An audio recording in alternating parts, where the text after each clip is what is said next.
Guys, and welcome back to the Omaholic series, streaming here on GG. Perfect timing for flopping a top set here on the left table. Pretty deep stack. There will be some more sets that I check back deep, but realistically just want to start building a pot with some future blockers as well, so we have to check fold in less. 10 river spots, but we get no action.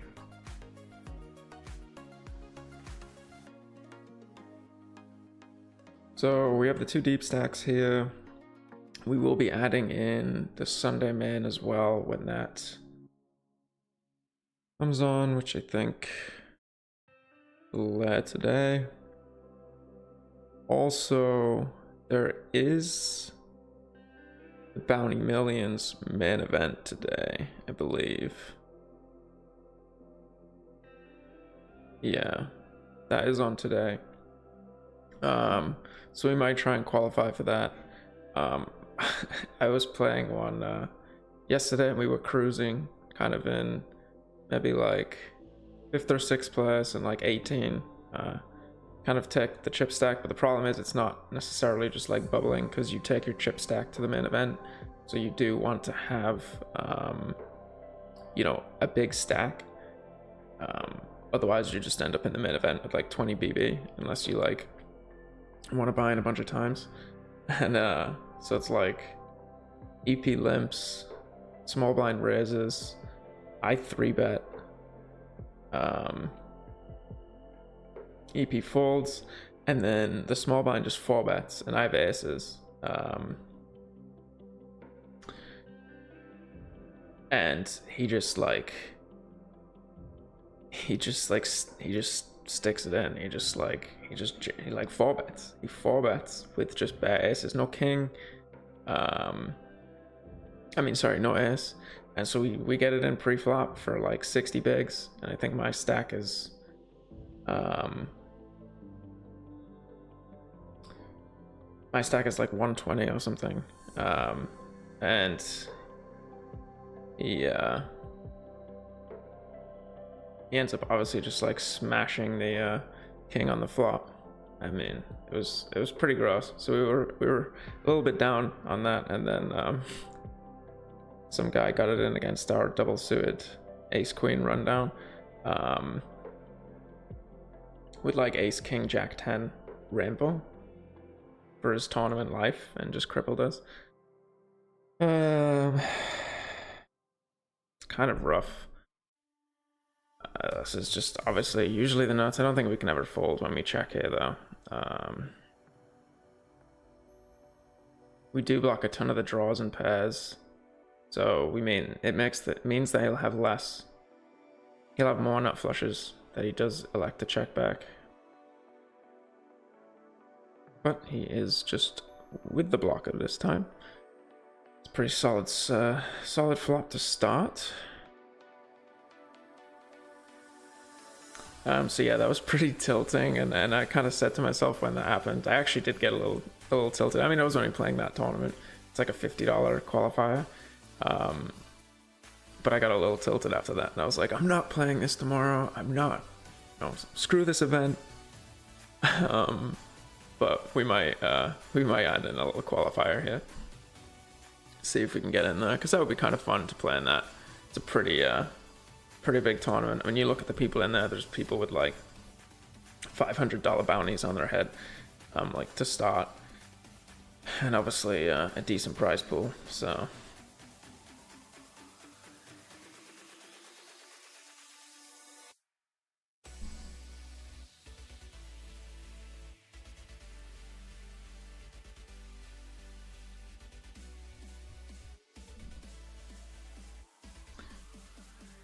I mean, we are deep here, but against the squeeze and with some pretty good aces. Just gonna let it fly. And I think might actually just jam this flop, unblocking kings. He'll never be able to fold. There'll be some strong flush draws that he has.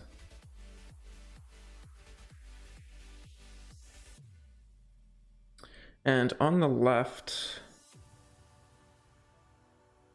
I mean, our jacks are definitely going to struggle, but I don't think we want to turn it into a bluff at this point.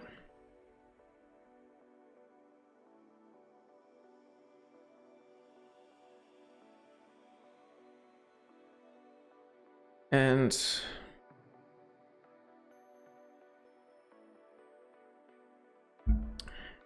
we just never really win.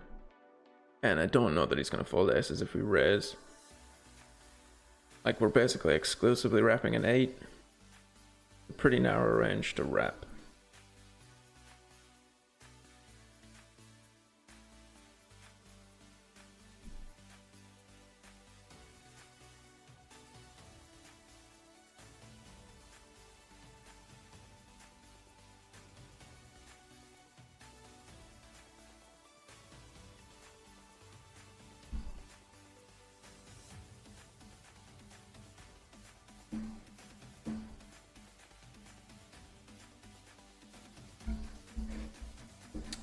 Get aces again on the right. And we get called 4 ways, I guess. And we flop pretty well.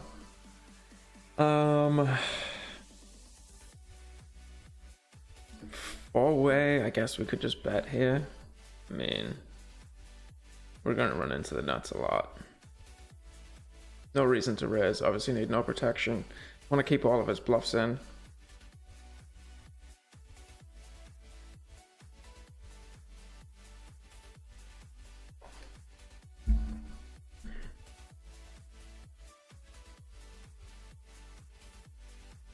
Snap bet turn.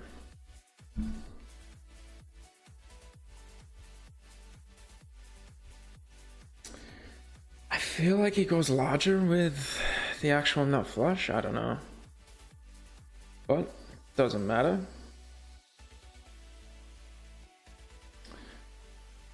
We will obviously have leads on this river. It's only a few hands. He looks pretty aggressive.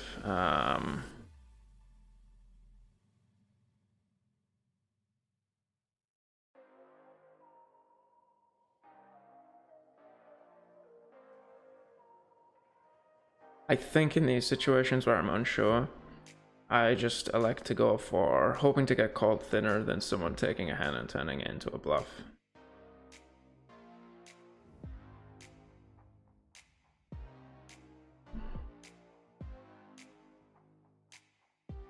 Like, I don't even think he's gonna bet like the nut flush there, so. And like, obviously he's likely gonna give up with the nut flush blocker, and he's gonna call with any boat anyway, so.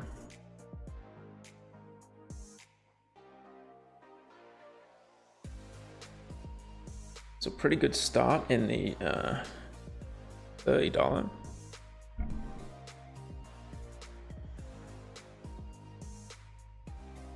And just 3 out of 3 for sets with our aces.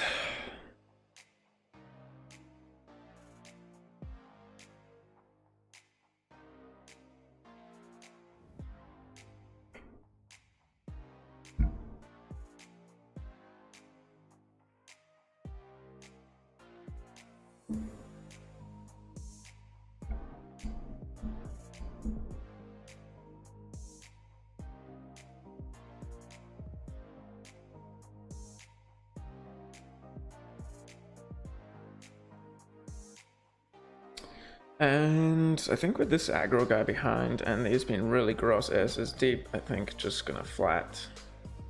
And then we'll obviously back raise. We can get a good chunk of the stack in, especially against this guy.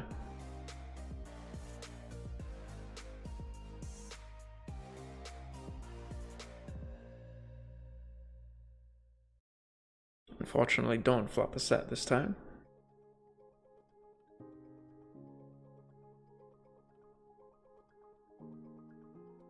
Kind of want to bet with the backdoor flush draw and gut shot.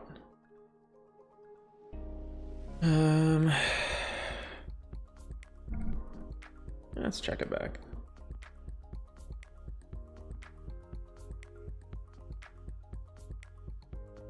We will have some strong hands on this board that will check a lot.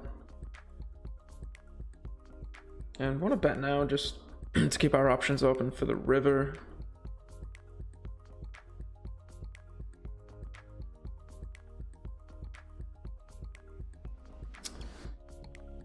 And do we want to bluff?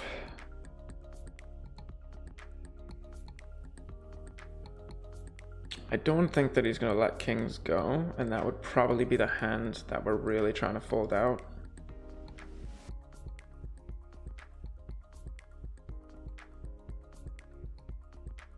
All right. Chop it up.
Yeah.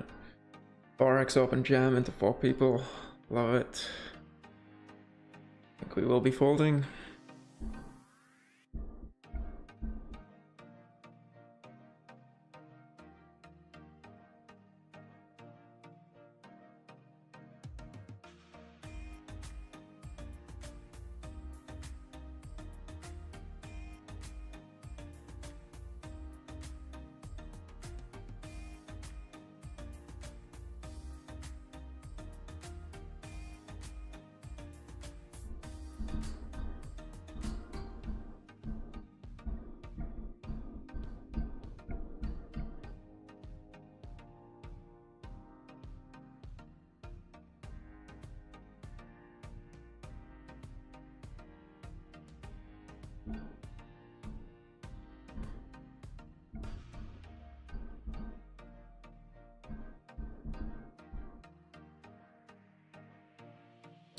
Probably just going to check back and then bet any turn that I'm kind of checked to on the left. And obviously calling against the rat. Good card for my range in general. Not having a heart isn't great, but gives us some rivers that we can bluff. Not that one.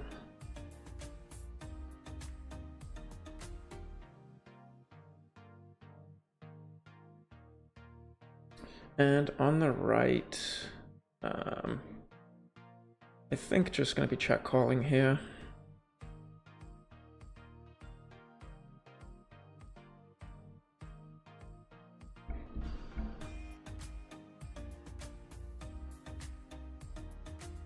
We won't have too many leads on this board on the right. Three-way, and let's say out of position here. I know we're deep, but he's going to be ISOing me really wide.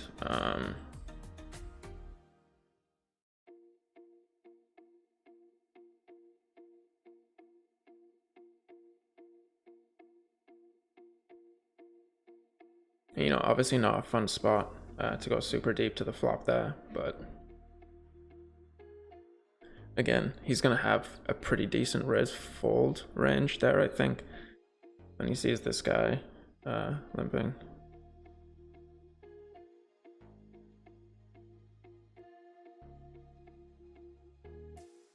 And then just folding on the right, sorry.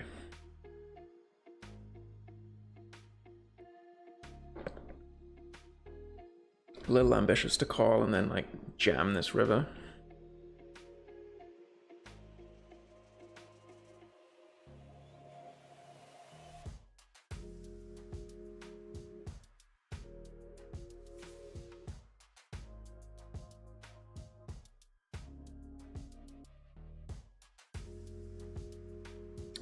Pretty solid flop. Pretty solid flop. Plenty of hands here that we can call, that he can call with, and he seems to be, you know, calling relatively light. So pretty much always think we have the best hand here. Just not going to give him too much time to think. Just going to keep betting. Probably will complete here on the right with this better in the mix.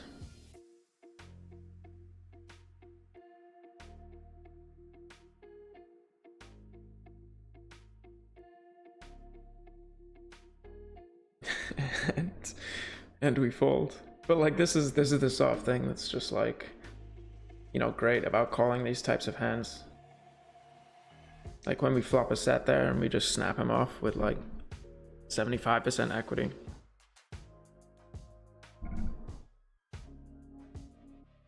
So we do see in the 150 we have the double 20k guarantee, I guess, instead of the 10k yesterday.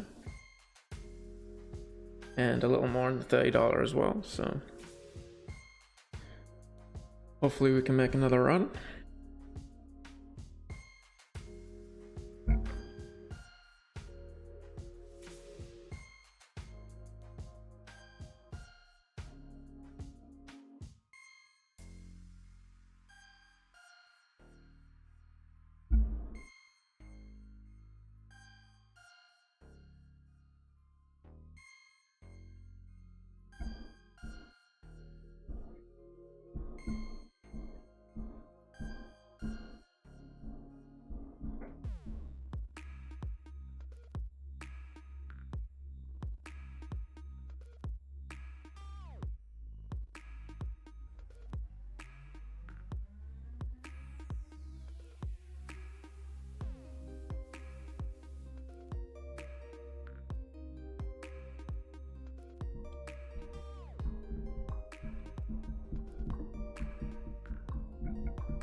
Don't particularly want to get this hand in pre-flop.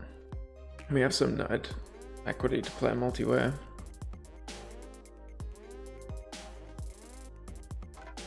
In a 6-way pot. It's not the flop we were looking for. Not a bad flop on the left. Might actually check this one back with top and bottom.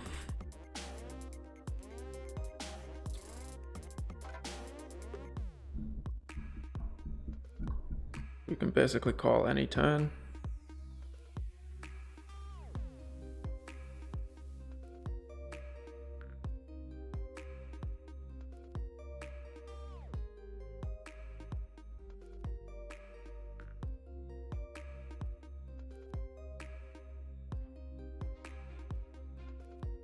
Actually, not the best river.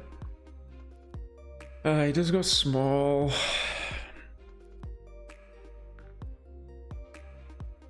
Do we raise?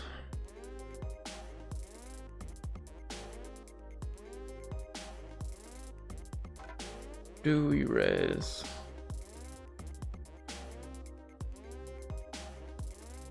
I mean, he has no straight, so he's kind of like wrapping S4, which he'll call like a min raise with, but this deep to get jammed on would be pretty sick.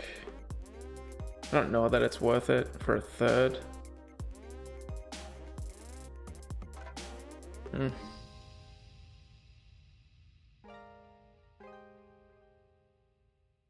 We probably would have got some value.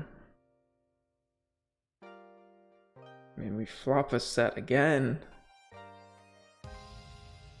And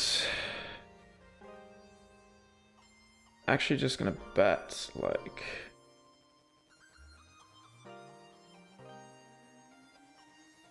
$20. Just so we get this action. It's pretty good equity against us in the end. But the check mark on the turn is nice. Take down another good pot. Good start in the $30 for sure.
Still not really strong enough to bet on the left.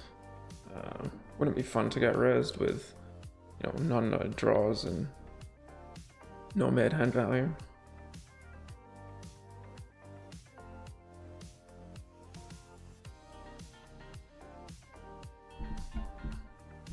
Can we brick everything?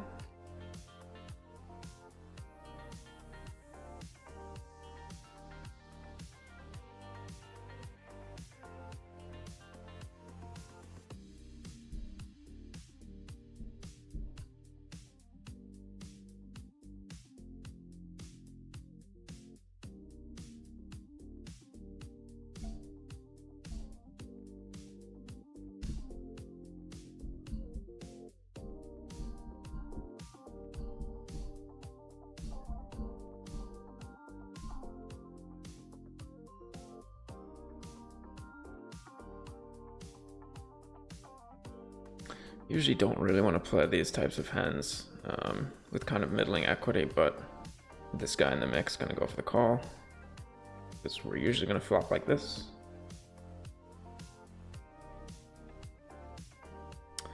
Thank you, Justin. Appreciate the good luck. We will need it. I'll just check calling on the left.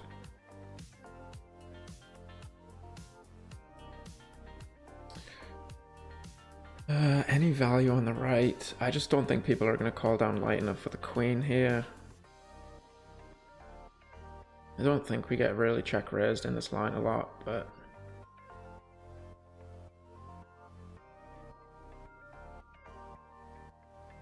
Man, definitely not folding to a third. Obviously any check raise action will likely let it go.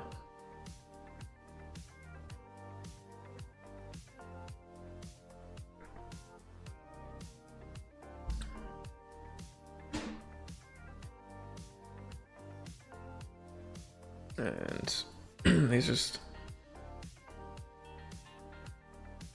on the type of players that I want to be trying to risk a lot to bluff. Fortunate river.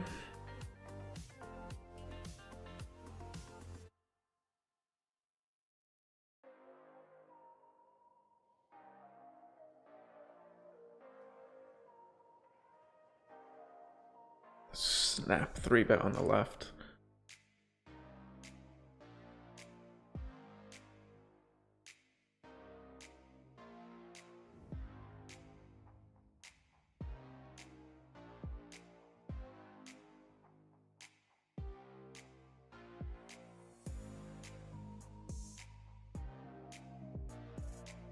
I think with just poor playability, we kind of have to go for this pretty bad turn.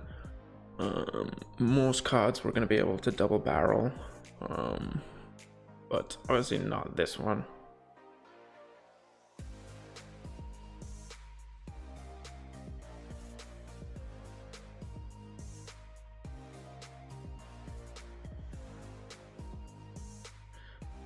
I just don't think we ever get aces to fold here. There's obviously not much 3-6 in my range, which would be now what we're repping, or slow played jacks. So fortunately just have to give up and lose a pot that we probably would have been able to take down against some dryish overpairs. Ooh. We are running well. I don't really know how he doesn't bluff that hand. Like when he blocks nut diamonds, like what am I stabbing with on the flop that he's ahead of with nines? And he's gonna get me to fold a ton of jack X. And like jack X is gonna be one of my biggest stabs on the flop, so.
I mean, can't fold much in the big blind, but I think this is probably one of them.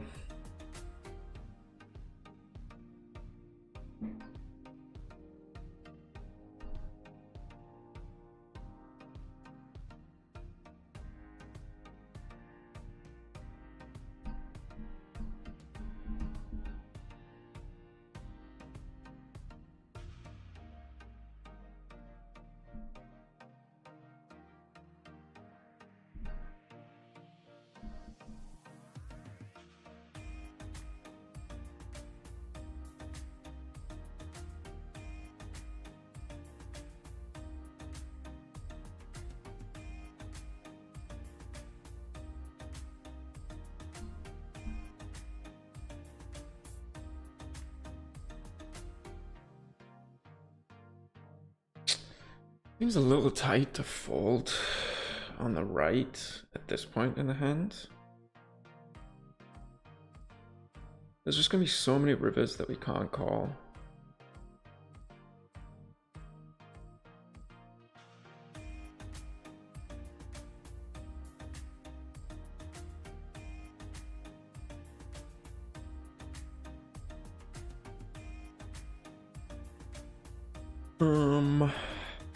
I have a lot of checks on this board.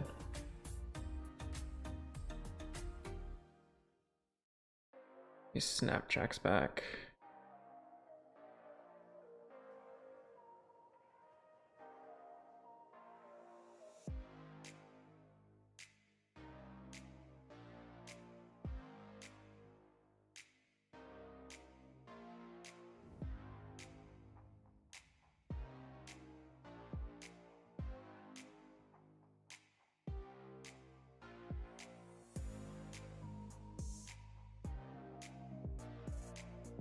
Take it down. Obviously would have been firing river, or most rivers, in that spot. Even though we do block hearts, we definitely need some bluffs, and we obviously have the nuts for bluffing.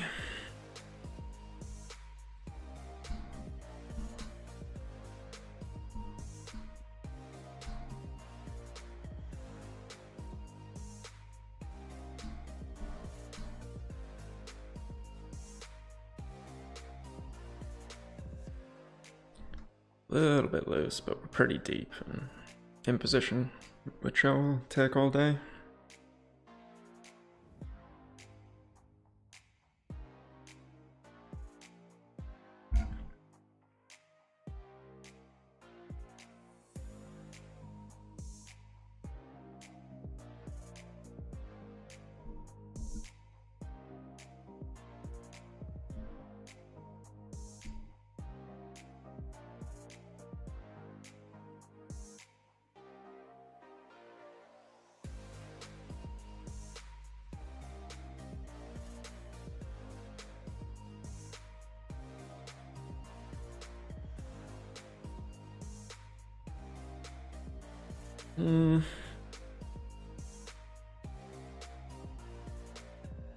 I think that all of our two pairs, given that they're all live,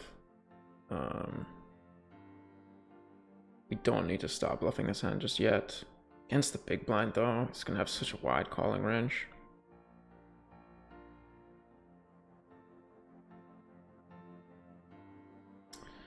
And I guess we just call. Like if we had ace jack, maybe that would be the cutoff for me to start to raise. It's likely has a lot of bluffs. We have some, you know, the jack of hearts helps with just flat calling.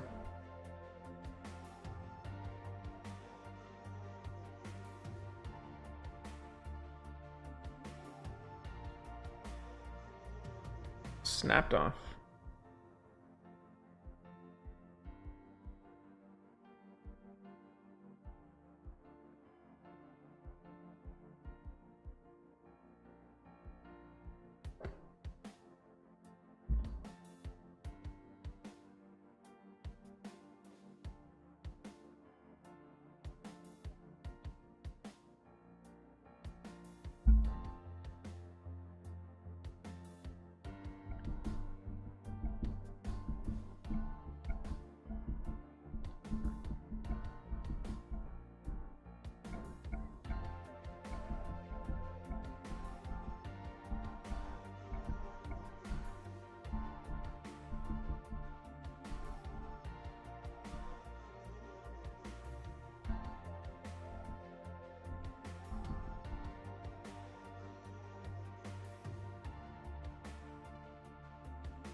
What is up, Diego? No cash today.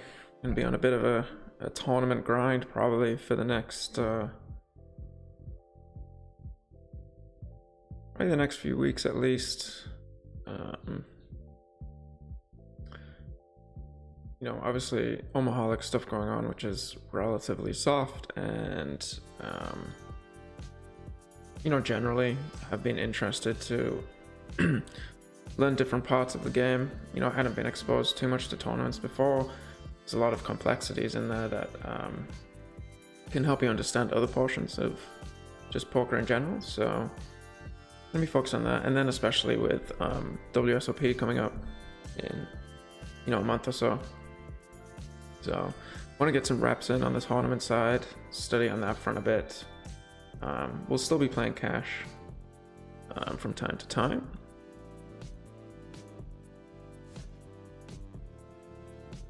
But not today. I feel like it's a little bit weird mixing. You know, there's just like different ranges in play, different like metas and player dynamics. So it's a little bit tough to play both. Could limp raise this hand. We're just a bit deep, maybe.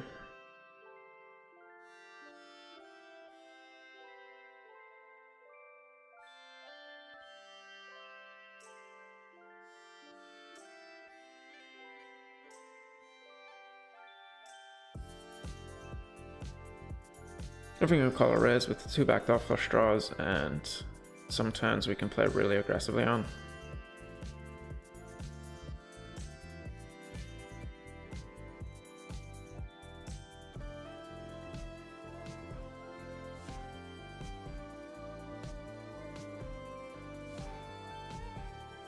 And I think with our queens and the non-nut flush, I guess it's the second nut flush, but probably just going to check call here. Ace 10 is not going to raise much on this board. Not a fantastic run out.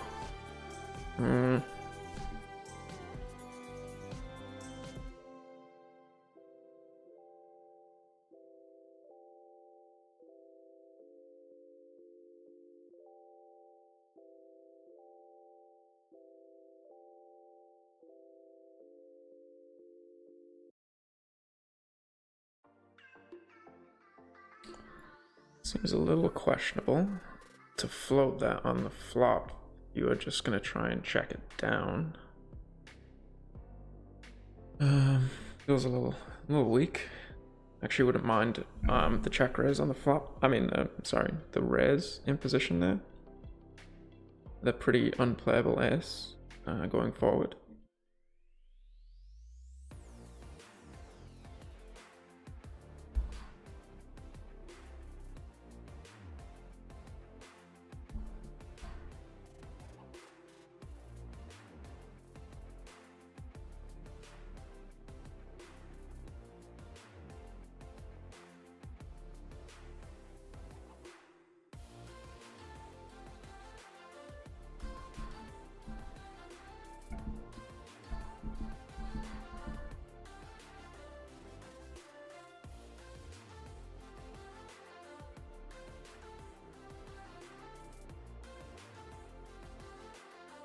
Checking back on the right with our heart.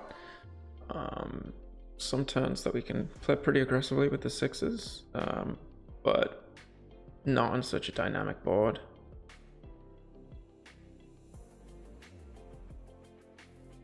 And on this turn, I was gonna say that I would bet fold the turn.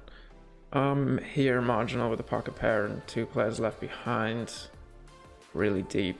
I don't particularly want to get into 3-way 3-bet pot with the guy that covers me behind with non-nutted equity. So, although we probably shouldn't fold that,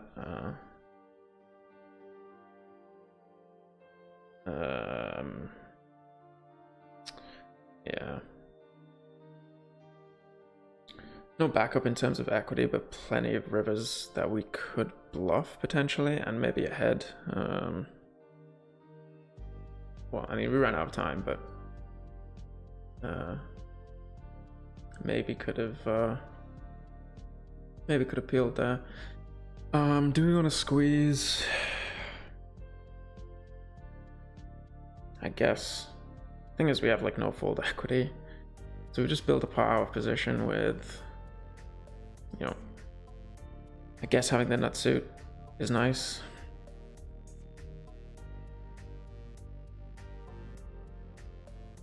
And I'm actually just gonna fold.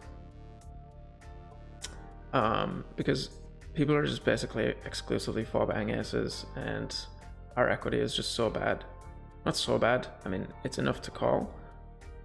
But there's gonna be just so many bad spots to play against this particular player. Alright, actually I don't know much about this player, but I just mean players in general.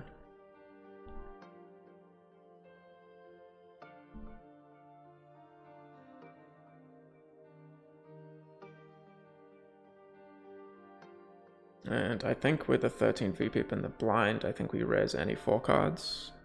So that's kind of why I went for the smaller sizing here. I'll usually keep the bigger sizing in these deeper tournaments until we until average stacks kind of get below 100 BB.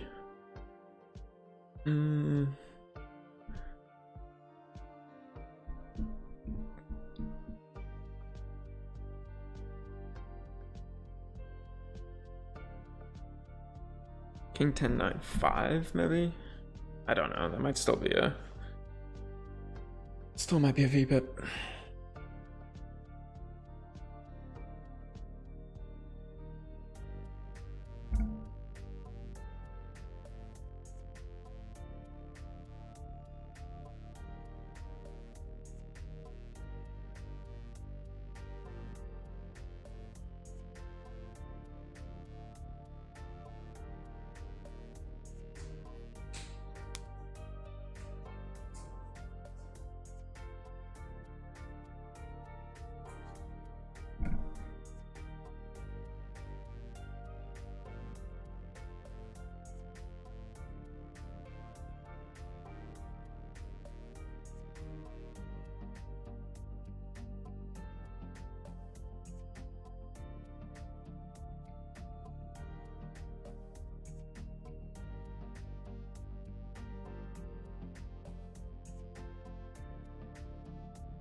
Not a great spot here. A little bit shallower.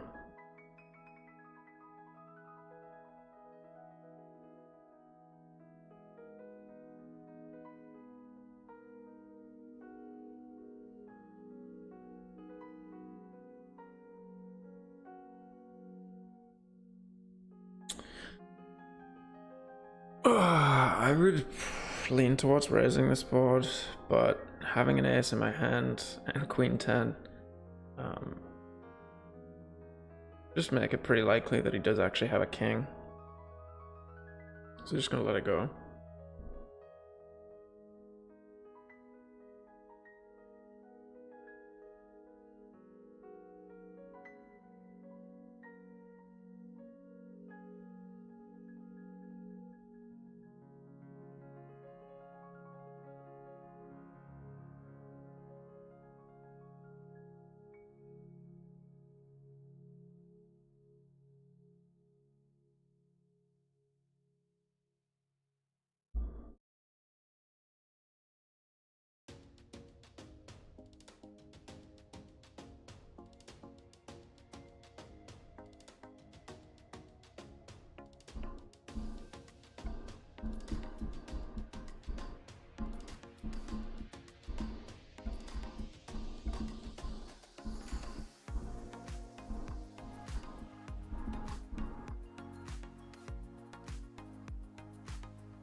Sure, what happened over here?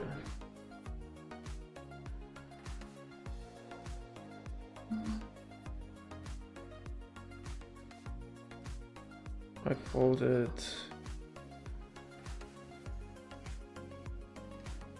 He bets flop.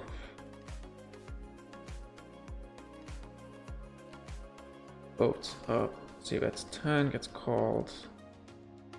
The overpair, and then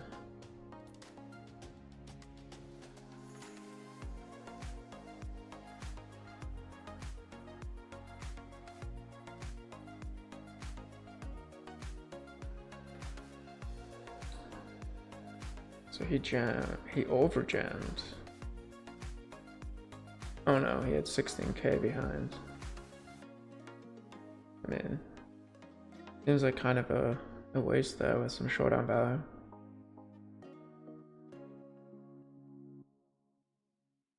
Alright, we will be right back.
All right, all right.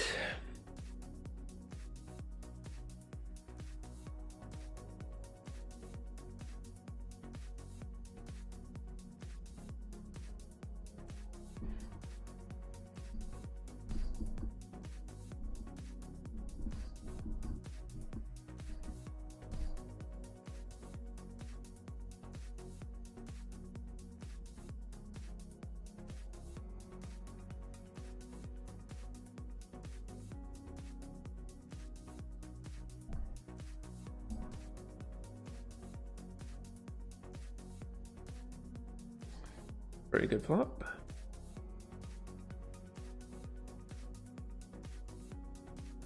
You'll have a decent amount of sets and two pairs and straights, and you know, hard for this board to hit my opening range very hard, so I think we'll see a decent amount of continues, decent amount of check raises. Hopefully it doesn't time out when we have top set or a rainbow board.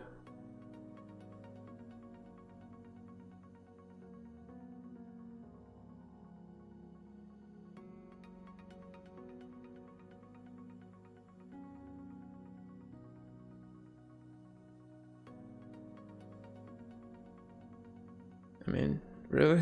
Did he disconnect? Oh, man.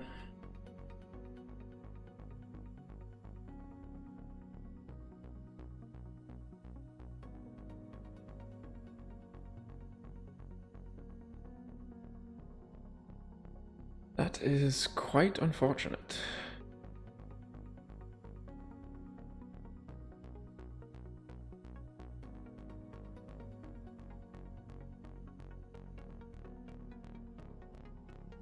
I guess we could have checked back and used our time bank, but at that point, probably looks pretty obvious. Sick beat. What a cooler.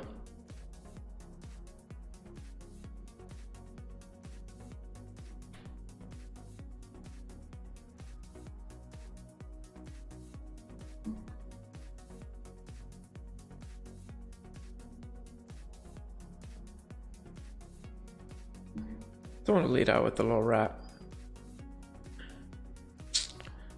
I mean, sure, this card will connect with our threes, but he'll have a ton more overpairs. Could check raise the turn. Don't mind it. Don't mind it. Put some pressure on those overpairs that he will have, which we do heavily on block.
I guess with the short stack behind, maybe we fold these types of hands.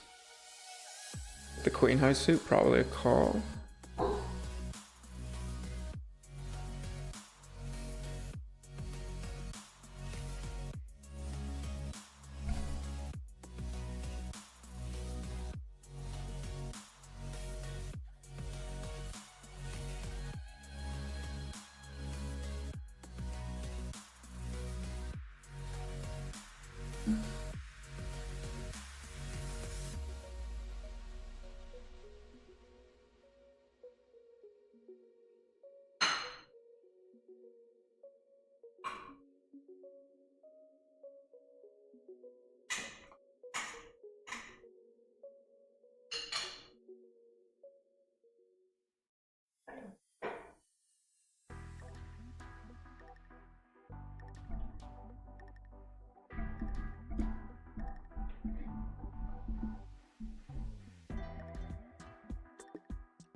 Checking back with the intention of good amount of turns that we can bluff, not the board pairing one when we have no pairs, but could have started getting aggressive on diamonds or straddling cards.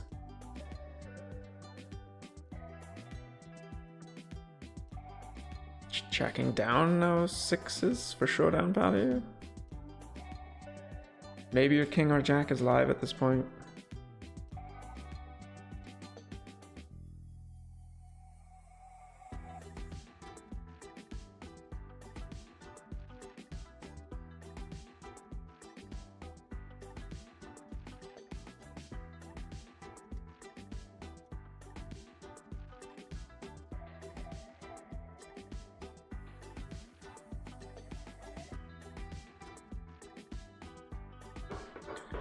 And we get it through against some very, very, very capped ranges multi-way, more so than they should be.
I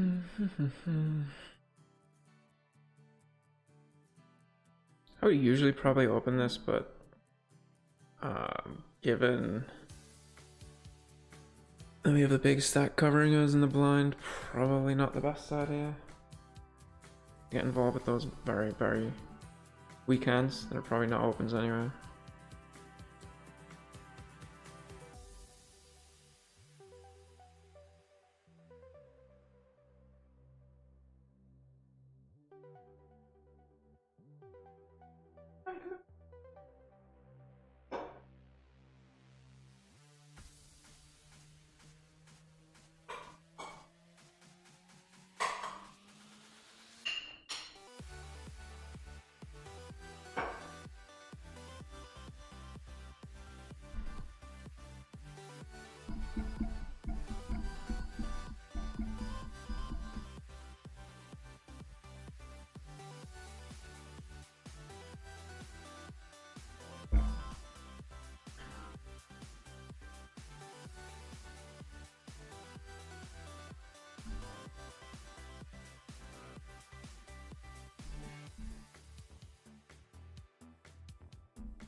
On the left, I'm surprised he doesn't see bet flop. That kind of makes me feel that he has a hand like kings, queens, jacks. Checking back flop and betting turn on a 5, on a 6.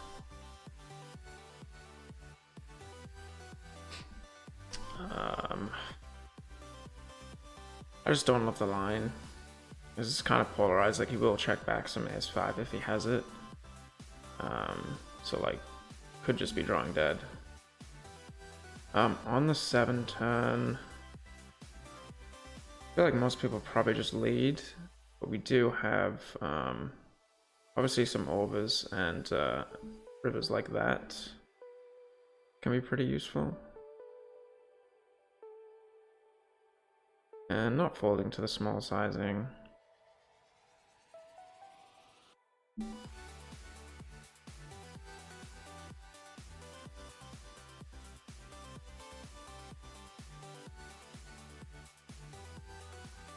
Sick.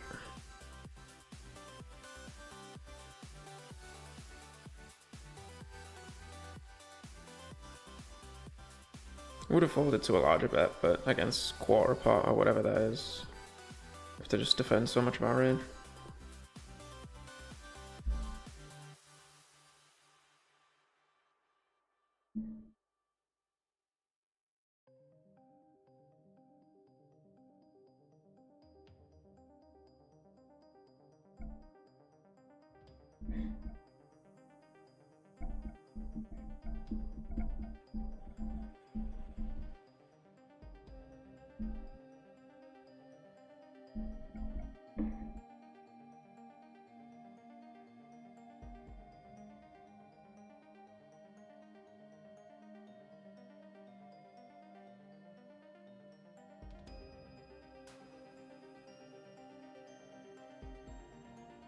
I believe we get a little more action going on.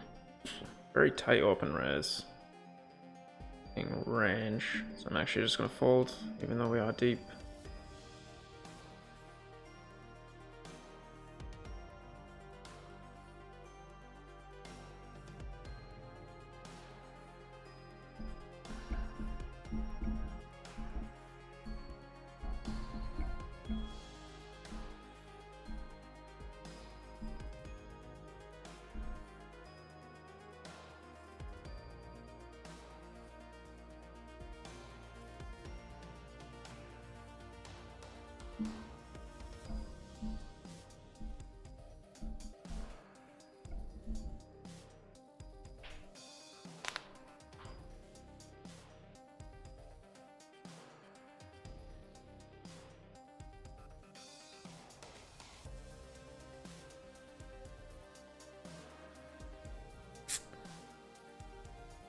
Do we want to lead here without a club? I think probably not, although we shouldn't get raised too much. Shouldn't have too many nut clubs in his range when he limps the button. I think most people are going to raise a very high percentage of suited aces.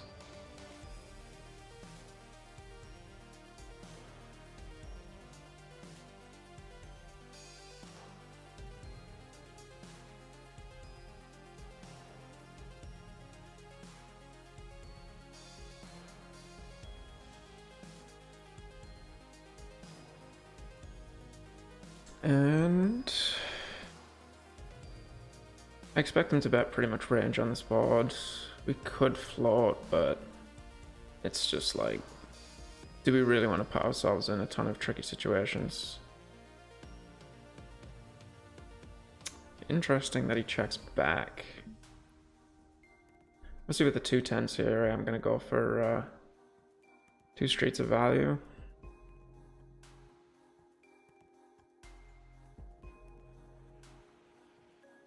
Pretty bad river. I don't really think, I mean, you can have like ace-9, I guess.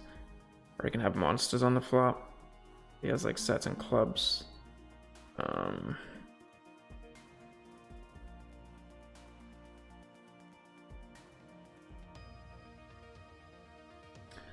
think it's a bit thin to bet.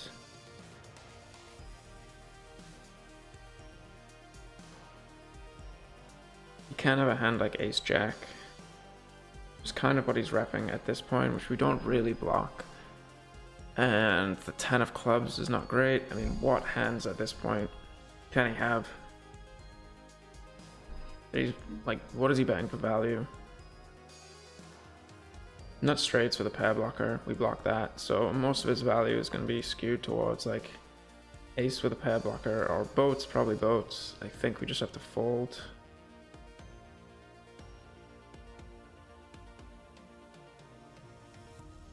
He just has like so many ace and a pair from that board in his raise against the limp range.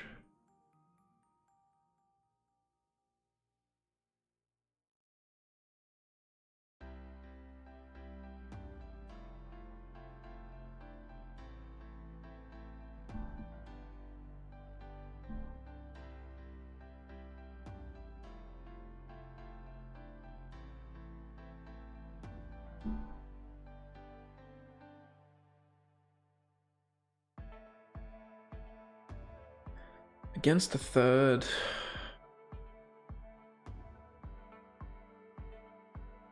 kind of out of line, but not sure what he's really repping with this sizing. We have some backdoors we can apply pressure on, but on this kind of a dry board, I expect him to bet fold or just bet jam.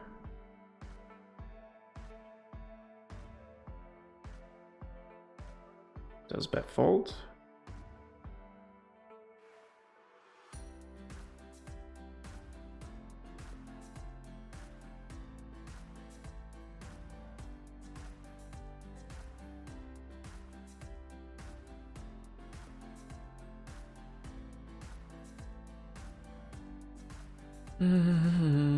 Tempting to overlimp.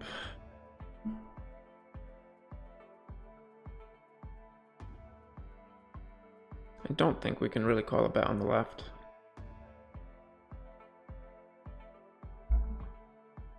And probably wouldn't even bluff this with the 7 blocker, given that the board is so coordinated 4-way. So given that pot makes our life very easy.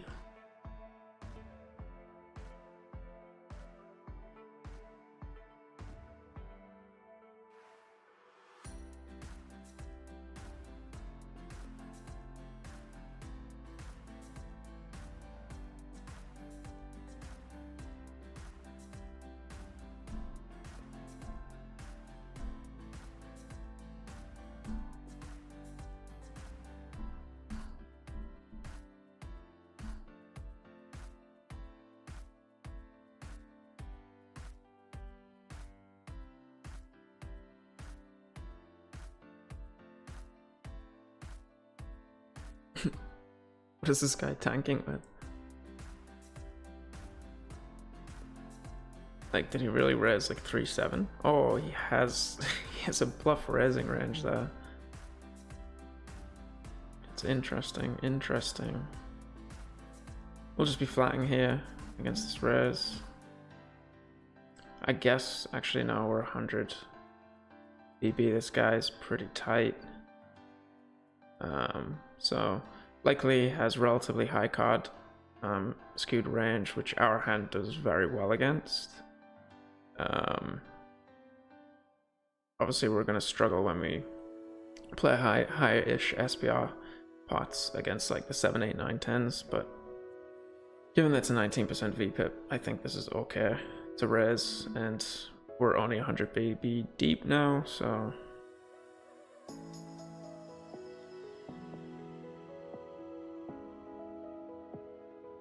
is this guy gonna tilt jam?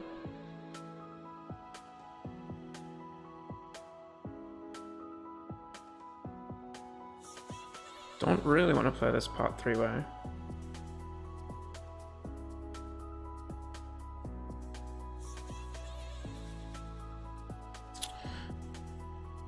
We're gonna have a very high potting frequency on this board, and I'm actually just gonna bet 75 and then just bet fold.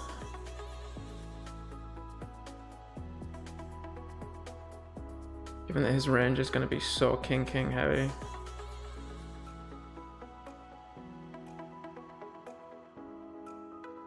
Alright, take it down.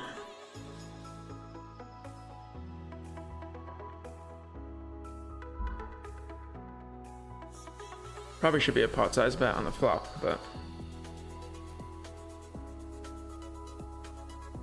I don't know how elastic people are between 75 and pot in that situation.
So this guy just seems quite passive in general, and I think we're going to get to realize our equity a lot, especially in position.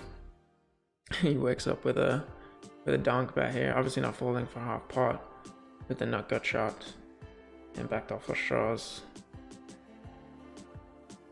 I mean, pick a better turn card.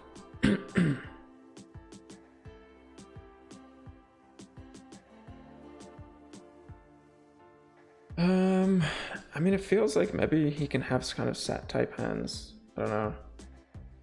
Not sure what he's going to be donking out. But I'm just going to go large. Okay.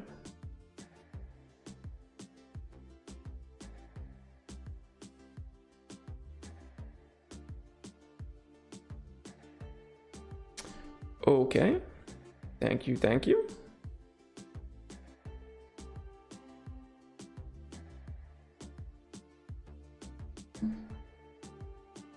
So like, I mean, we kind of had him labeled as loose passive, and then he check jams turn with 2-pair and the straight blocker. So maybe we need to update that tag. Yeah, we probably need a larger sample, but I mean, we'll take it. We will take the almost double up. LPD in the chat. What is up? What is up? Always appreciate you joining. Kind of, you liven up the chat always. I'm always glad to see you here. Keeps me entertained when we have a bit of a lull in the action. And it had been a bit of a lull until we just got that nice double up there, so. Just bringing those good vibes, getting me the double ups. I appreciate it.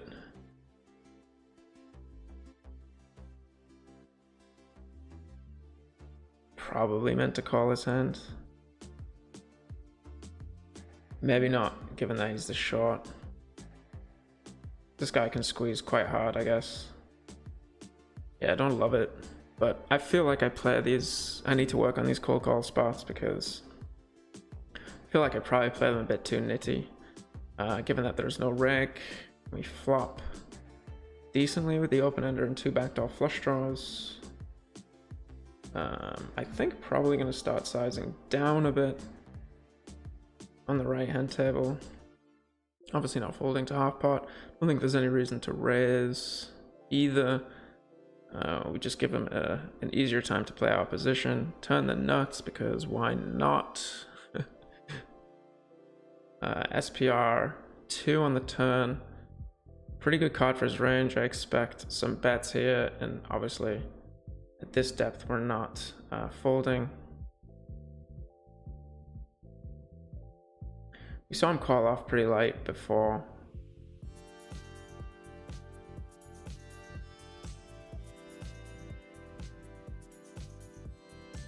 Should never really be a fold, but we've seen this guy being really tight.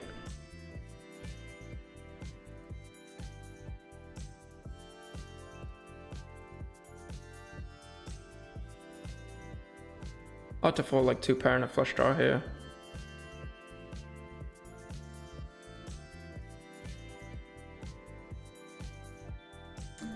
And we hold. Another nice pot. Ship it.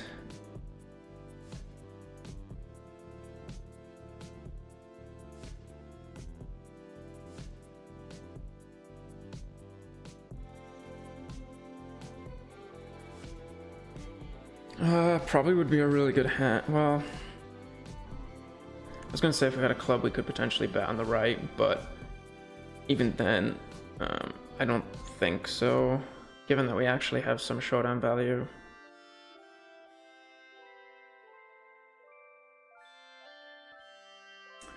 Question is, do we want to bet the turn? Obviously you can just bet folds.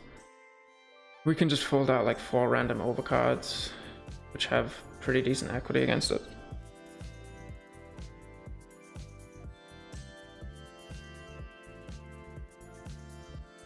We do love it, LPD, we do love it. And we take it down on the right.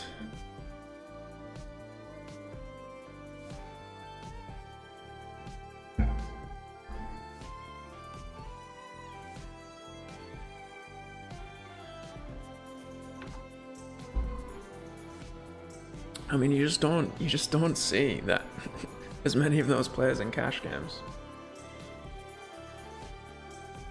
And, you know, I'm sure there's a ton of theories as to why behind that, but man, it's so much more enjoyable playing when you when you just have like things like that happen.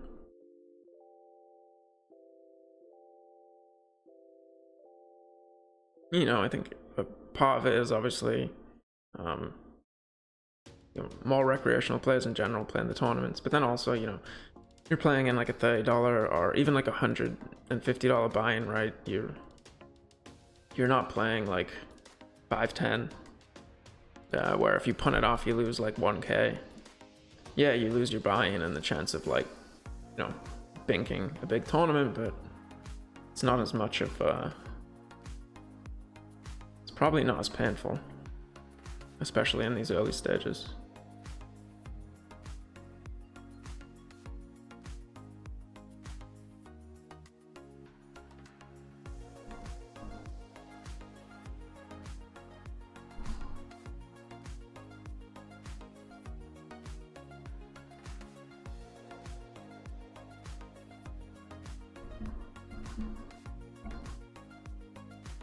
Pretty standard check back on the right. Pretty bad turn card. I mean, we can bet we're not going to get raised by a queen and we have equity against the queen, and then we can obviously get a queen to fold or even a flush to fold by the river, but I think it's just a little ambitious. And then even worse, river card and just giving up. Come on, pair of eights. Oh, sick beat, sick beat.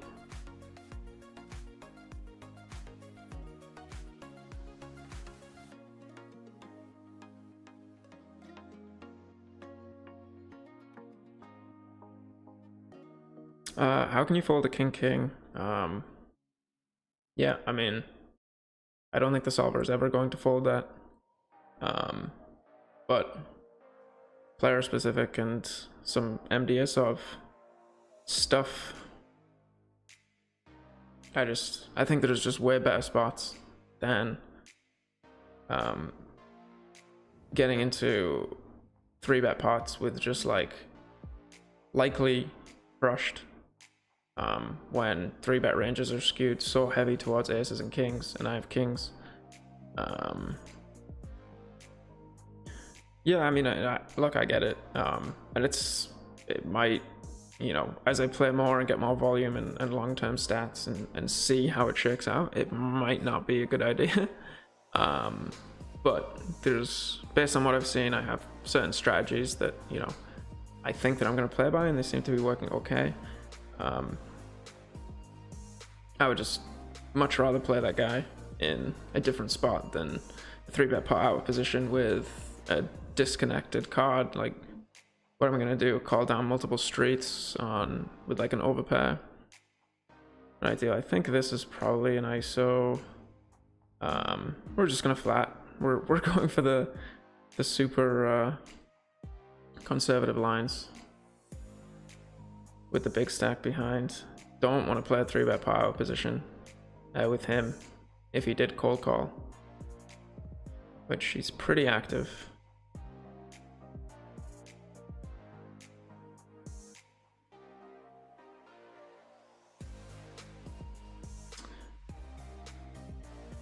And out of the big blind, I think I would lead a lot here. Out of the small blind, maybe not so much. And that we should be check raising.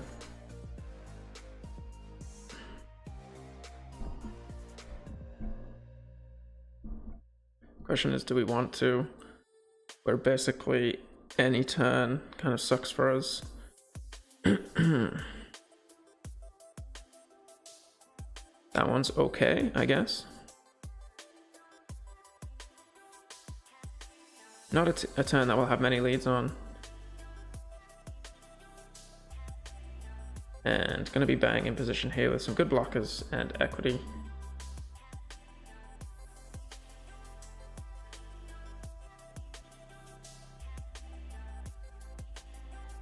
Do we want to raise? Probably not. At that point, we isolate ourselves to just boats.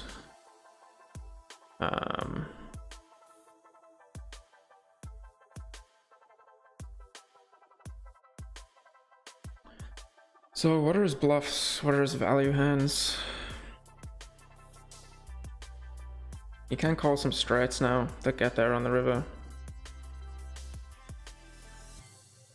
I'm just gonna block bet. Look to get called by a flush or a straight. I'm blocking diamonds. Hands that he might not bet, like these ones. Honestly, probably could have got more value there.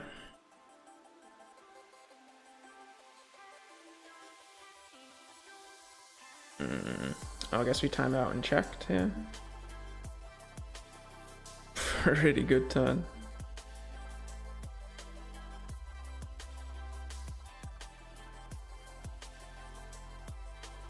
A lot of draws out there. I just want to obviously bet for value. Not ideal. We have a 10 and a spade.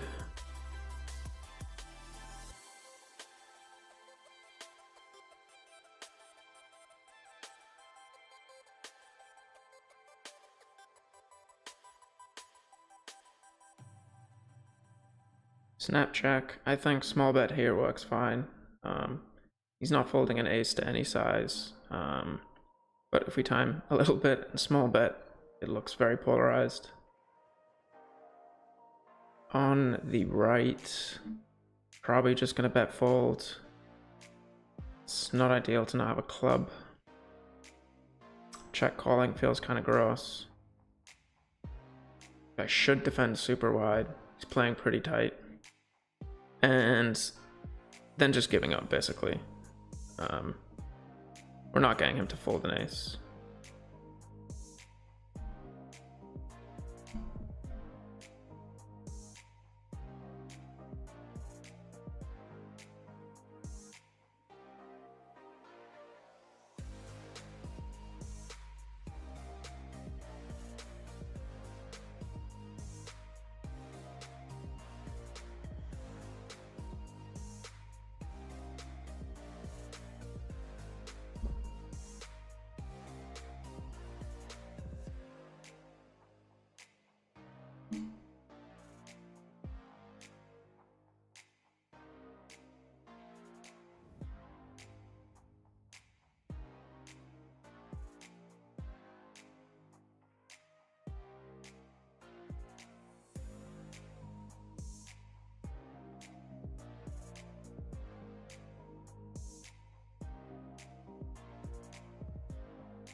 Tough board to connect with on the right.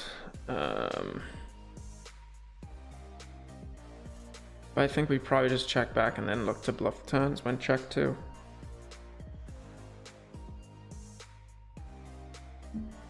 Not really against the pot size bet though.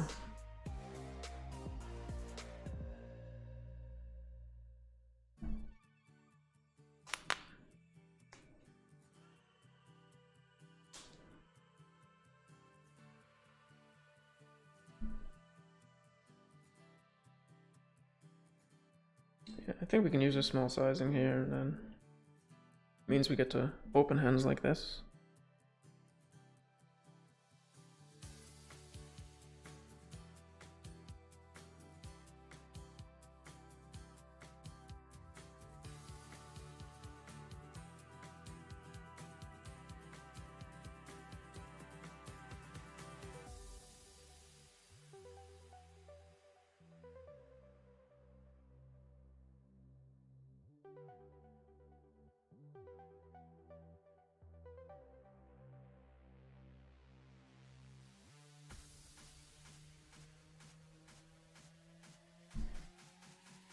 Straight flush incoming on the left.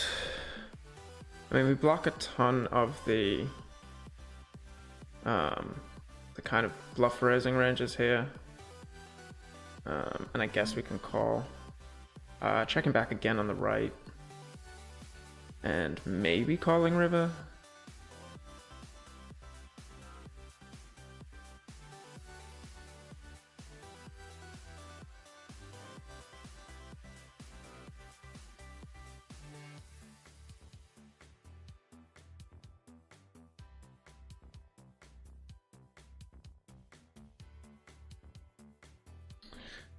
Do we want to just barrel and ship it in now?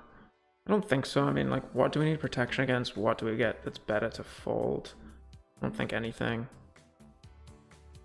Pretty good river, I guess. I mean, maybe not. We're going broke on it if he does happen to have a boat.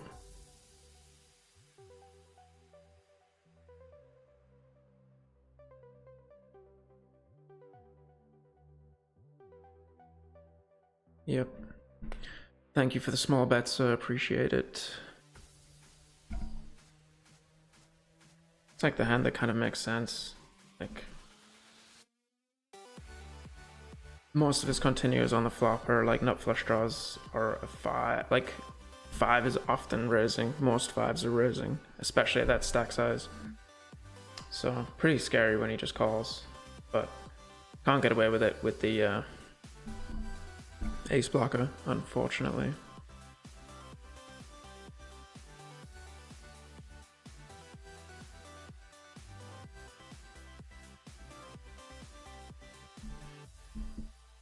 Thank you, LPD. I think we missed some value there against that specific hand, but yeah. Guy limps, we block the limp raising range, some nut equity. Don't mind overcalling here. Actually, this guy's crazy short. I mean... well, we can lose our stack to the big stack now. It's the problem here with him in the mix.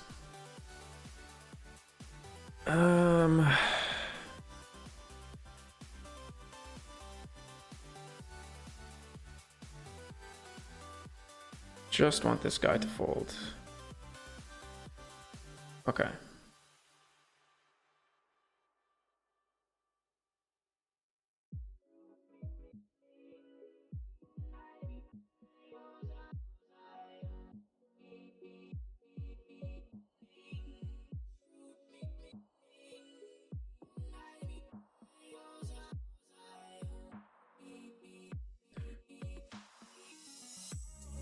And obviously check calling on the right.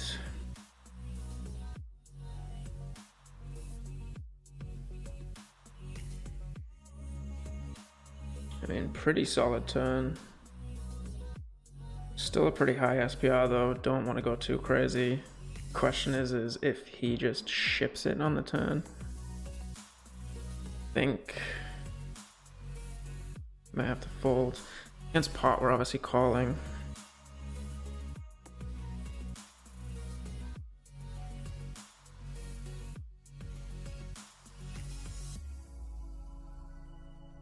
And not the best river. He'll check back with sets now though, so anything that he really was betting, given that we have 3 diamonds, is usually nut clubs. So we should win. Yeah.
like this hand, like I'm not going to fold against a 3-bet, obviously, even though he's short, because we're just way less dominated than other kind of hands that we had. And I mean, we could honestly slow play this. It's a pretty good flop.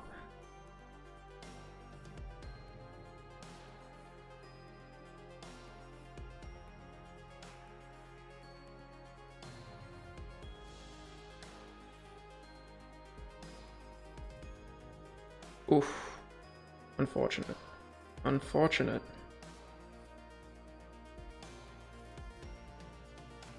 It's not a club.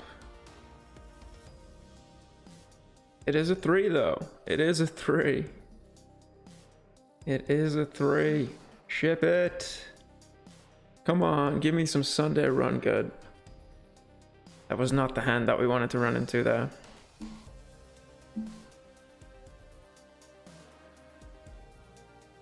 But we suck out like a champ.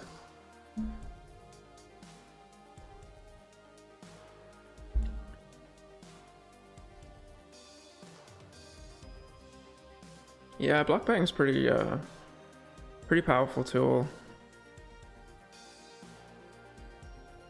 in a bunch of different scenarios for obviously value, and then just like kind of protecting your range.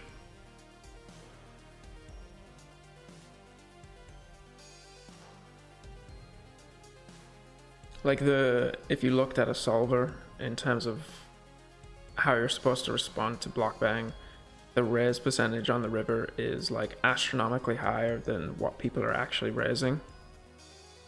Like some people will basically never raise. Most people will have the really obvious, raises, like,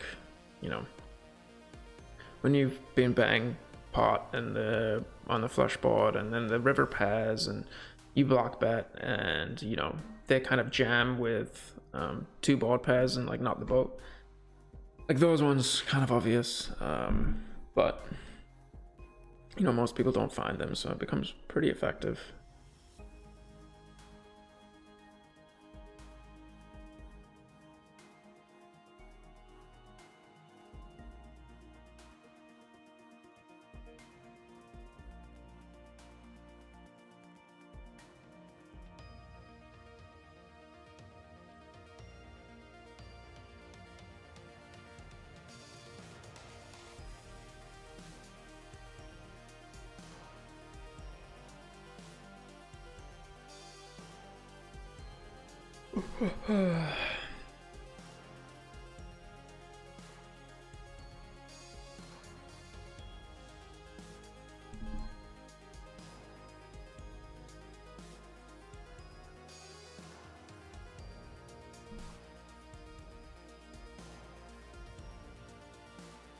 I think single suited, this might actually be a decent bluff raise this deep against this guy's range, but with the 3 clubs, it's probably a little questionable.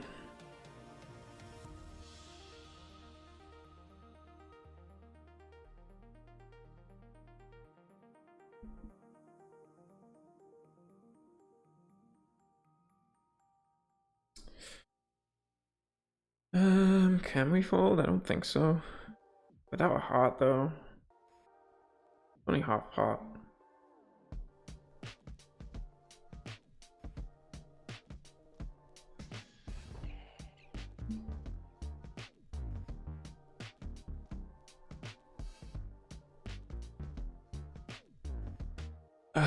Honestly, man. With a call net, this guy can obviously have a ton of draws. But I mean, yeah, I'm actually just let this go. Feels kind of wild. Obviously a great river for us. Probably won't see a showdown if this guy bets. I imagine this guy just folds.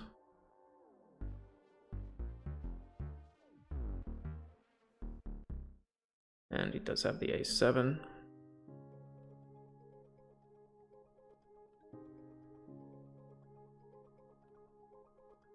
Cop 1, boy. Appreciate the good luck. Thank you, sir. Yeah, yeah, that peel looked like an 8. But GG's like somehow pretty good at that, of like um somehow pretty good at that of like oof, bad spot. Bad spot.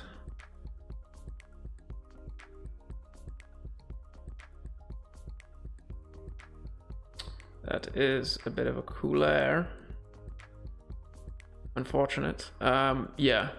I see that a lot though when GG peels these cards, that they're all very kind of like deceptive, and like you can actually never really know what it is.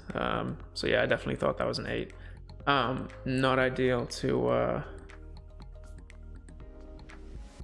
dust off 20 BB in that pot, but obviously not getting away from gut shot flush draw with an SPR of 1, and we run into pretty much the worst of an overpair and flush draw.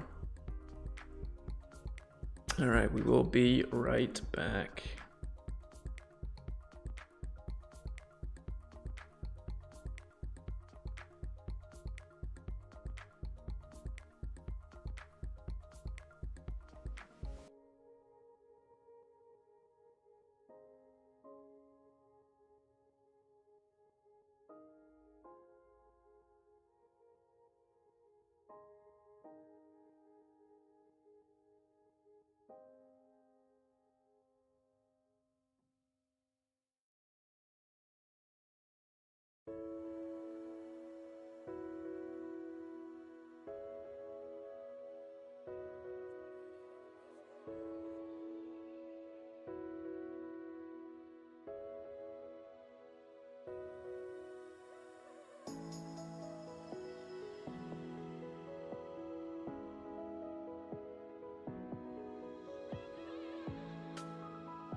Alright, hopefully we didn't miss too much there.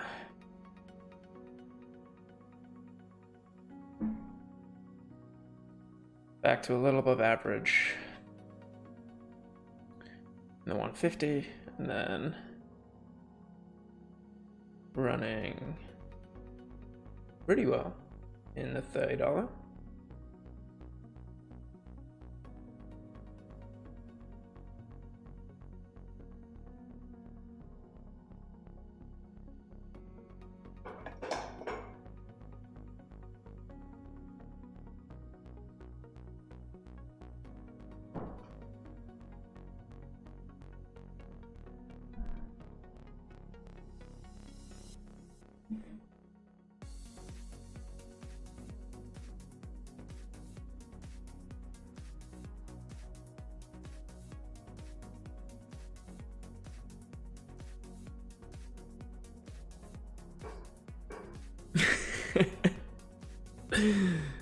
Oh, classic.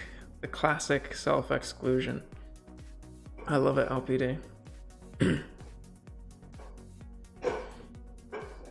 I'm sure 5COD has self-excluded many victims.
Oh, come back to the open ship. Okay, I think we fold.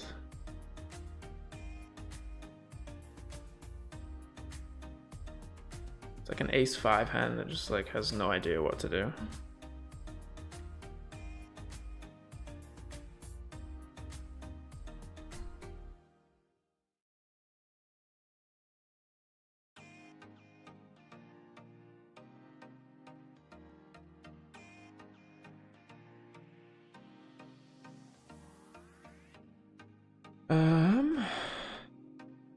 Maybe this guy will just open ship again.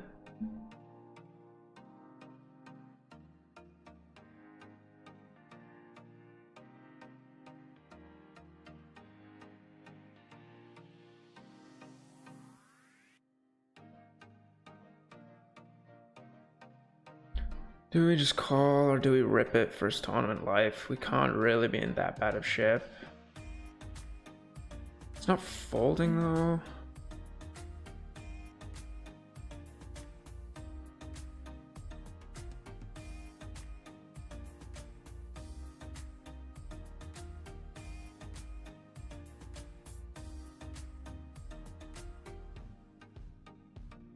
Like after we saw him open ship, I would expect him to just ship like a set on this flop.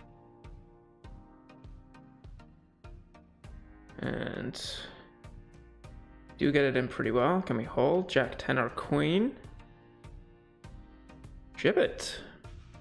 Yeah, I think fast playing there when there's hands that you can dominate makes sense.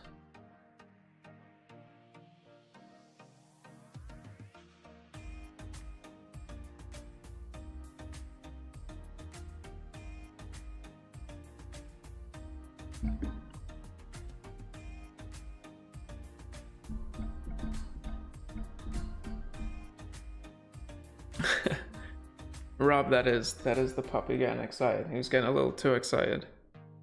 Exploring some places he shouldn't be. But yeah, he's hungry for the final table. I'll tell you what, he's been disappointed in me these last 2 weeks. Keeps telling me that I'm an absolute fish and that I keep busting out with punts, and you know, just not happy. So we need to make a final table today. Otherwise, you know, he probably won't love me anymore.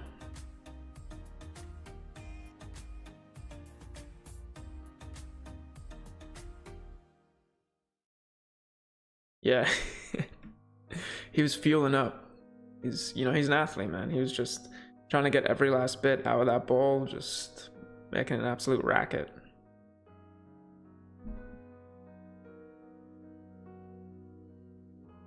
And now he's just resting with his shoe tie. Like, you know, call me up. I'm ready to go. Another hour or so. Well, a little bit longer than that.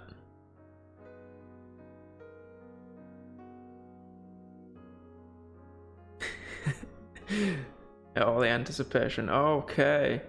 We're all in for half a BB with the Jack 8 4-3 into kings with our flush draw dominated.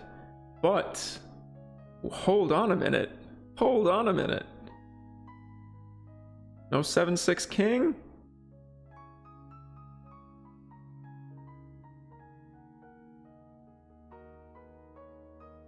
And we ship it. We ship the pot. I mean, it's pretty much one of them all perfect. What's the bet? Actually, I just realized that we limped, so definitely not. I don't want to just be punting too much into this guy if he is quite sticky.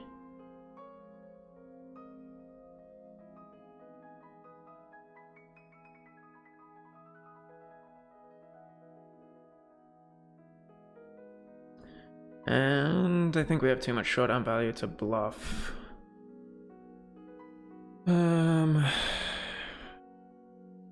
Ton of draws do miss. We block a lot of them though, which is unfortunate. Against the short stack, I think just folding. Do we pick one off here though? No, we don't.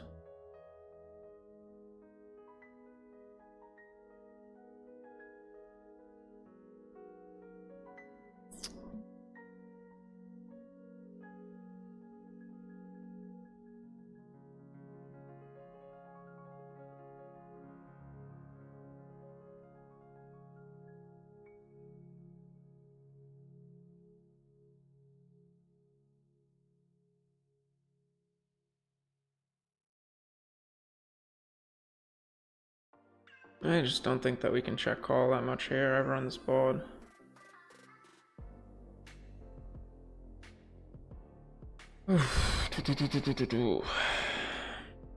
It's not a bad spot to check raise. Looks very strong.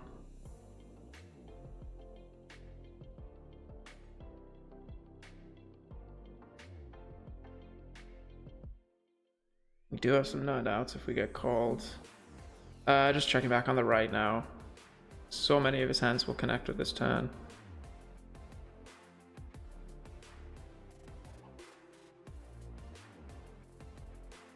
And he does ship it.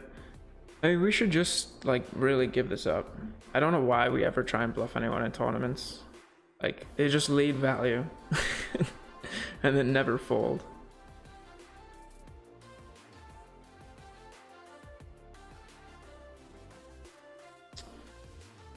All the draws get there. Obviously diamonds miss, but we block a diamond.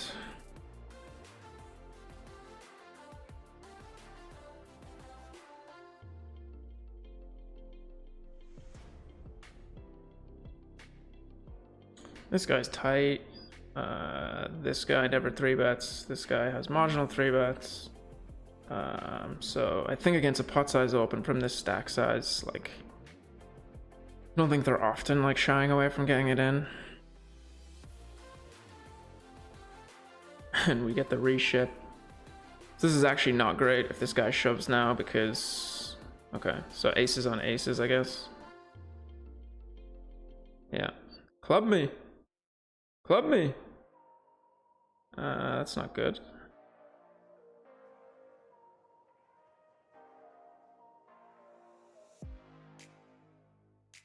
Okay. Jack 8-4-3 for the win, baby.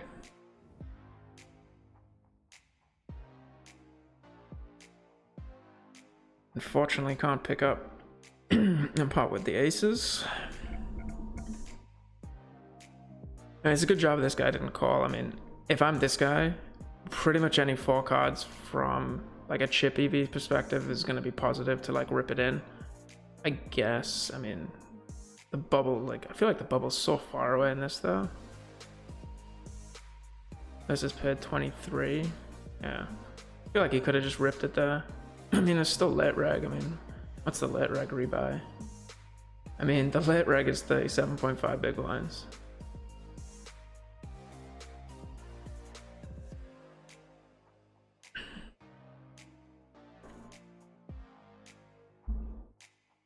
Question, is this too strong to bet?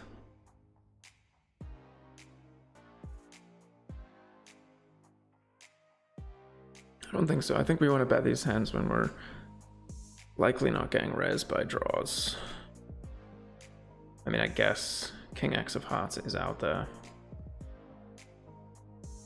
And this guy just saw me raise bluff him, but this hand is going to be pretty impossible to play on most turns.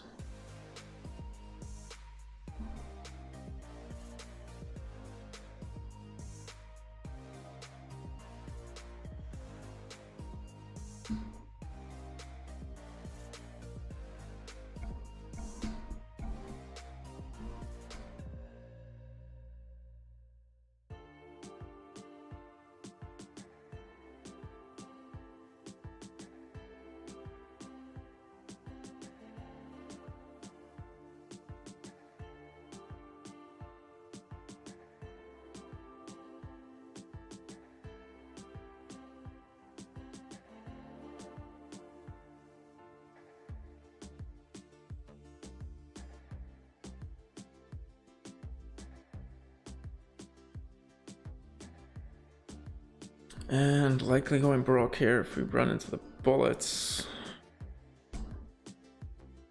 50 BB deep.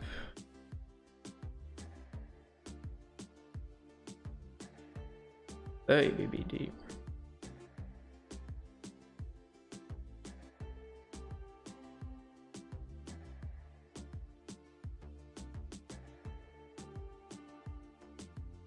It's just so sick, man. It really is sick. Oh, we have ace, king, king. I mean, I guess we call.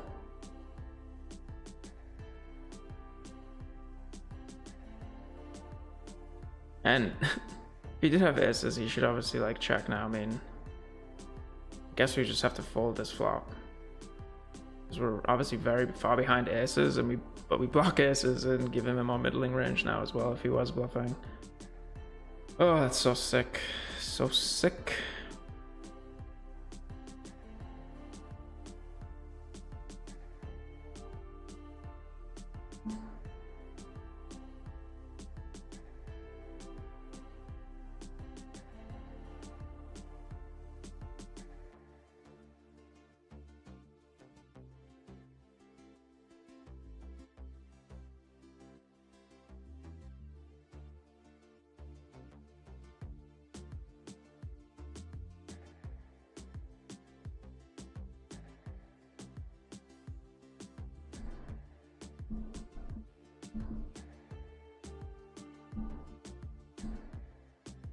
We'll have some leads on this board. I don't think this hand is too bad to lead. We need a ton of protection against random overcards that'll check back, and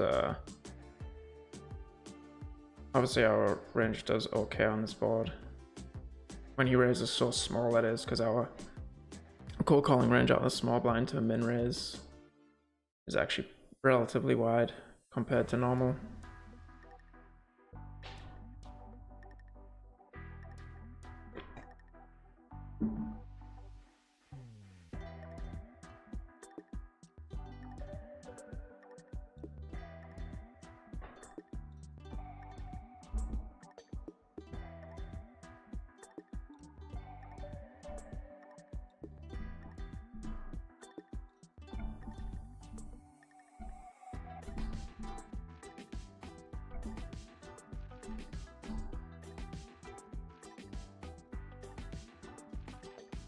I mean, we've seen this guy just like, yeah, I think we just fold after we get an overcall.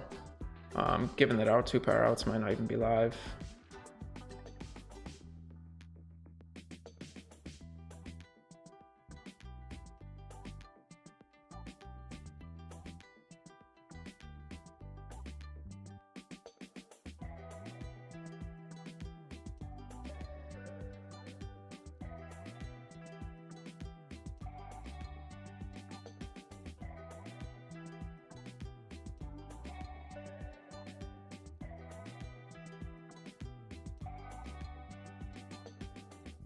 All right, what's in the chat? I got a kitten a couple months ago.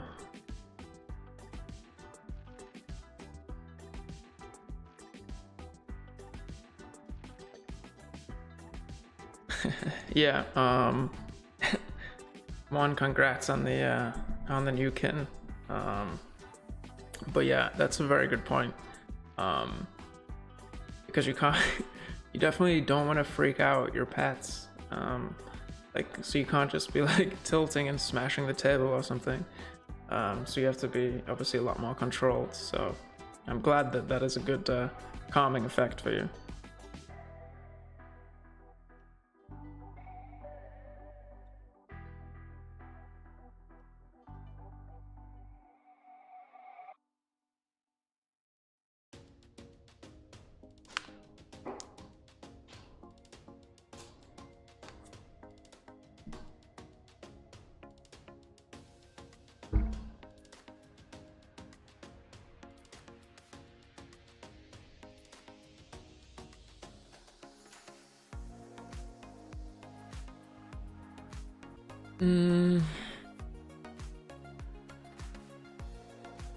Kind of hard to call with a gut shot here, but some decent runouts to barrel.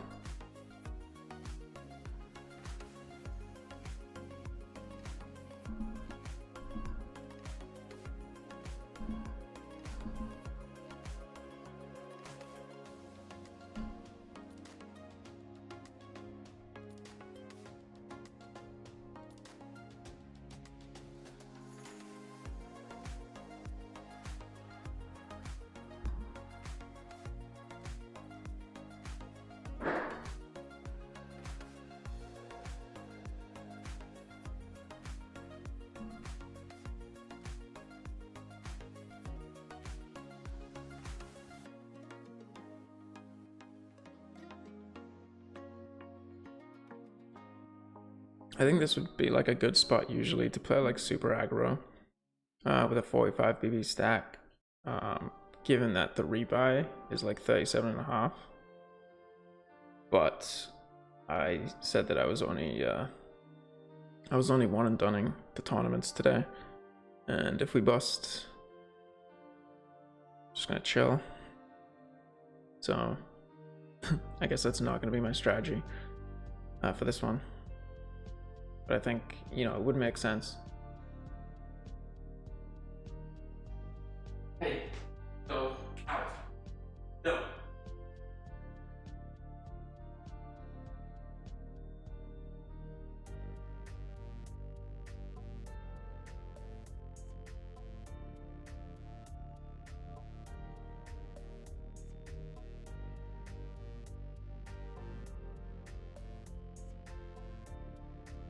Definitely want to try and ISO It's down to 1 in position, but obviously very unlikely. If this guy jams, I will just come over the top and commit. We're doing fine against kings.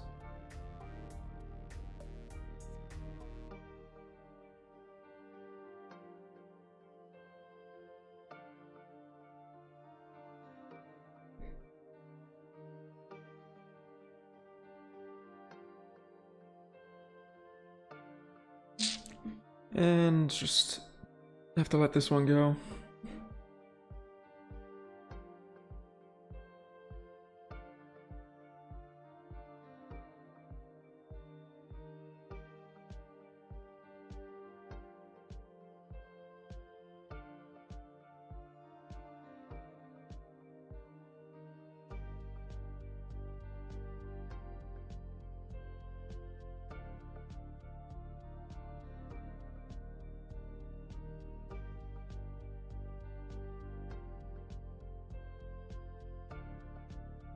Obviously not folding to the 3-bet. The question is, do we 4-bet jam?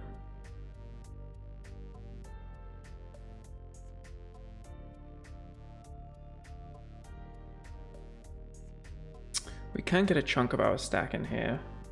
This is going to play pretty hard as a bet call, but we probably just have too many leads.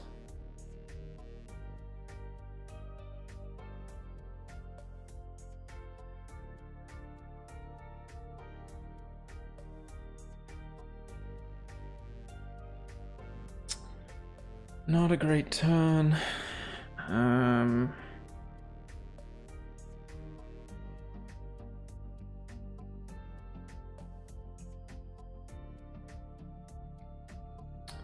guess we just bet fold.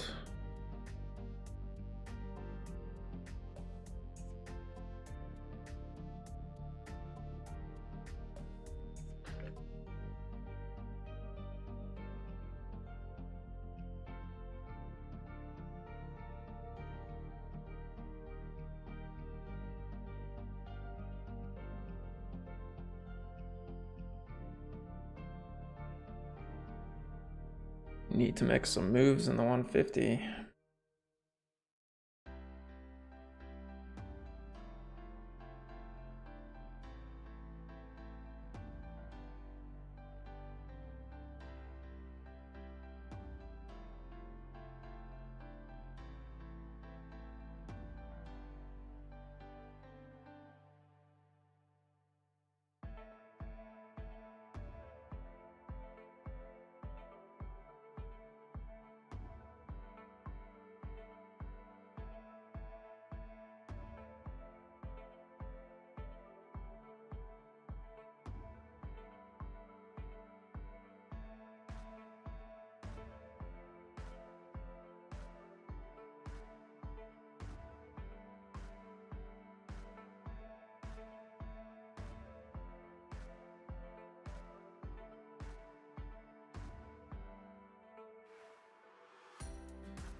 Seems pretty tight over on this table.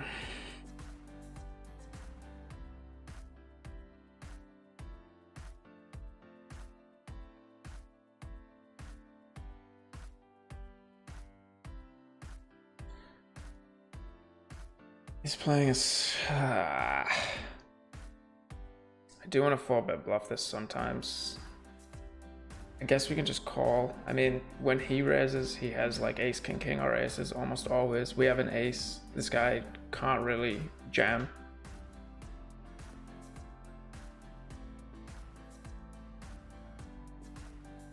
And not the board we were looking for. Expect them to just basically jam here pretty much every time. Check one time. I mean, given removals, it's quite likely he has a queen.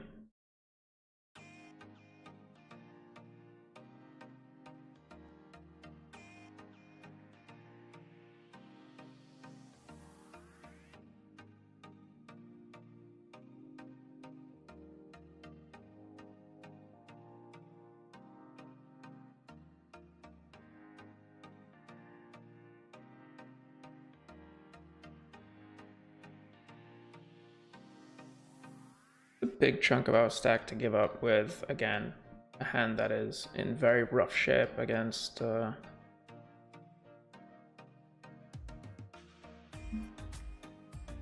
ranges that are actually 3-betting.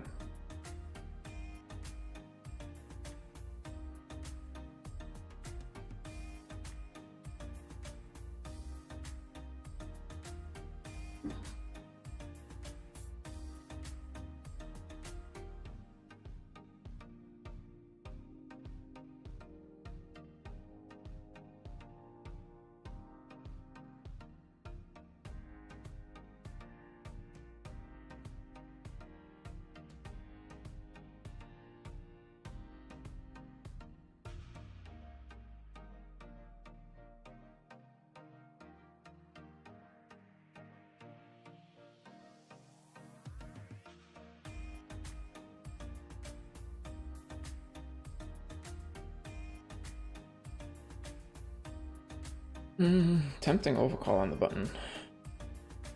With a very, very bad hand.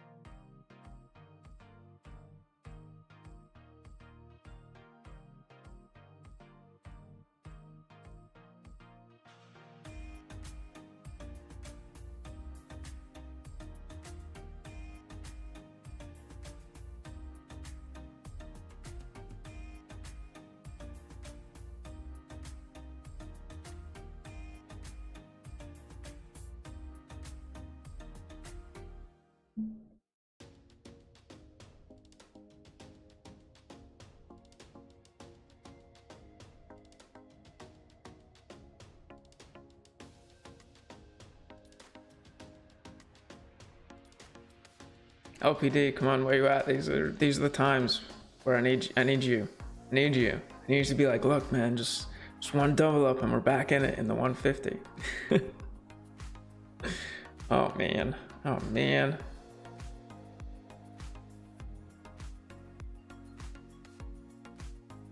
I mean,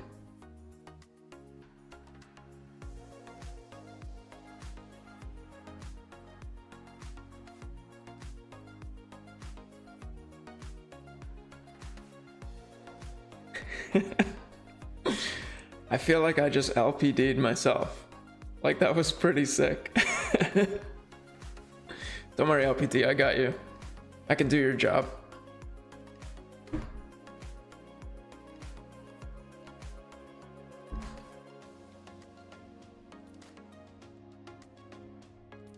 What's this guy 3-betting with? Trash. Trash. All right, we're back above average. We're back in it.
Man, can we fold?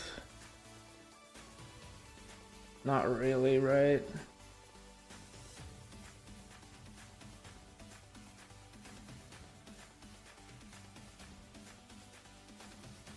It's pretty gross. Yikes, rough shape too.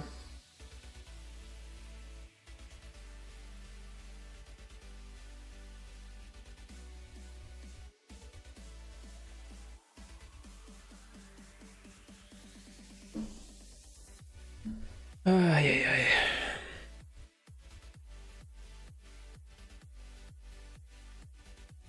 I really just wanted to fold that when he opened an EP. But I'm pretty sure I'm meant to be calling those types of hands even at 60 BB. Sick.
I'm folding on the left.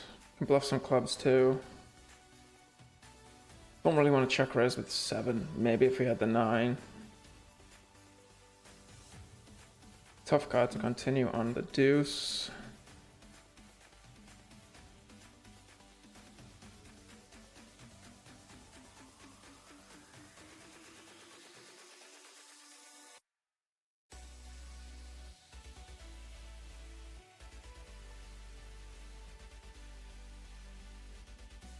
And I think we just give up.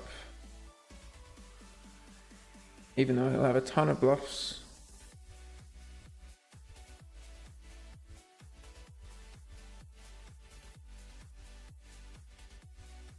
I mean, good card for my raising range on the flop, even though we block a bunch of the draws. So I think small bet here, kind of a range is nice. We get jammed on by valuing snap calls.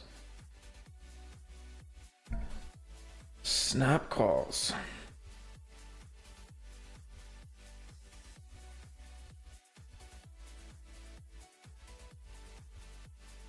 I don't want to check and face a pot size bet. We can get called by worse, given that everything bricks. Can also get jammed on, which looks like it might be the case. But he can have like 6, 7, 9 type hands.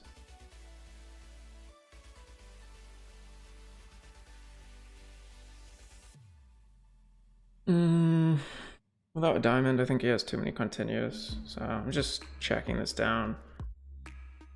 Some showdown, but I'm guessing that he probably bets turn here and we just have to fold.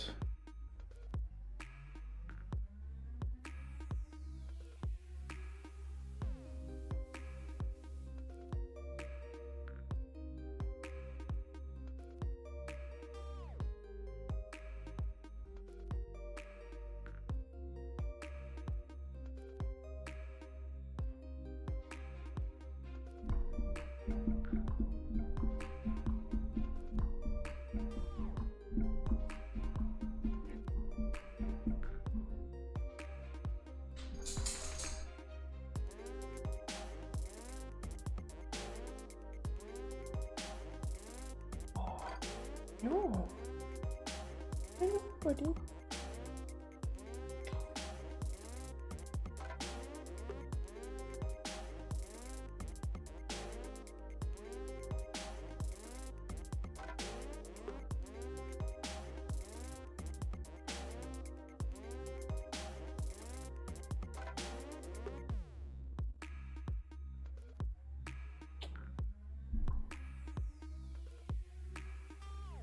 This guy 3-bet was really light last time, but the question is, like, we don't ever have fold equity, so should we just call? Probably.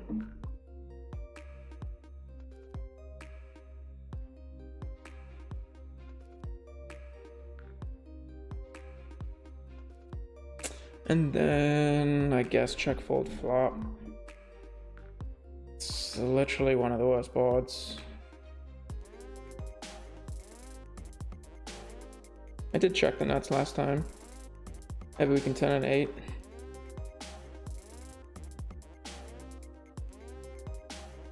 I mean, we can't win now.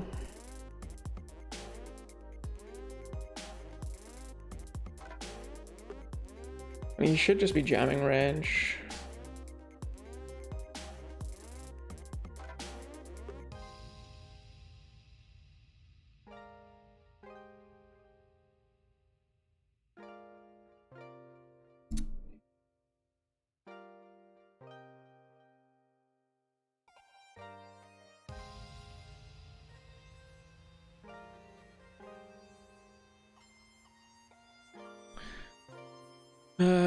Yeah, I mean, we're never gonna get kings to fold, which would be the only reason to potentially float, but unfortunate to run out.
And hopefully get the light 3-bet this time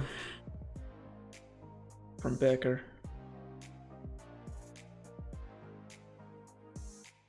Okay, okay.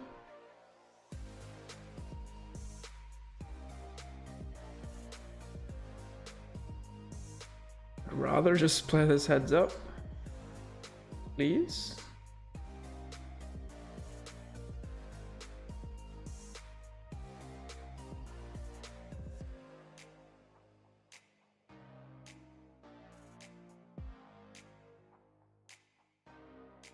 Gotta fade a lot, gotta fade a lot. Queen 10, 8. Ooh, we hold.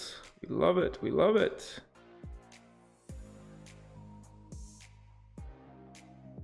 This guy's a bit short to bluff.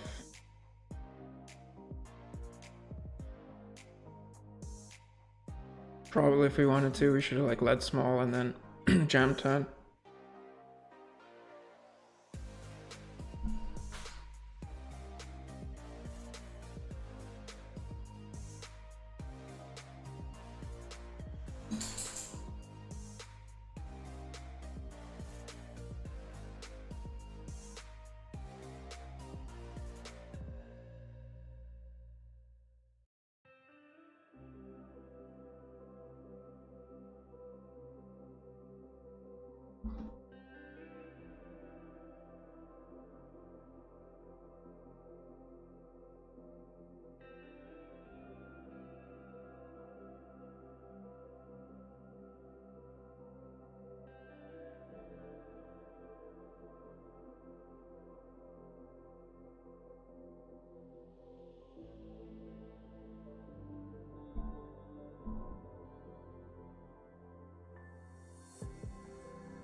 Oh man.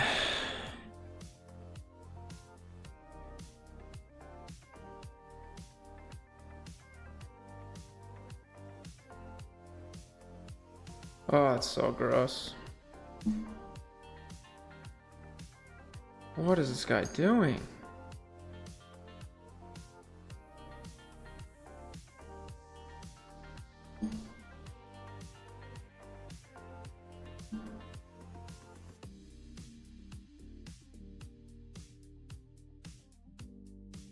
What is this guy doing?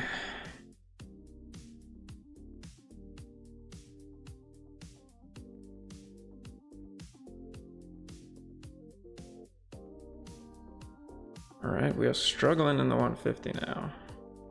Would have been a nice spot. Would have been a nice spot.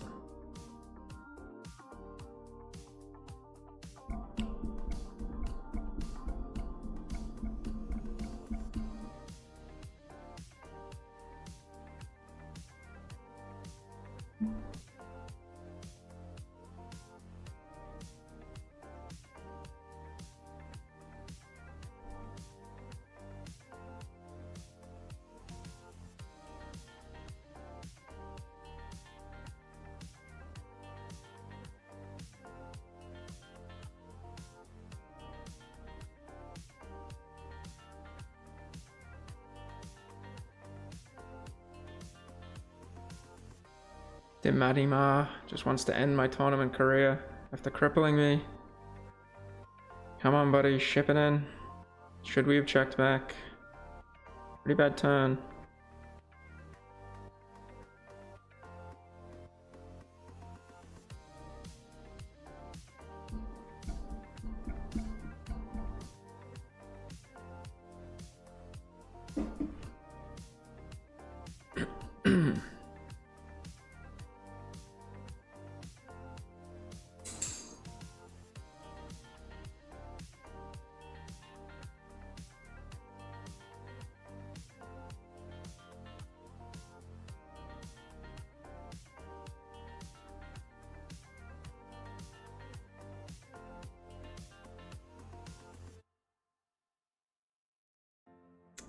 We will be going with this hand.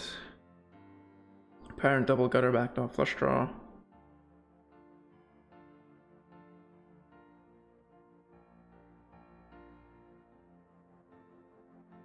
I mean, what does he bet folding?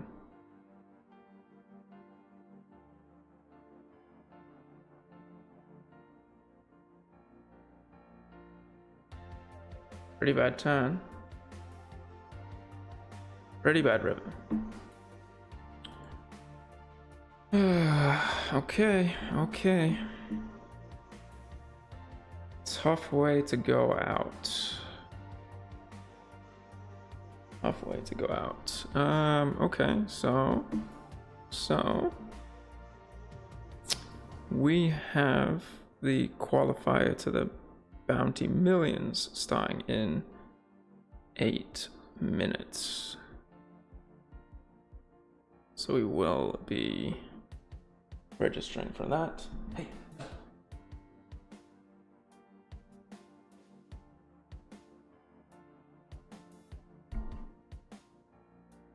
And then the Sunday main event starting shortly after.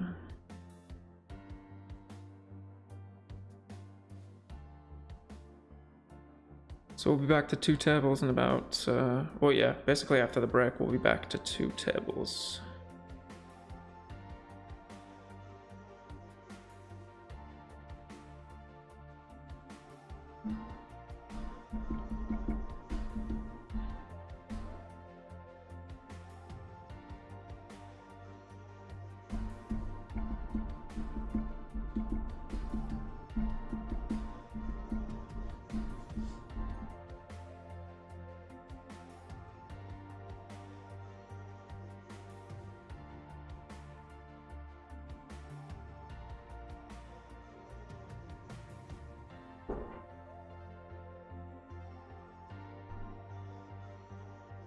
And pretty much range bet on this flop.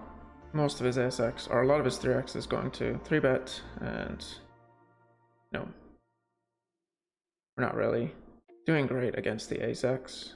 A lot of fold equity. Ton of better hands that can fold. In terms of mid pairs.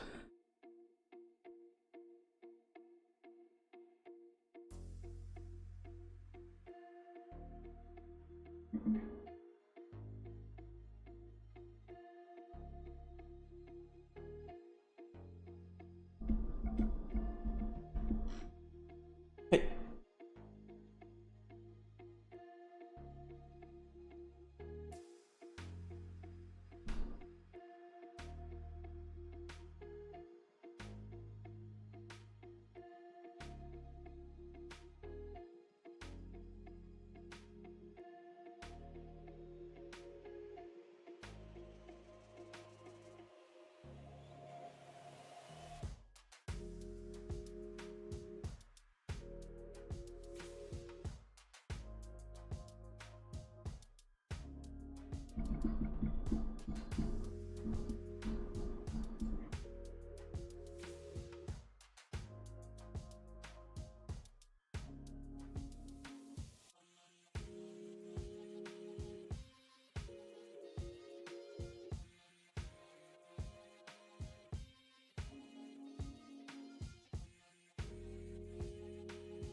All right, we will be back. We will be back.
All right, we are back. We are back.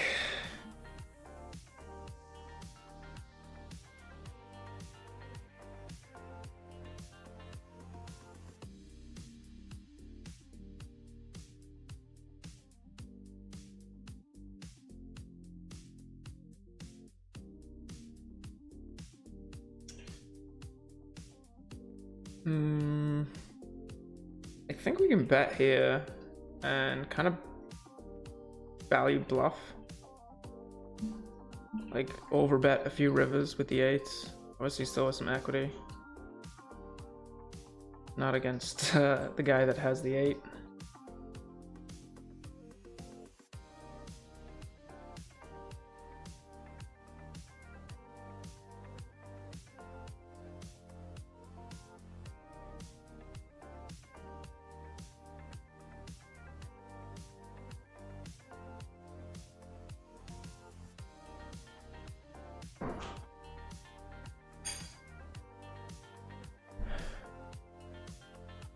Yeah, I mean, I guess Monday is kind of like payday for for most people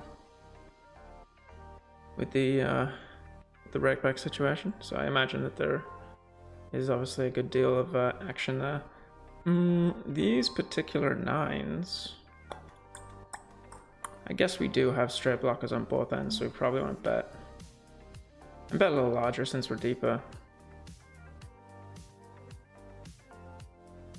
So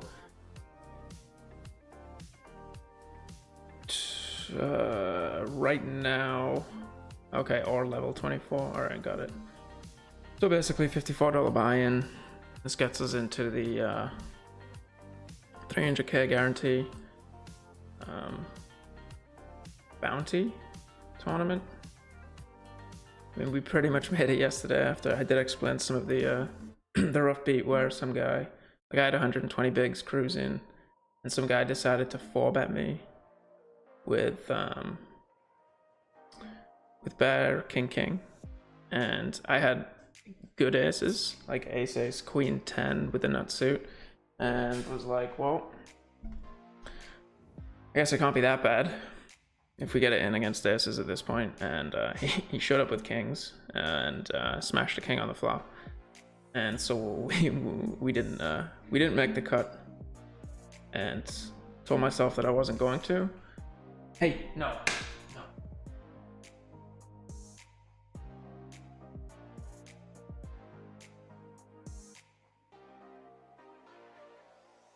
Told myself that I wasn't going to play it, but it's kind of last minute. If we make it, it'll be kind of exciting to stream. It's a pretty big event. It's been having qualifiers for, you know, a very long time. And I guess there's some flops we can fold with this hand. That would be one of them.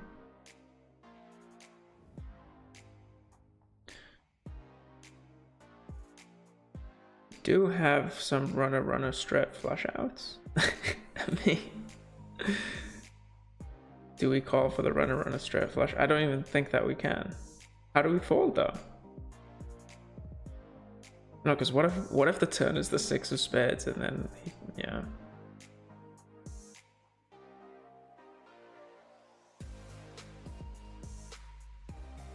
Sick bluff, I guess.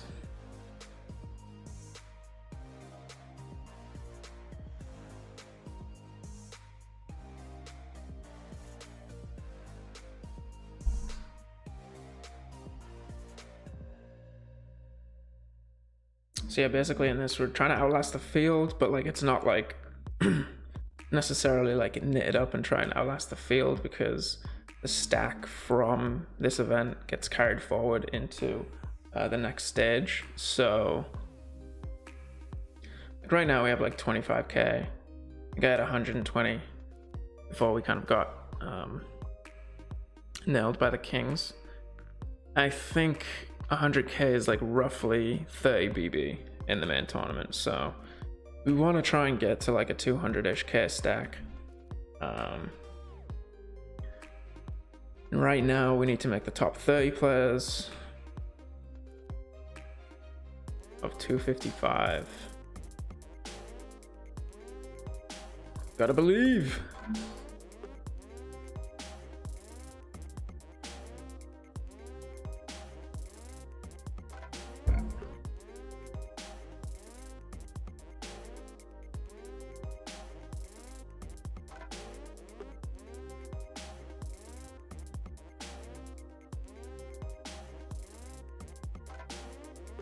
Like, I think with any ace here, we could just like shove. Like 3-bet bluff, and I think the folds are gonna be crazy high against these particular like stack sizes that are like low to mid. I mean, we're obviously far away from the money, but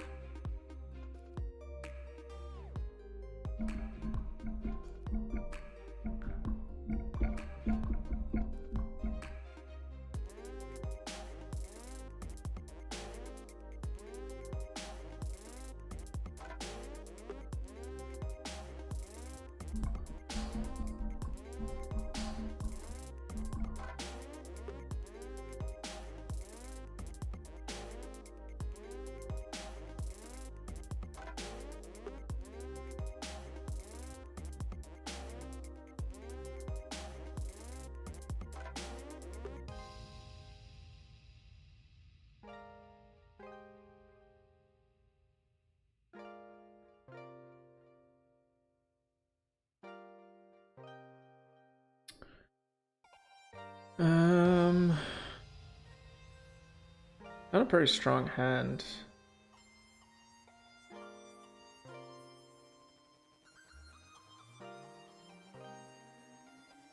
Probably check call. I don't know. Works out this time. It's pretty gross. If we get rezzed, I guess we just bet fold. Just an open end. End of the day.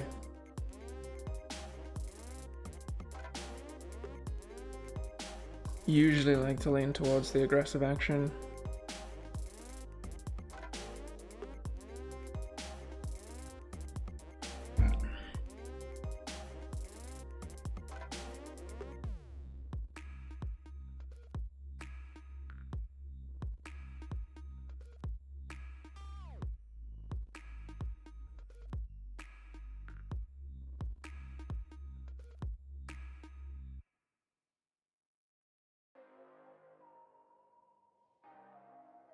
All right, we made it 3 hours. I think I'm probably gonna take a seat.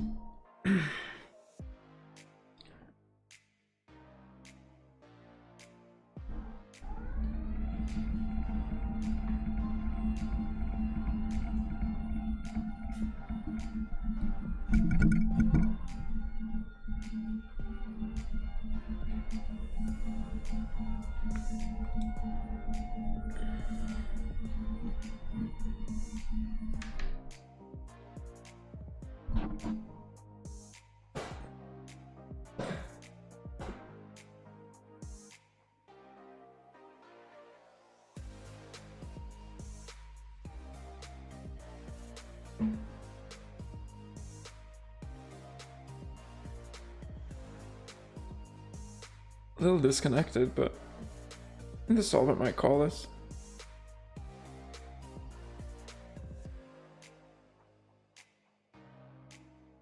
We obviously do want to play aggressive at the beginning in these bounty tournaments.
Need to fade the king. R3 now, actually. We hold. Alright, nice pot, nice pot.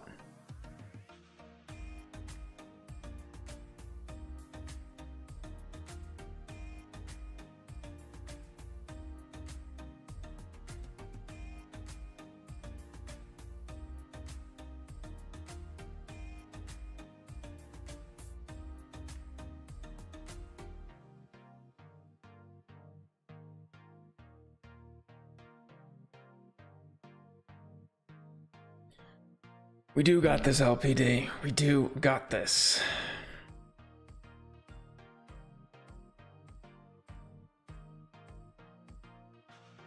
Looking for the shove from the 10 BB stack. 7 BB in the middle. There it is. Looking for the overcall.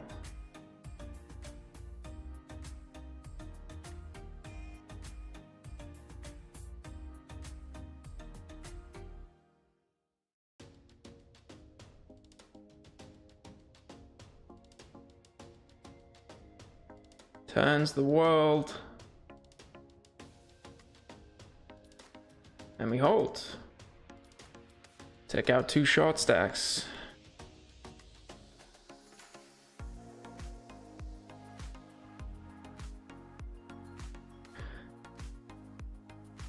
Yeah, I definitely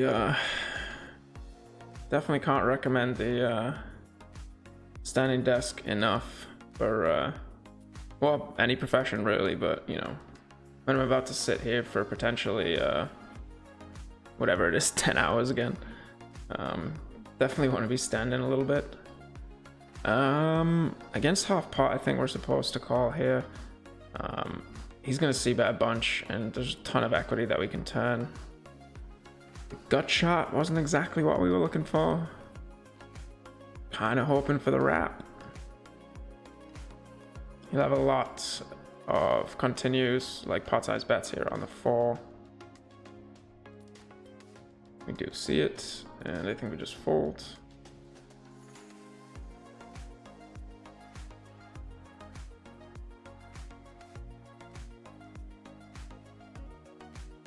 So slow start in the Bounty Millions qualifier.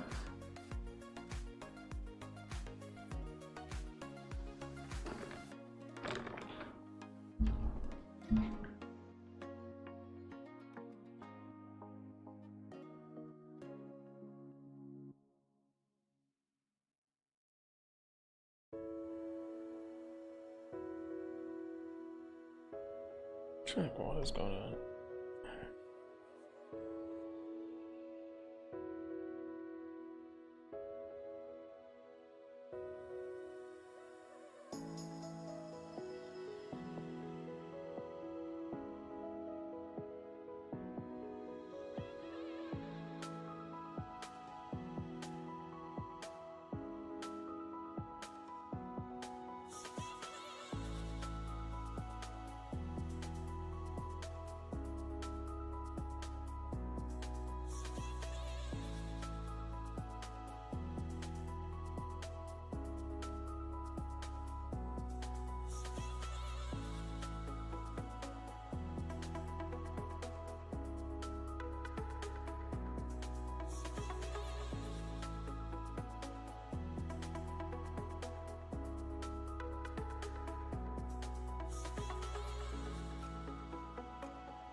No.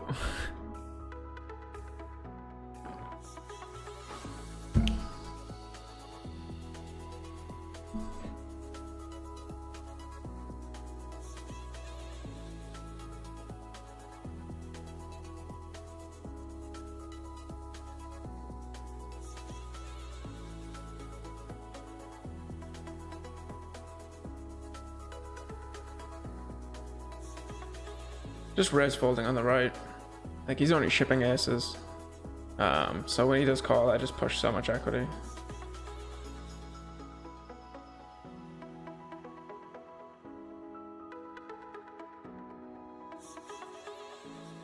And pretty standard c-bet here on the right.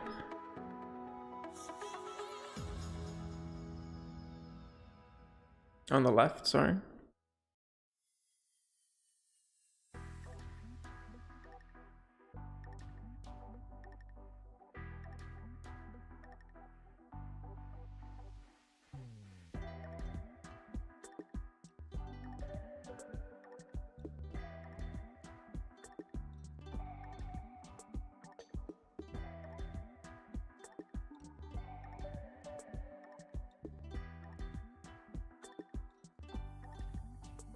Feels like we should hit the spot with our hand, but we kind of don't really. Pretty good card for our range. See what this guy does. Don't mind taking a stab at this one. Guys to play like super straightforward. He shouldn't have many deuces. Do we need to go that big?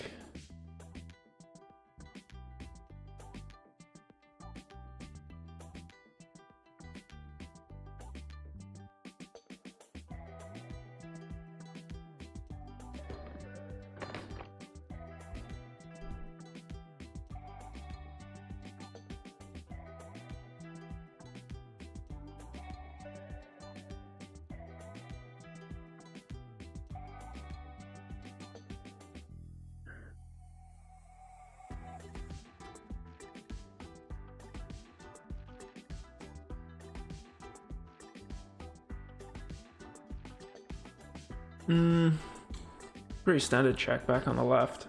Some pretty strong hands out there. With the ace being uncovered. Now it gets a little dicey.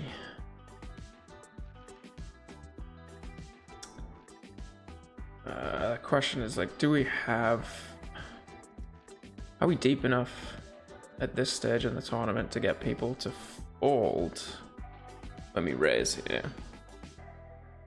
Because bang into two people like this, I just don't know that we are. And if we call, like, I don't think that we fold two pair with a flush draw. If we call, we have reverse implieds and can't really rep the straight at this stack depth. So pretty awkward spot. probably would have just potted if it checked to me. Not a bad flop to follow up with though. Obviously a limp pot though. Hopefully we run into a 3.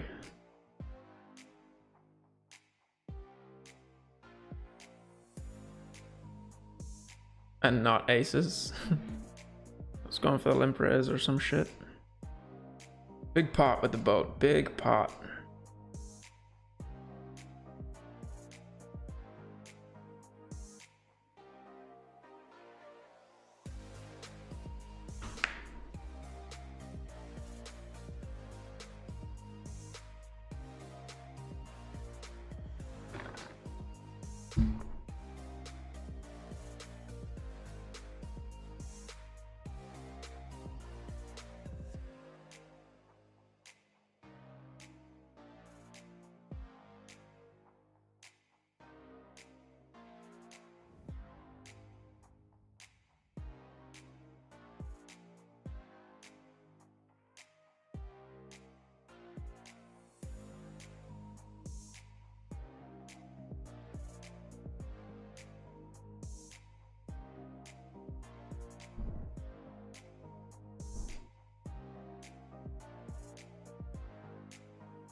Obviously quite a high SPR here.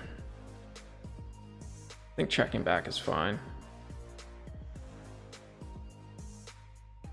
And gonna have to call a turn.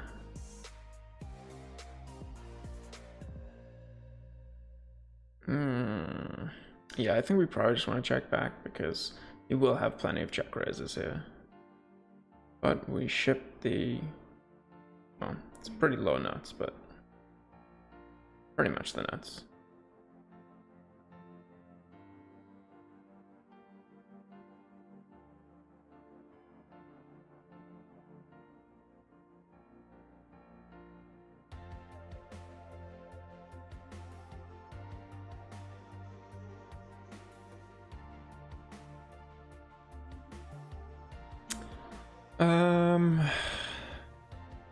Got 9-8-8. I could see it. I think want to be a little careful on these boards. Some decent turns to bluff. Don't want to burn our 8-8 blockers here. The backdoor flush draw as well. Free card would have been nice. I think probably too loose to peel.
Oof. I'm actually just gonna fold. This guy's a little too deep. If it was, 14 or 12, I would just ship.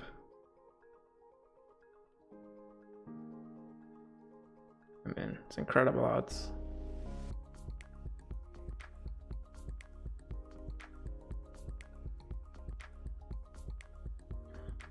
This guy just smashes it.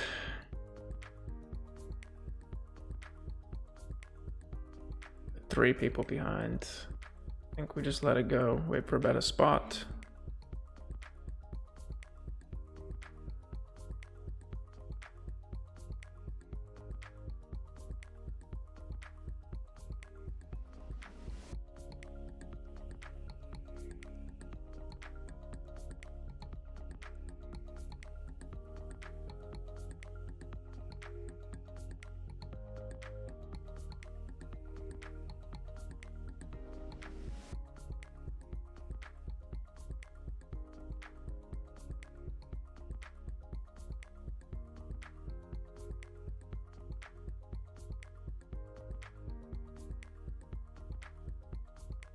I mean, we have the double gut shot, and ace high can sometimes be good. I think he's probably ripping a flush draw by now. So I think we have enough showdown value to check. Interesting. It's pretty tight.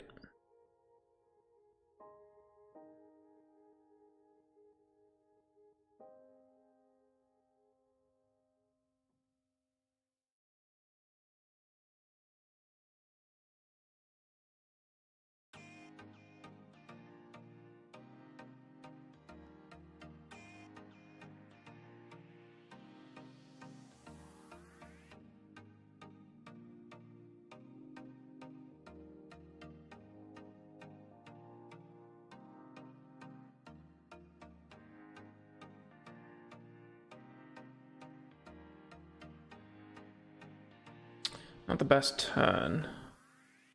I think we want to slow down a little bit here. I mean, he's going to connect pretty well with that.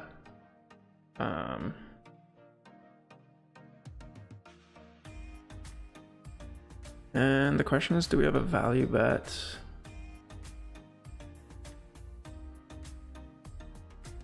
Blocking the 4 is kind of key. We have no time though. I'm just going to check. Okay.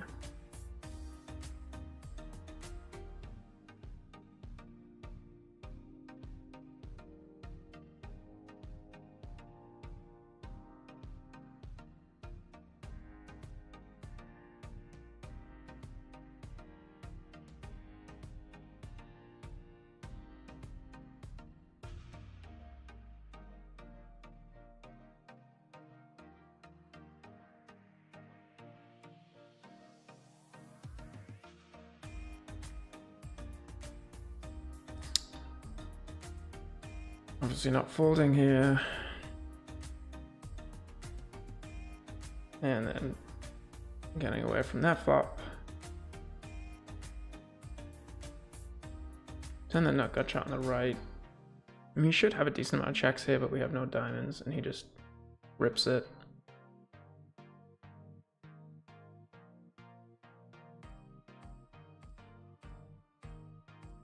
I think we fold on both.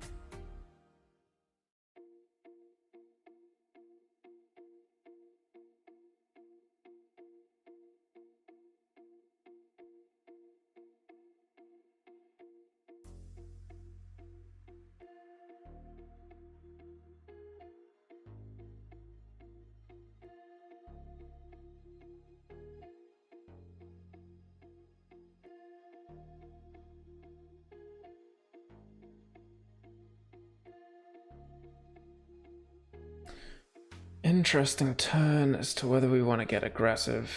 I don't mind paying like half pot here and then stacking off against this guy and not against this guy.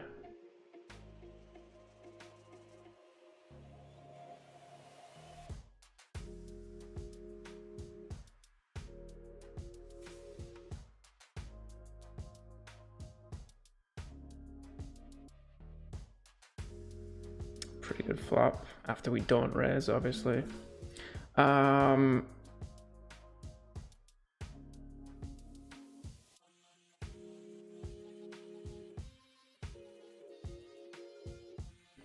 Very bad turn, but we're not folding. Like when we block an ace and fives though, and this is the turn card, it's not fantastic. Wish I had some time. Like we run into eights a lot here, which is really gross.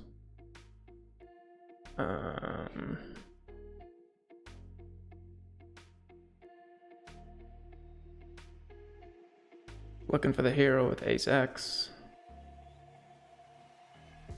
If we get jammed on, can probably actually fold.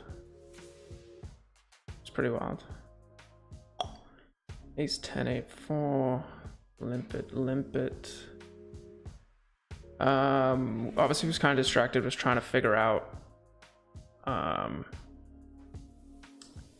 equities on the right.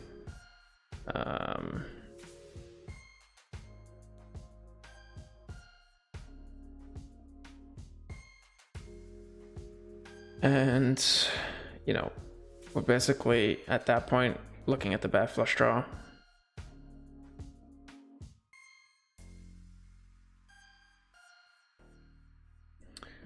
And I think it was like an over pot size bet, so we don't have the equity to stack off. But assume he only does that with straights.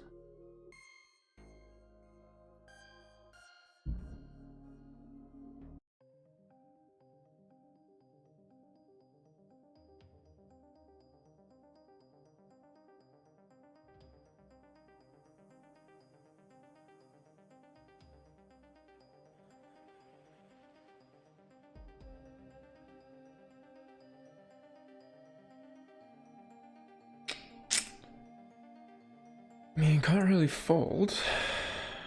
This guy ships it though. Very rough spot. Not the best turn.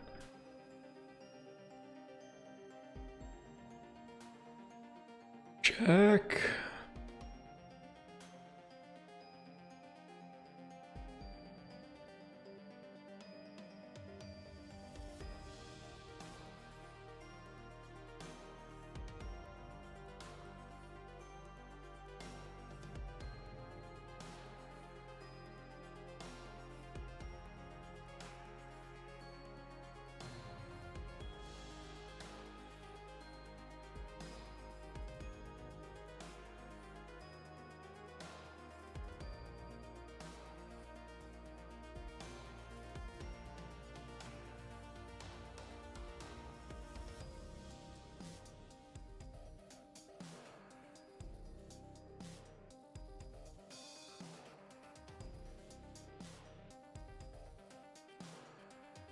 So I think we will we'll open up another one of these qualifiers, because it would be nice to have that final stage tourney going. Oh man, I'm gonna be up late. 6,400 people in it so far. Jesus.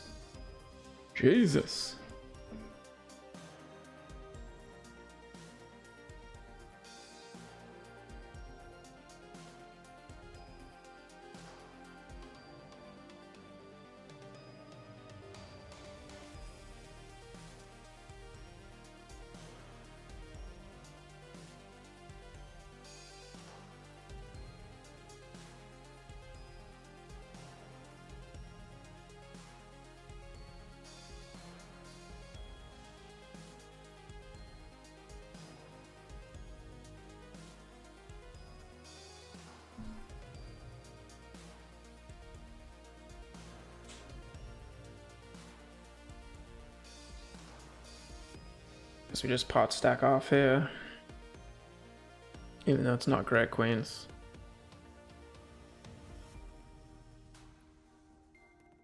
Getting a little closer to the bubble.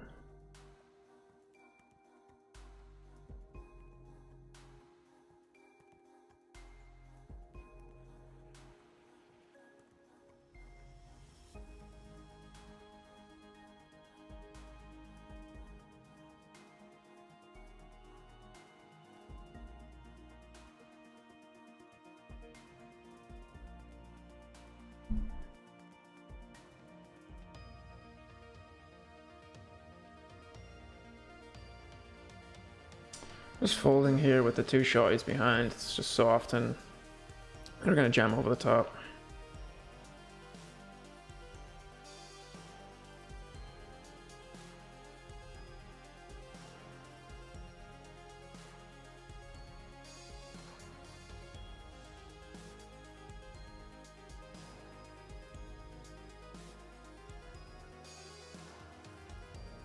Pretty good flop on the left. Just want to start building a pot. Nice that we slightly cover him as well. I mean, small bounty, but...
Right, so we have another qualifier on a different screen. We'll just keep it at 2 tables for now. If they're all still going when the Sunday main event starts, maybe we'll put 4 tables up, but right now we'll just we'll bring in hands as they happen.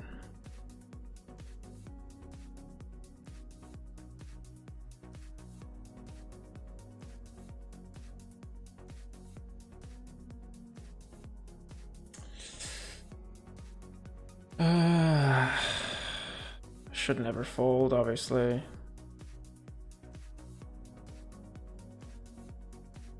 But he's just going to be able to apply so much pressure.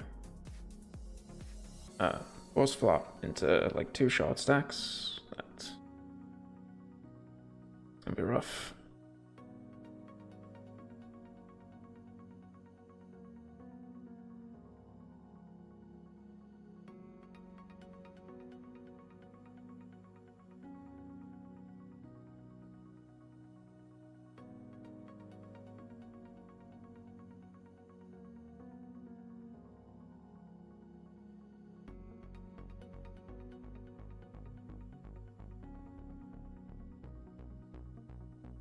Obviously a ton of blockers here and just bet folding against 2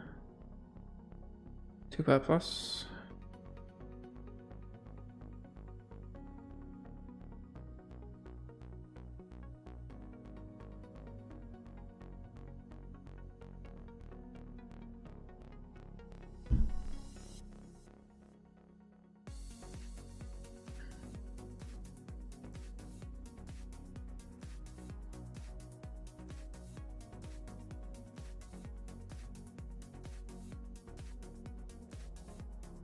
He's never 3-bet folding.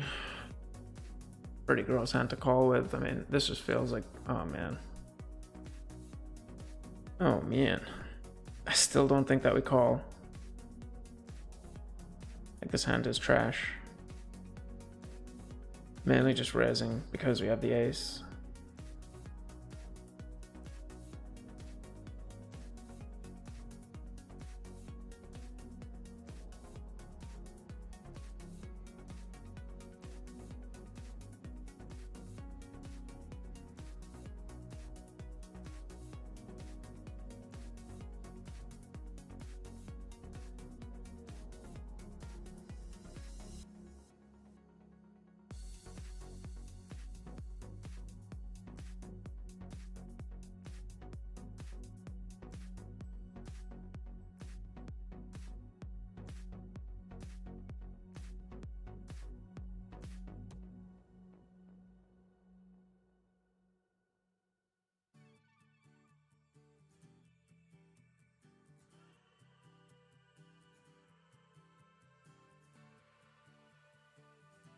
mean, does he ever fold?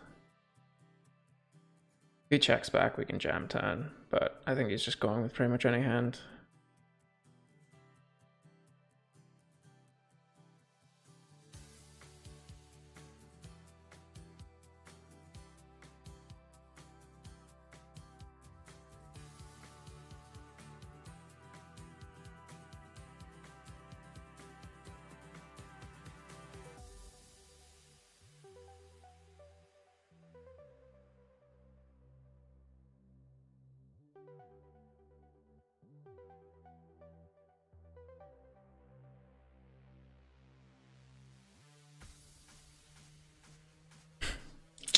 I could see the solver maybe wanting to call that. But I feel like at 20 BB, it'd be a lot more important to have the high pairs.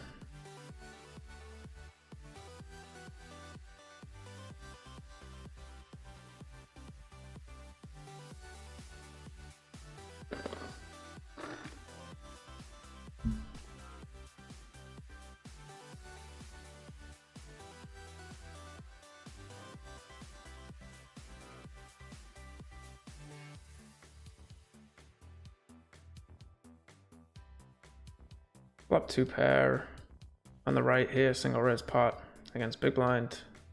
You get called, turn the nuts. I'm blocking diamonds. I think I will just bet small here on the turn.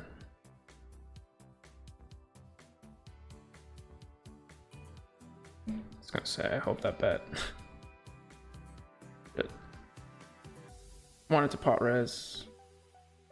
You do take it down. Don't see the point in small raising here.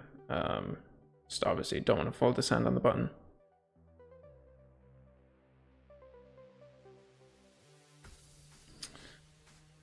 Against the jam would probably stack off, but pretty decent board to check back, I guess.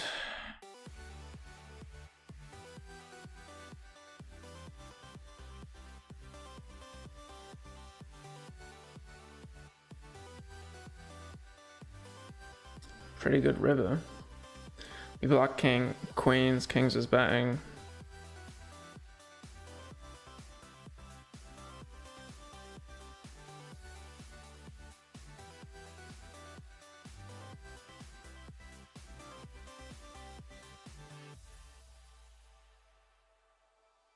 Do get some value.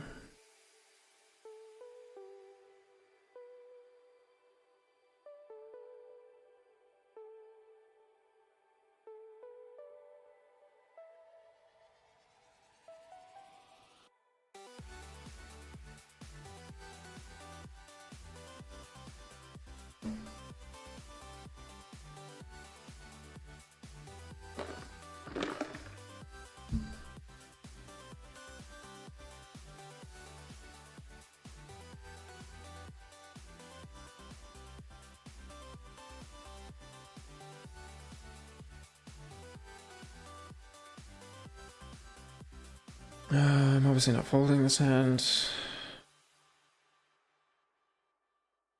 Going to just call though. I mean, there are some flops we can get away from.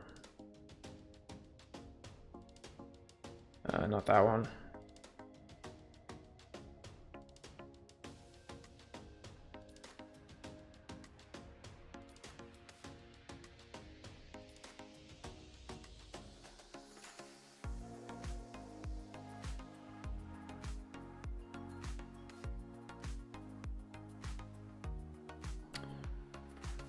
All right, nice little double up.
Not sure if we want to 3-bet this and then have to stack off. We might have to anyway with this guy in the big blind. I guess maybe we should probably 3-bet this with ICM pressure. It's probably a bit of a punt not doing it. And this guy's gonna time out for 65 seconds for... How long is he timing out? Wasting our time for $48. Okay.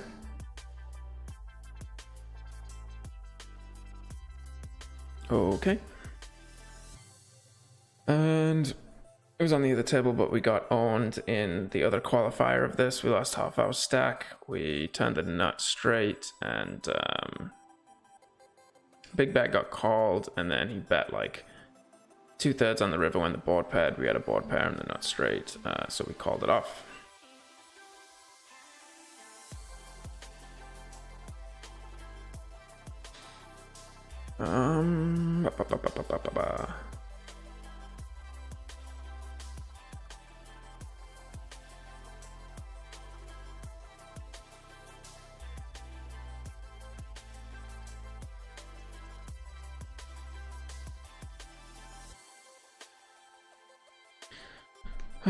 Rip.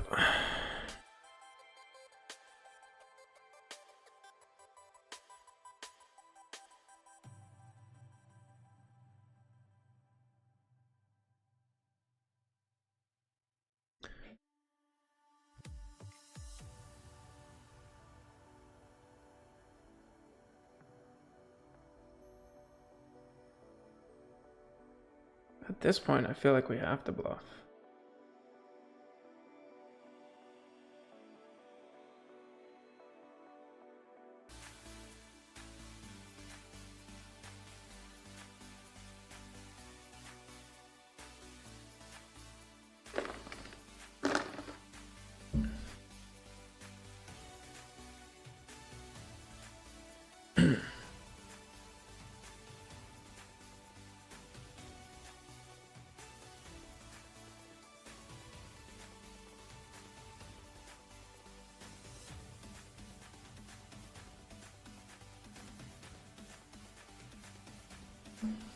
Not sure if we actually want to raise this because we just so often get multiple callers and then have flops like this where we just own ourselves.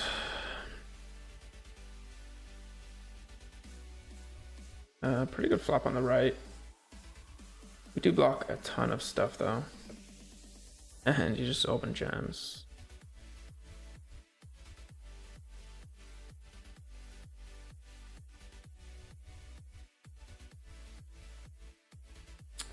Love to see the board pair.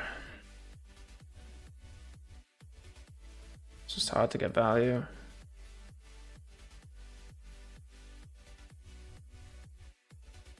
So sick. Lovely. No spade. Value bet the turn because you know you're just gonna crush the river. Man. Gotta love it, gotta love it. A little bit of frustration creeping in my voice there. Overparent gut shot. Can't fold.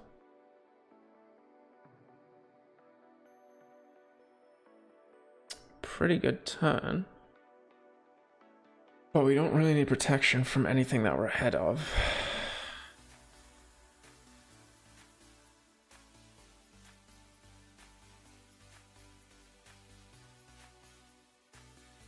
I think with our blockers, I think we have to call, right? The snap small bet. Makes sense.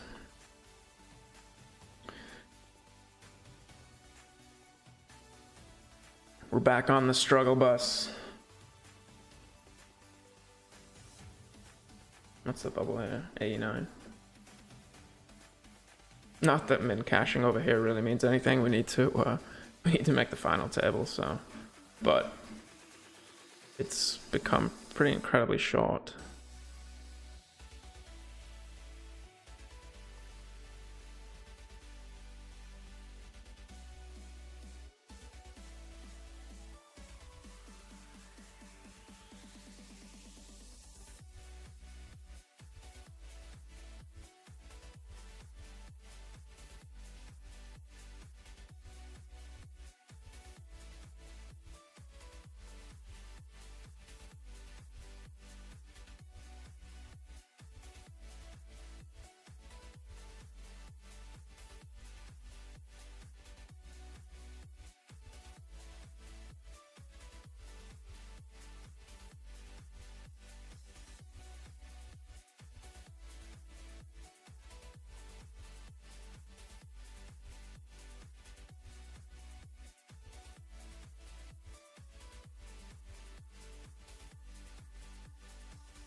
Okay.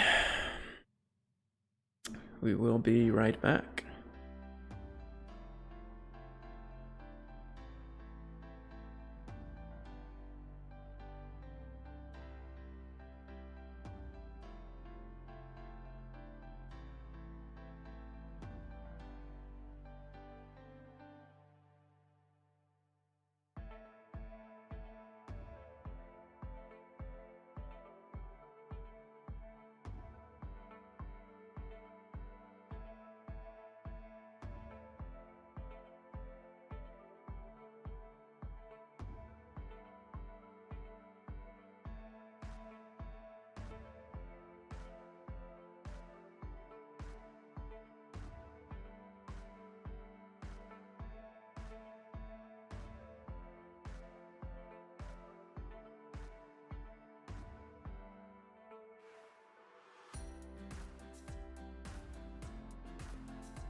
Alright, we are back.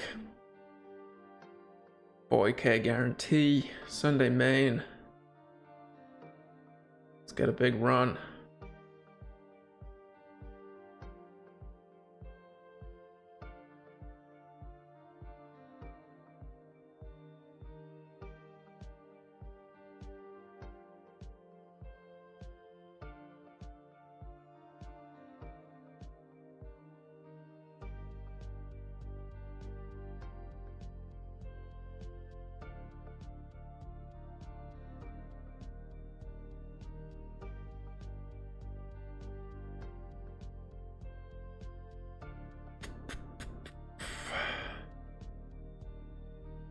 I guess let's put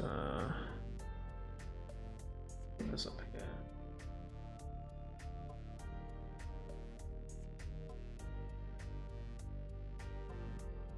here.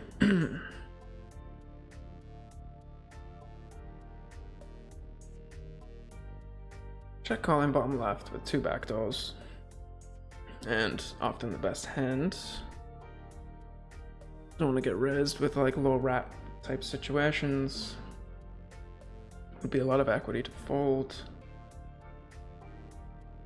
So up top we got the 2 qualifiers.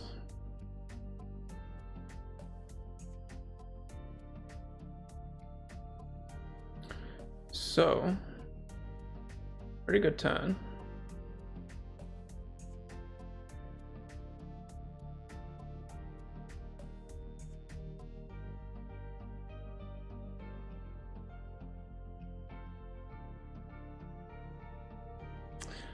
$20 BB on the top left and a limp pot. Oh, and he overbets the turn. Love it. We could ship it. We're gonna have good equity against most stuff. Obviously calling bottom left. And bad river for our range. Oh no, what the hell?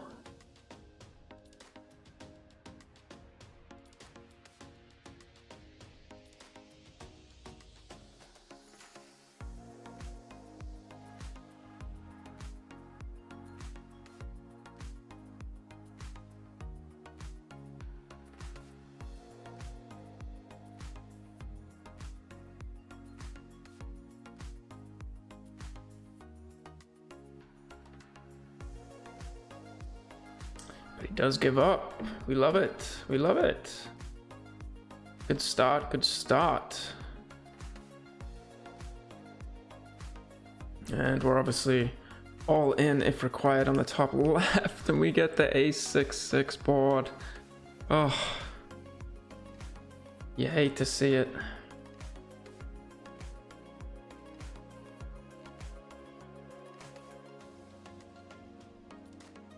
You hate to see it. And we just have to fold.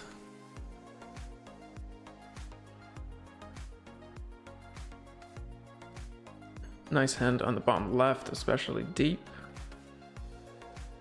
Can definitely call the squeeze here.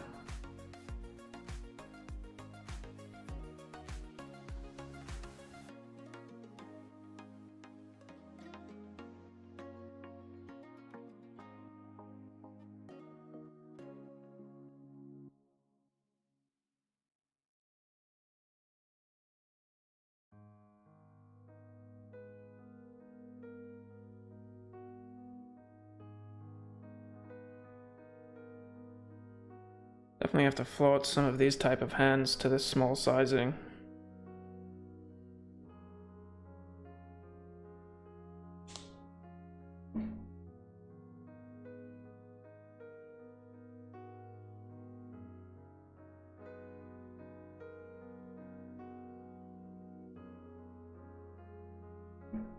And obviously folding turn, but often people will give up on the second barrel there, so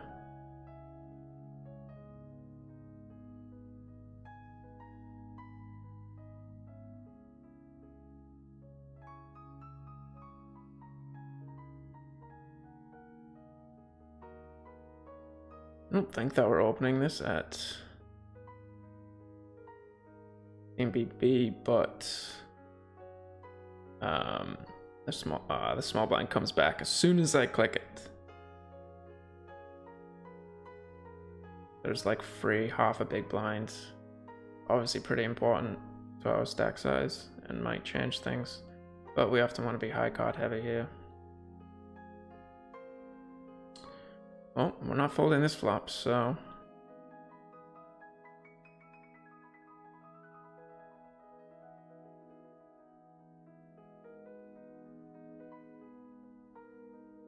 probably could have just jammed, actually. Makes more sense. But we do induce this, so that's good. We'll probably get it in against a better flush draw though, which obviously isn't ideal. But for the chips, and we like to see that hand. Not that turn though. Oh, we're gonna break everything? Come on.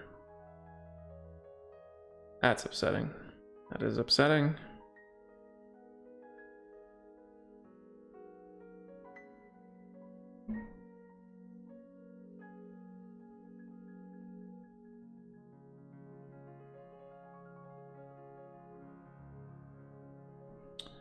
So we can probably just go back to the two main tournaments and play the this one on the side.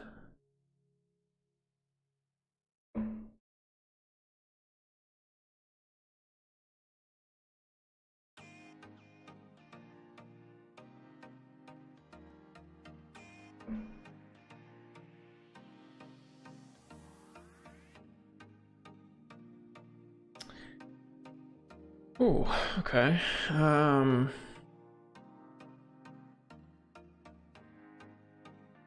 Again, I like putting pressure on this guy. Leaving the action to reopen, but I mean, we have open-ender pair and flush draw. So a lot of blockers. And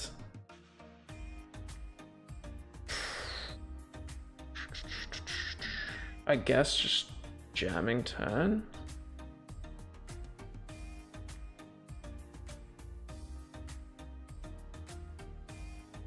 He could have some slow players, I guess.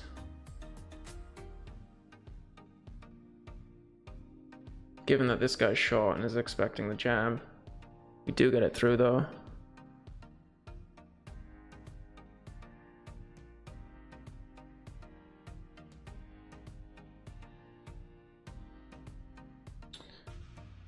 Haven't seen me 4 tables since the ignition days. Oh wait, yeah, forgot I had this off.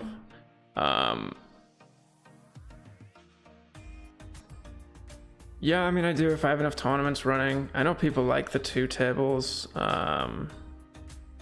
know, for better viewing.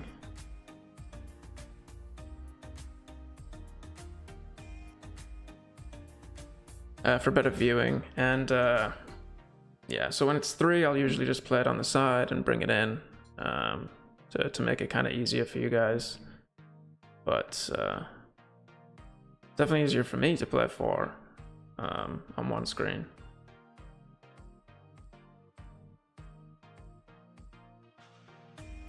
I mean, that's usually what I play when I put my volume in at 6 max is 4 tables.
And I just realized that my mic was off this whole time, so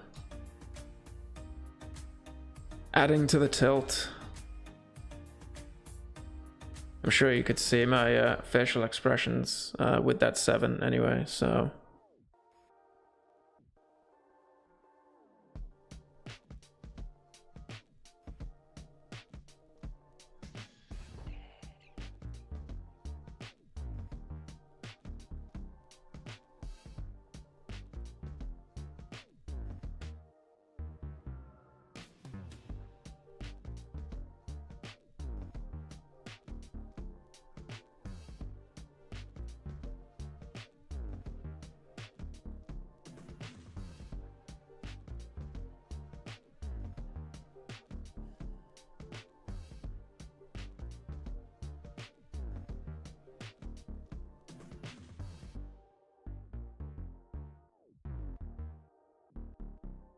I mean, we really need to be making the final table, so I don't really think we're too worried about the $10 cash jumps here.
Not a bad hand to raise the turn with here on the left.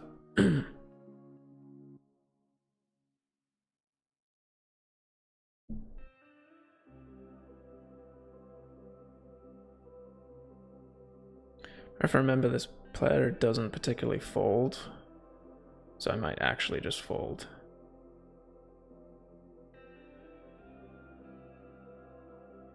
Like, I don't think this person's gonna fold 2-pair when I raise. So then my raise is a bit of a punt.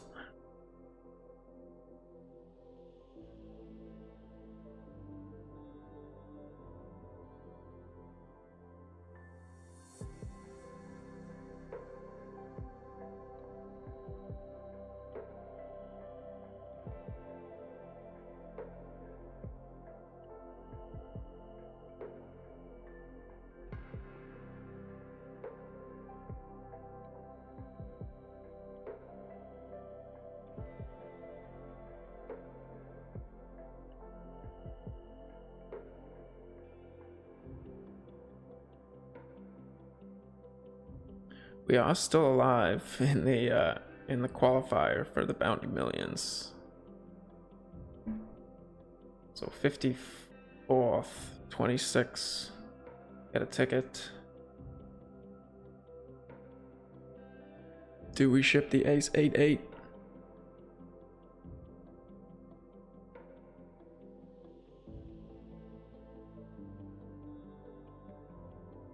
And here we just block the limp raising range so hard that I do want to raise just so I can have an uncapped range on the flop. And we do get the fold.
This guy obviously can just like punt pressure.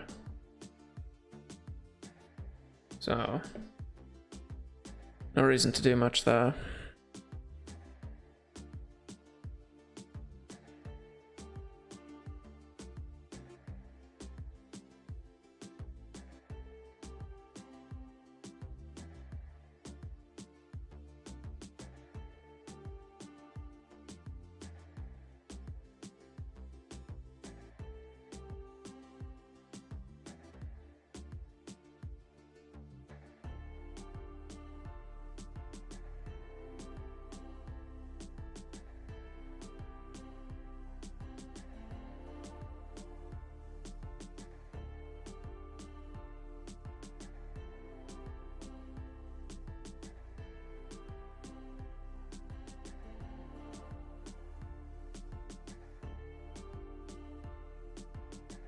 Technically, I don't think we should open hands like this, given that this guy has the stack here.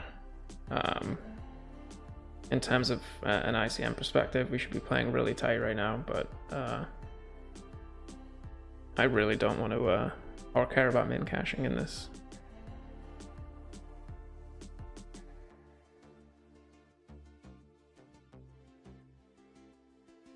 And we can actually turn some decent hands.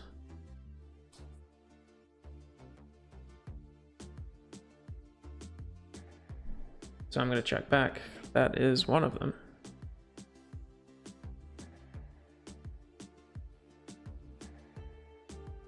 And we min-raise, call a 3-bet. This guy with 2.5 big blinds left.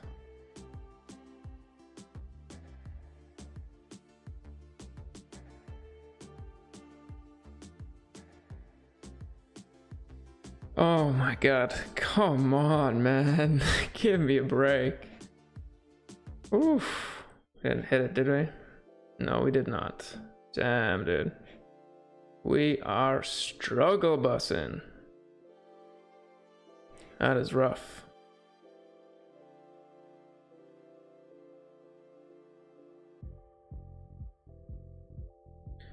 Rough, rough, rough.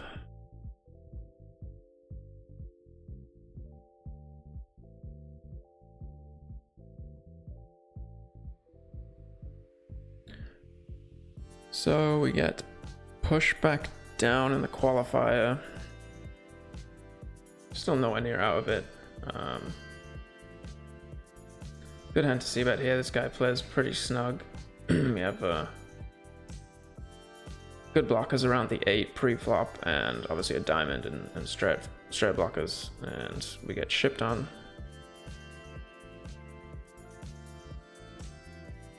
Cool, cool, cool.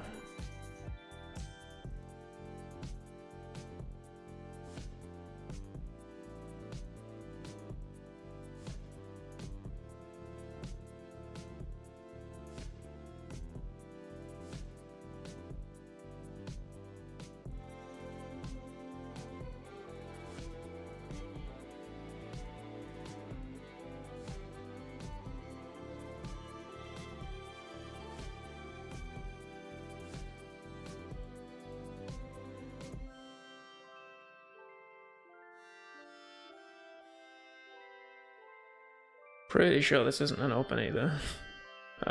Double suited, yeah, but not single.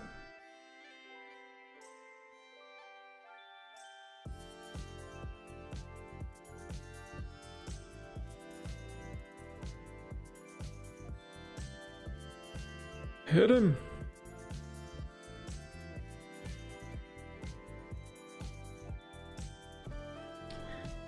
Can we fold? Can we fold? With the diamond blocker.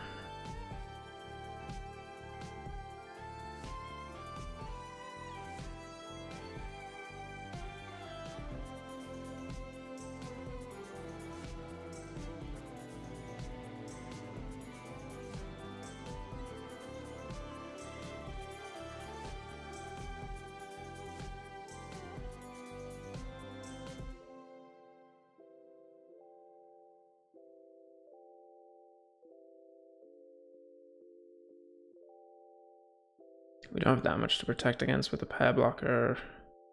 Maybe this is a little fishy. Like, are we gonna call it off?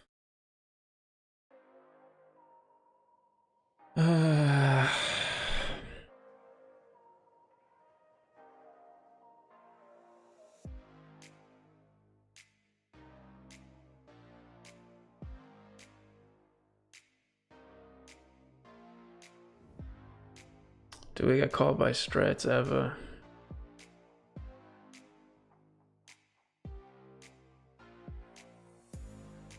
If he raises, I think we just have to fold, yeah. I mean, when he makes his play, we have no fold equity.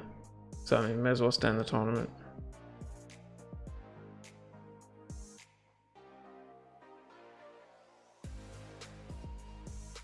And we are shipping it here on the left. 20 BBs as well. I guess we have all three going on.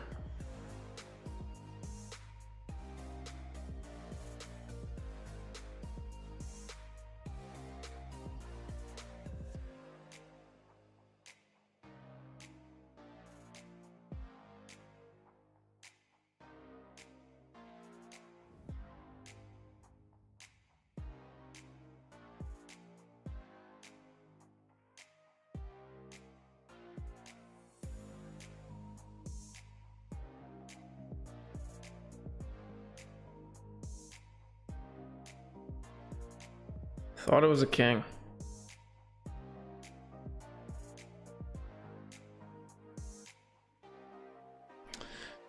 Out of two in the same hand. Rough stuff.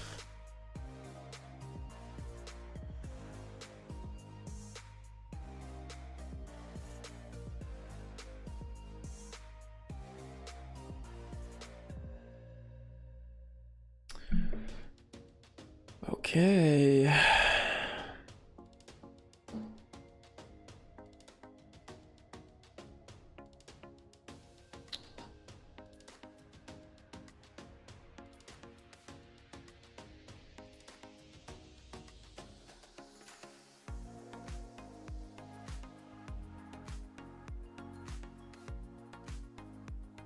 All right, one table it is. Hyper focus. Need to save the day. We did it last weekend, and we do it again.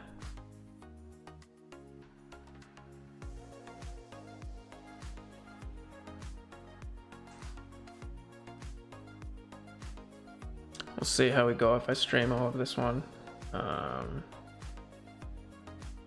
wouldn't mind putting it on my TV and saying with my pup. Yeah, I think God Gaming, I think that's pretty much spot on. Too many bad beats. Can't do too much about it.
All right. I mean, I guess we had one more starting like right now. So I mean,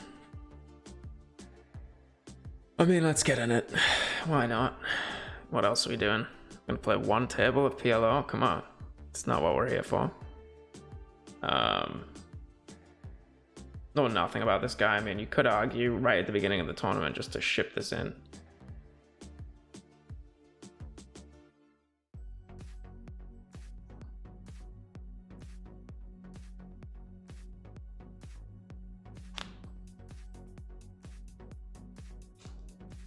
All right, well,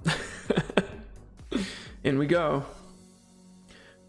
It's a pretty big pot already. I don't mind just like literally just shipping here. I mean, if we run into aces and spades, so be it. I mean, aces and hearts, so be it. We got the gut shot to backdoor flush draw, front door flush draw. Oh boy, oh boy, oh boy. Oh, come on. The non-heart ace, love it, love it. The first hand, all right, okay. All right, short-lived, people, short-lived. And almost just called that res there too. All right, well, back to one table, back to one table.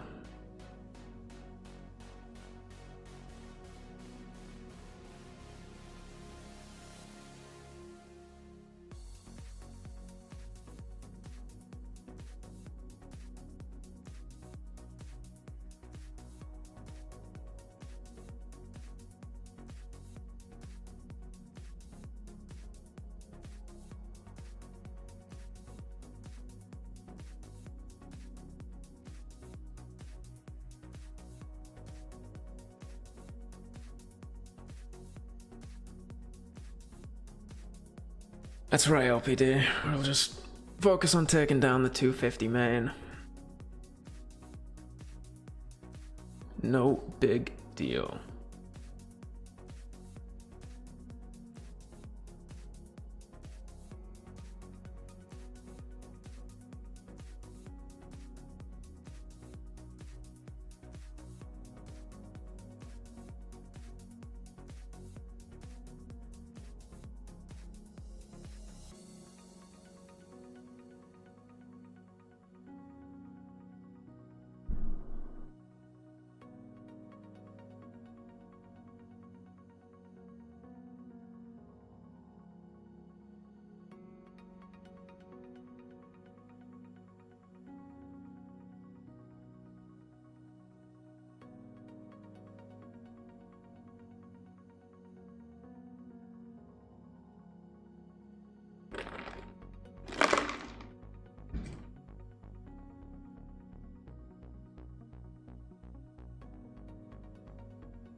Yeah, it's actually funny that you say that because I wanted to watch him. I wanted to watch Jay Nandez because I think he put something out that there's like it's like a big Sunday on Coin Poker. Like he's playing some like 25K tournament or something, I think.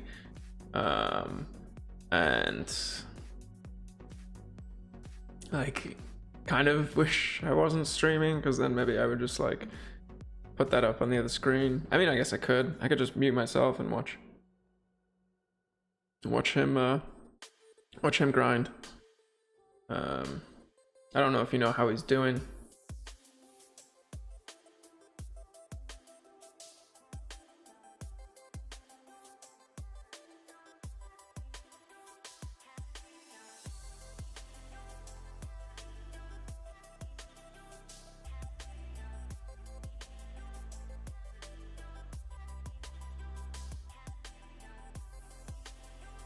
Yeah, DNY, the king with the flush draw hand was pretty rough.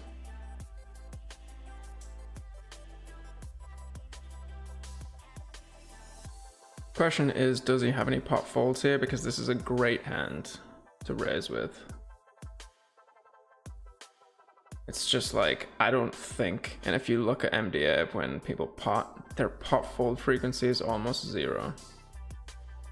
I think we just run into like aces with like backdoor clubs or something that's just gonna stack off. Which sucks because this hand is just beautiful. If you'd have bet smaller.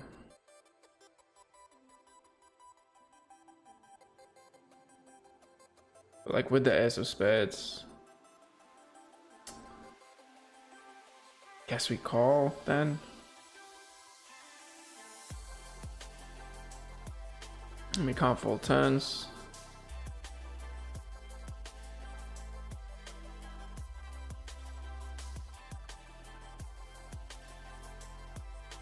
This could be our tournament right here, guys.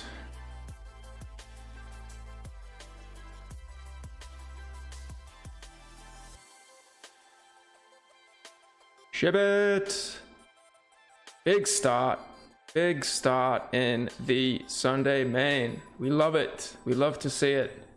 3rd place. Let's go. We hold for the first time in the day.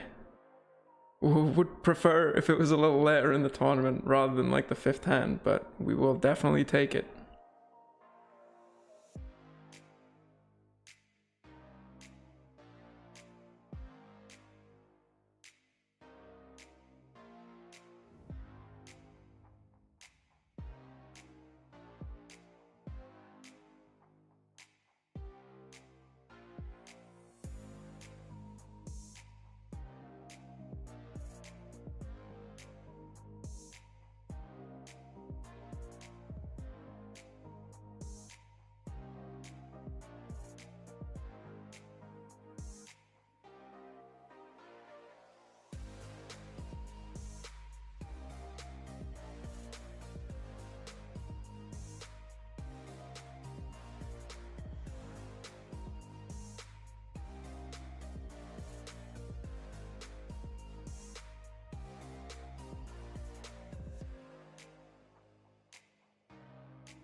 Yes, LPD, that was a big pot. We do like to see it deep early on.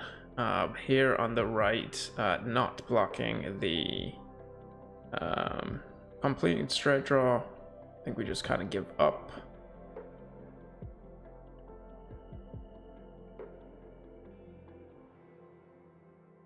And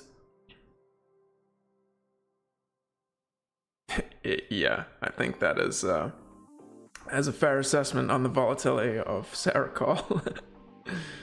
I think we have too much equity to bluff. But I think we often lose to bet at 2 pairs here.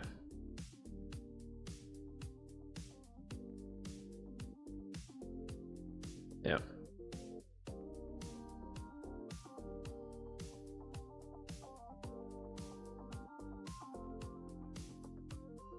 Yeah, I mean, I wouldn't mind seeing some stats on this player. I mean, I need to get into a better habit of taking notes. I don't usually take notes on GG because I don't, like, as I said, really ever like put volume on it. I just stream on it. But if we are going to be playing some more tournaments, I need to start making notes on some of these player tendencies.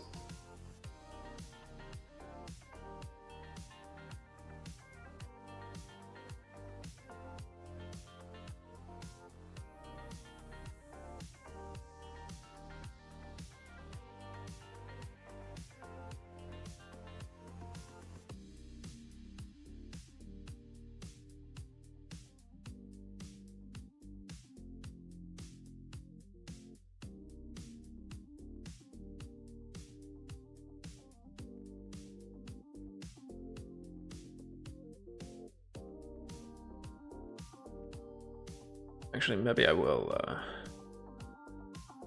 see what Jin Anders is doing. I kind of want to just play and have his stream on like the other half, but I'm pretty sure you're not supposed to do that.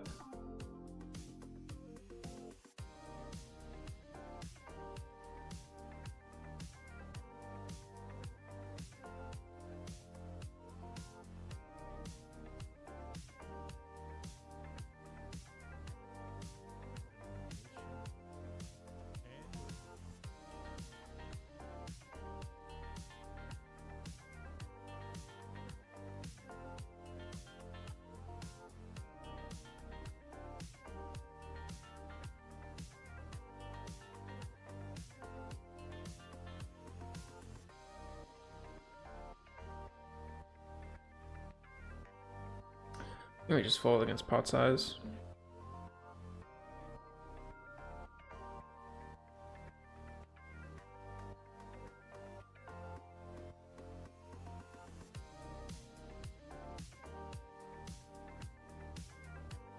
I guess I need to start playing some more on coin poker. Looks like there's a good amount of action that's going on there.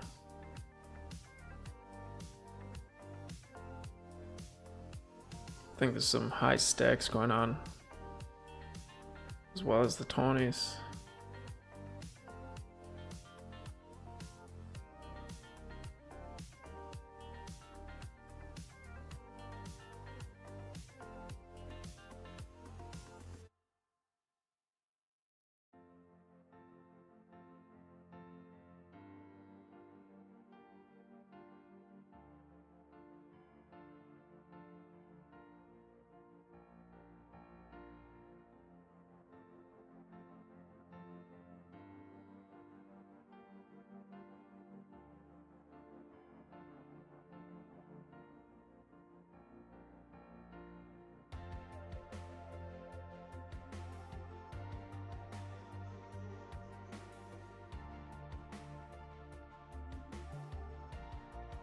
So I see one, looks like he's 5th out of 10 remaining in the 5K? Yeah. Oh, so he's in so he's cashed in the 5K already. 10 people left.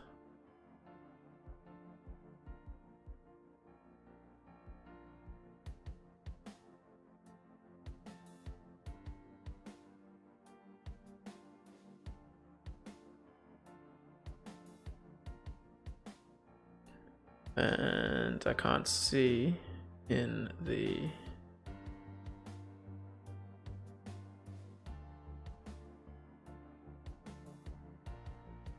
Oh, he's railing. Oh wow, there's 400, 800 PLO going on Coinpoker right now. It's pretty wild. Tony's game. Tony G. What a character.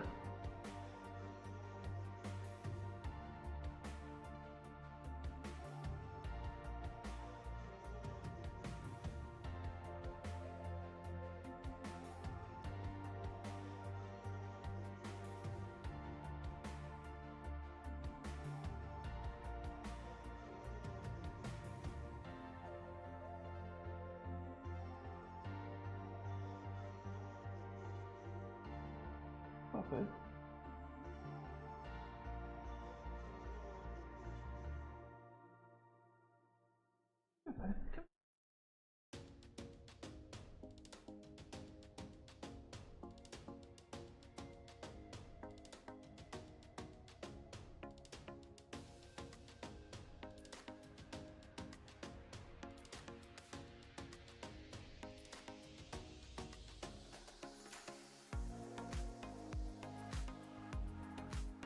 Oh, thank you.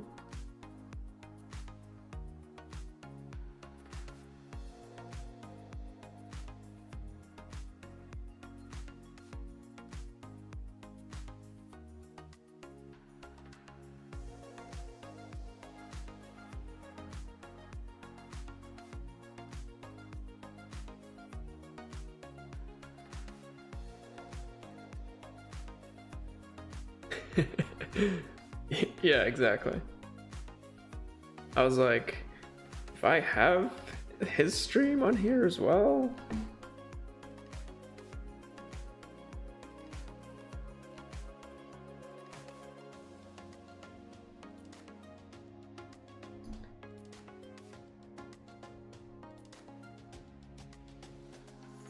Okay. Yeah, I mean, honestly, the reason I don't play on Coin is that I don't like, I just, when I deal with crypto for like ignition and stuff, like I can easily deposit with like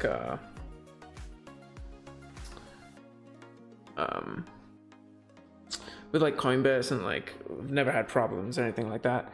A ton of people say like you're supposed to get like a dedicated wallet and all that kind of fun stuff, and that they've had issues when they don't do that on Coin. And I just like have never got around to it because I've like never needed to, but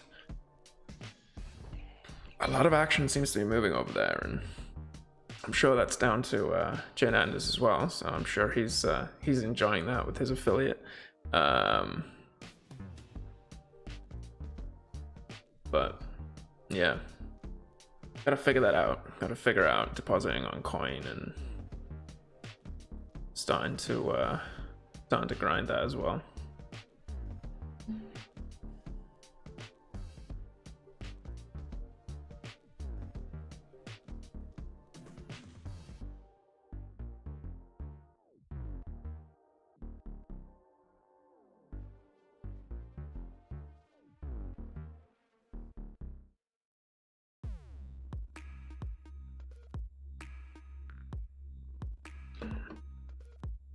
Yeah, so probably will be pretty quiet outside of reasonable pots here.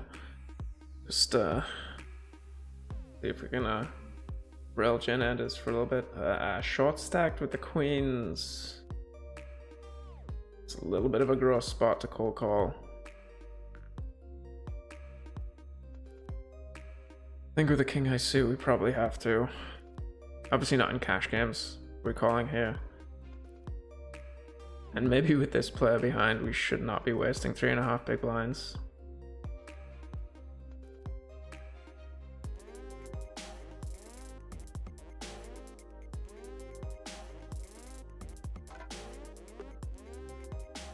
And the donk.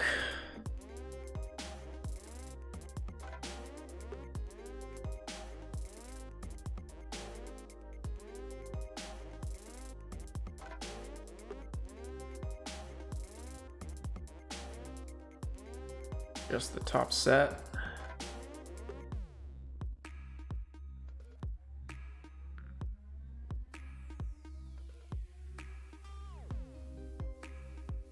And the ultimate brick.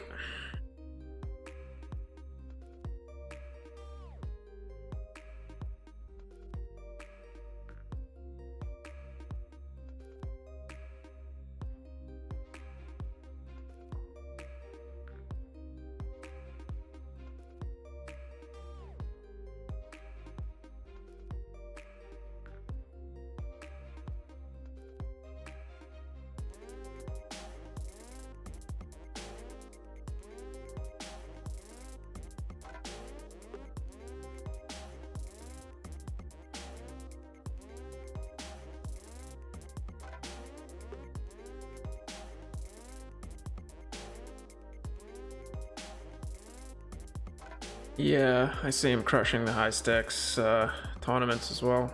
He has claims that he's not that proficient in tournaments and he's a cash game player, but always does pretty well. So, you know, I'm sure he'll continue to do so in the upcoming events as well. But looks like he had another cash today. I keep flicking. I don't know if he like busted out when I was like flicking back. But he seems to just be railing the 400-800 table. Yes, that was my puppy Kai, who is eagerly awaiting the final table. Because when we make one, he's playing it.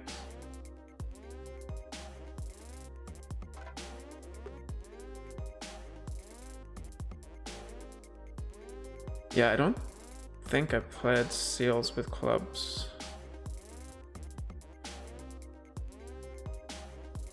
But always nice when it's a low rake. I don't think the rake is too crazy on coin. I haven't explored it too much. They have some weird thing where you have to hold currency in their coin to get the rake back or something. I don't know. You guys probably know better than me. I have not explored it too much.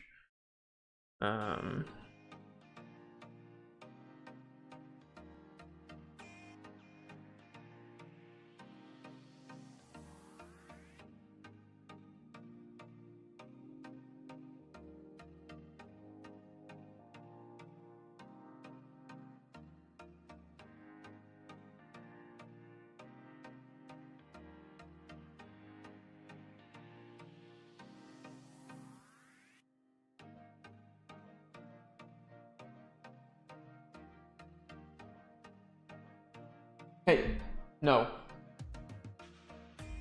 Down. Down. Down.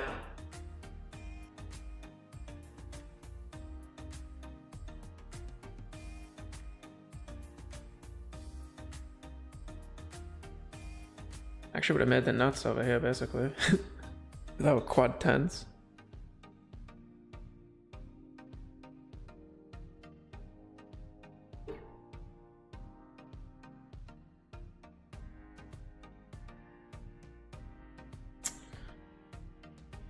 At 100 bigs, I would 3-bet this.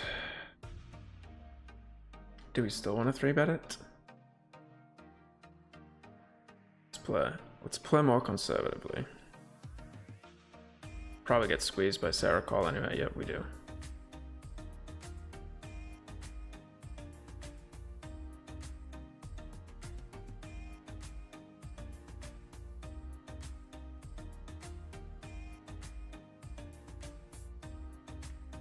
So close. Thought we smashed the boat.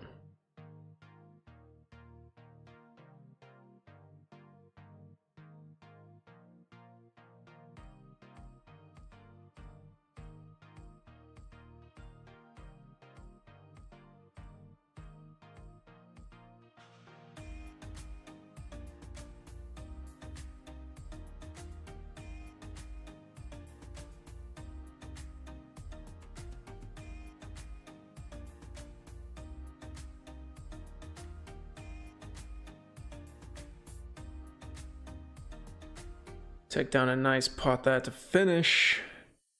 A little cheeky check res.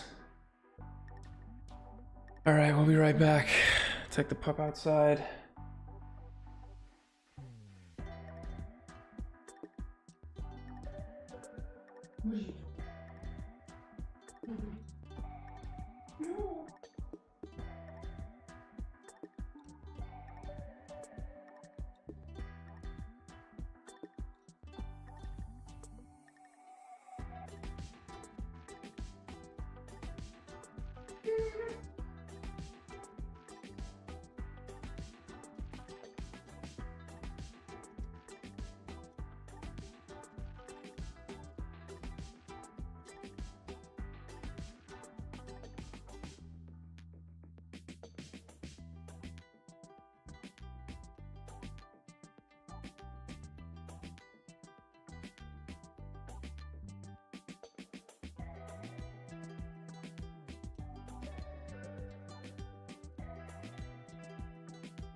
Gonna be double barreling a lot here when we get called, given that quite heavily block a small blind raising range of having a 10. And it's gonna be hard if he wants to risk his whole stack calling down with like kings or something like that.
Yeah, and I appreciate that, Rob, and a lot of people have told me that.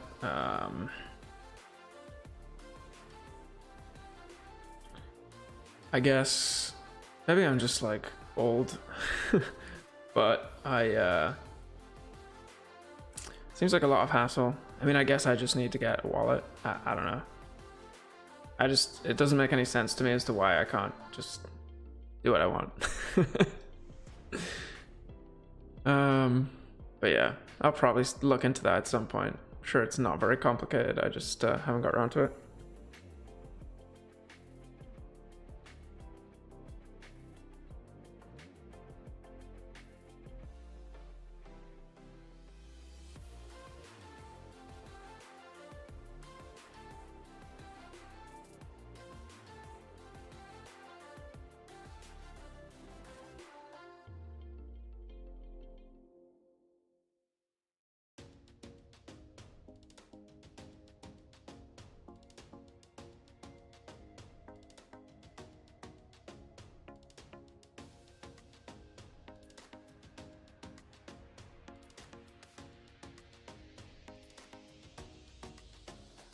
And we get quite a respectful call, actually, from Viva Las Vegas, thinking that I can have bluffs in that spot.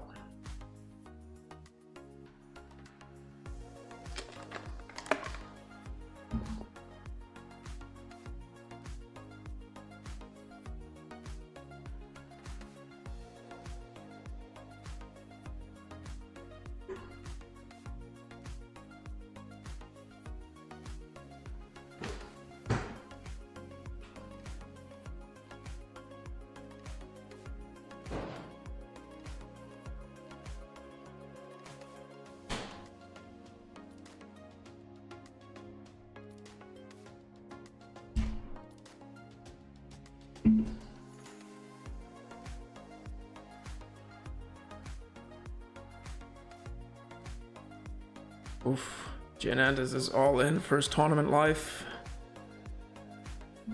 Top two against a wrap and a flush draw, and he loses. He won 12.6k. Not bad. I mean, we would take it.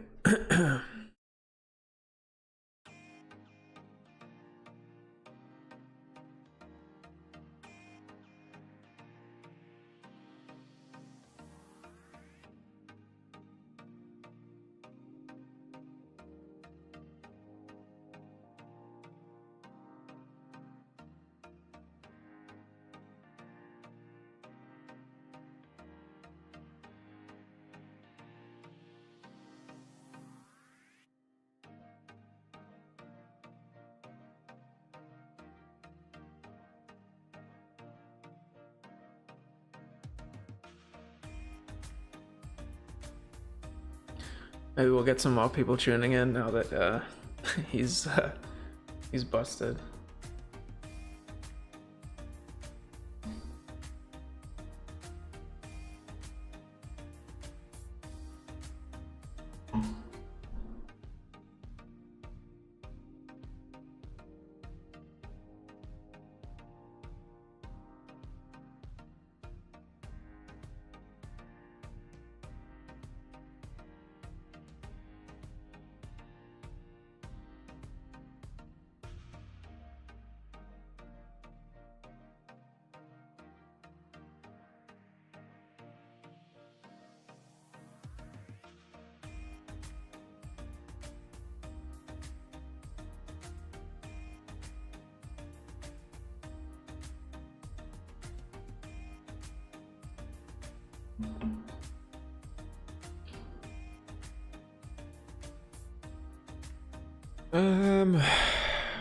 Debate all three options here: checking, leading, and check raising if we do face a bet.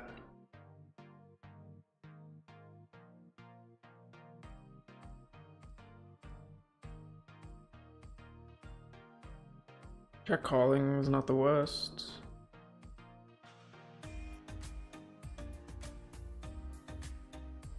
And against small size,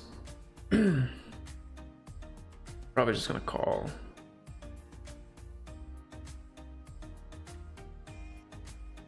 An additional out. But we don't have any hearts.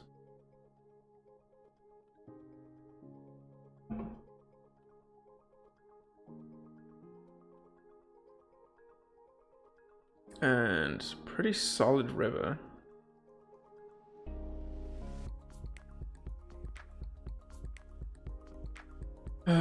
I think check calling. I don't know.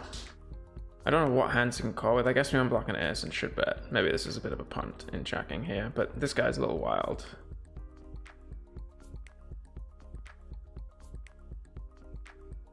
Yeah. We probably would have blasted off if we'd connected without straight, so a little unfortunate.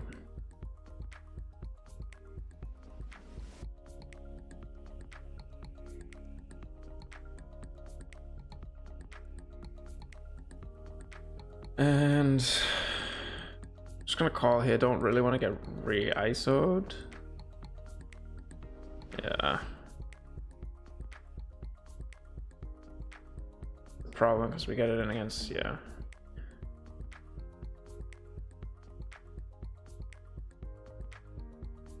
Would have been cruised. Good flop though. Oh man. Is what it is.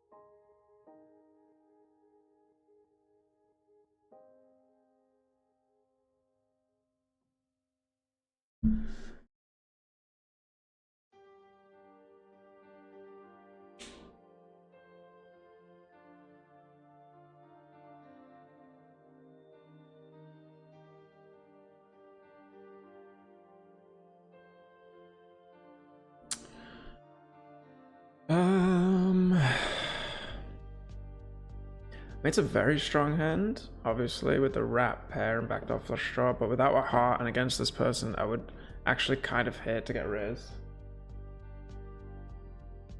And we make the low end with 2 pair now.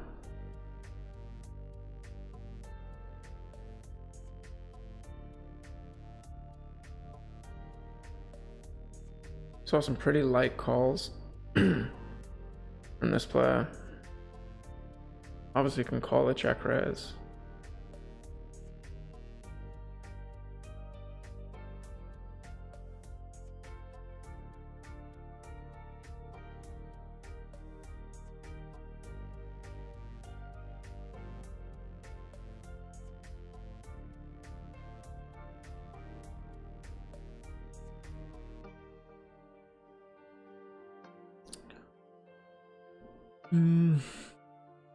A limp pot, this ace has like a good amount of value, so you're just gonna check. Pretty much have the nuts on the turn.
It's not ideal having such a kind of wild player on the left of you here.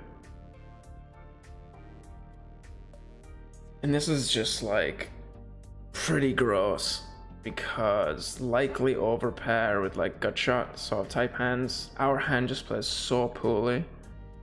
With the backdoor nut flush draw, I think I'm just gonna rip.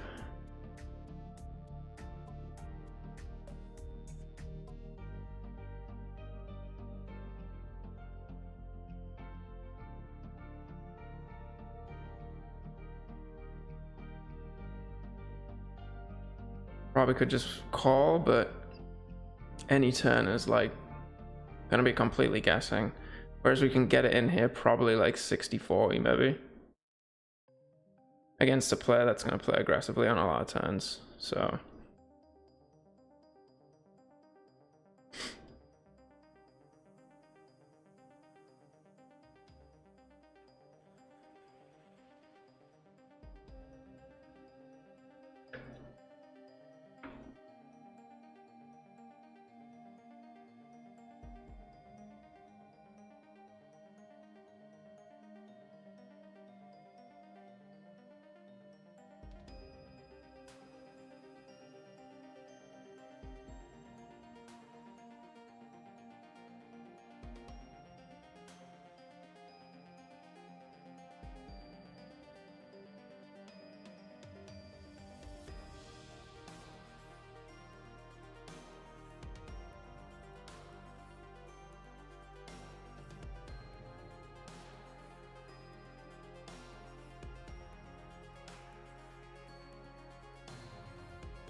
Um, Given my image against these players, I don't think stabbing here makes too much sense.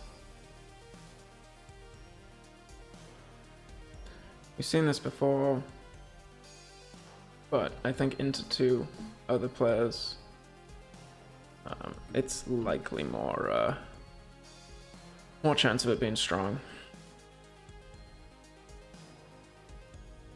And there's more bluffs that I can have there in terms of like wraps.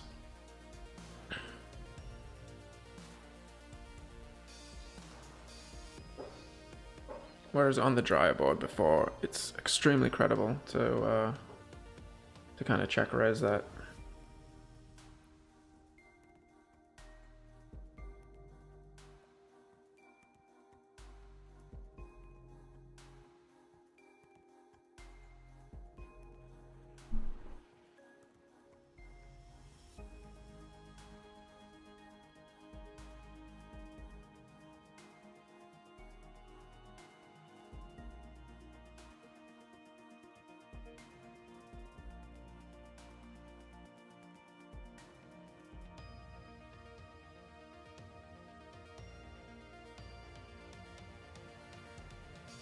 And just the back off flush draw to a large bet, just gonna fold with the low gut shot.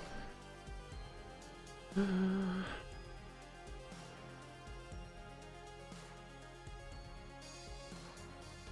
just have to play so tight, especially with this player behind that's gonna just jam like bare flush draws here. Like I would often just call like top set there a good portion of the time.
I honestly don't. Well, I'll type it.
Queen Jack 10x.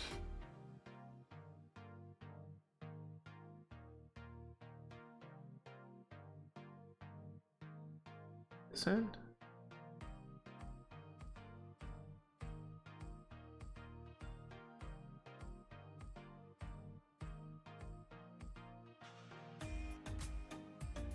You talking about this one? Queen Jack 10x. Rainbow?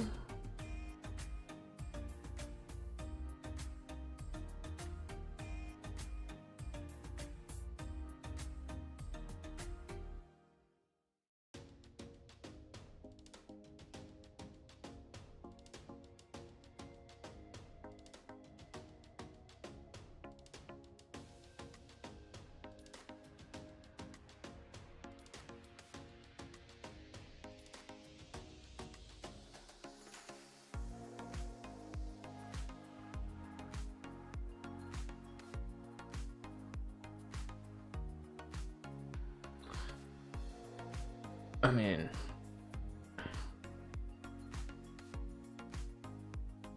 I don't know if that's a call in a cash game. Pretty sure it's not.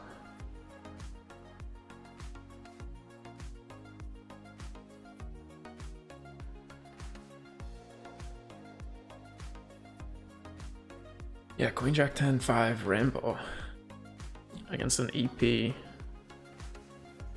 open res. Yeah, I'm not calling that in a cash game.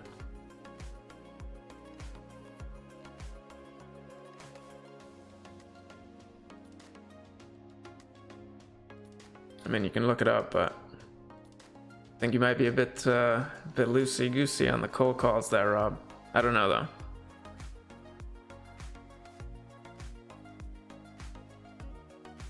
I can tell you it definitely isn't that reasonable stake reg cash games.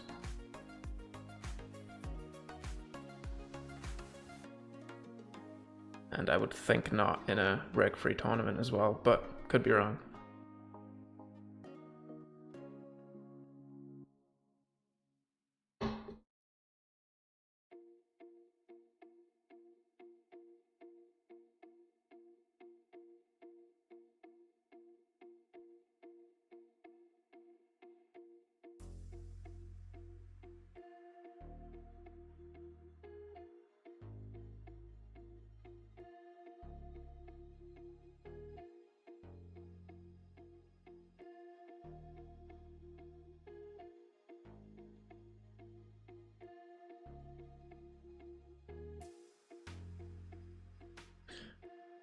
I don't want to mess too much just in terms of game and flow with the Sarah Call one here, because I mean, this sizing,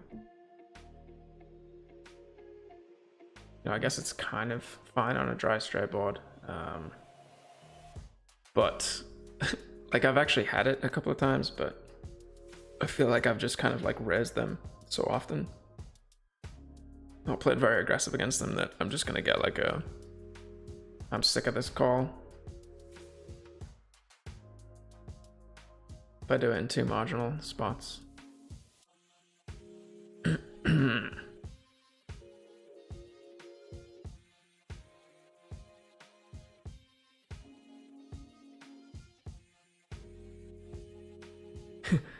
LPD, I'm glad you're back. I haven't doubled up in a while.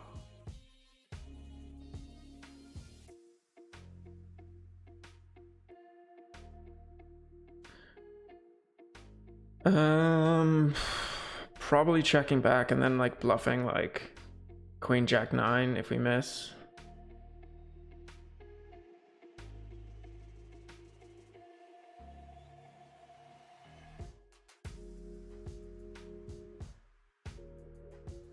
I just think he calls pretty often with aces.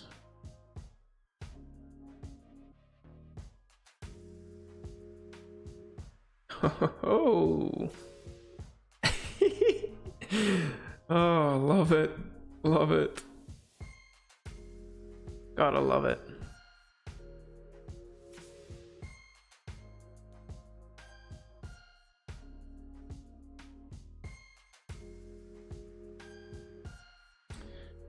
With two shorties behind, I don't love this, but oh man, this guy's aggro. If we get a call from someone behind, I think we call. If not, probably just fold.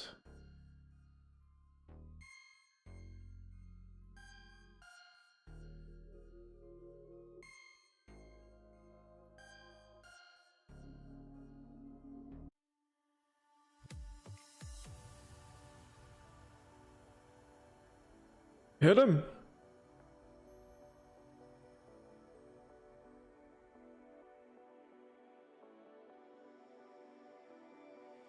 Like, I like just kind of like bet calling it off here against Mambi, the backdoor flush draw, and then if there's a soft call or whatever from Vampot, I think we can easily fold.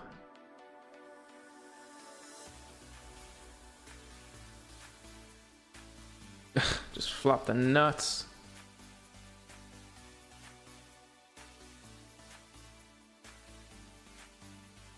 Flop the nuts.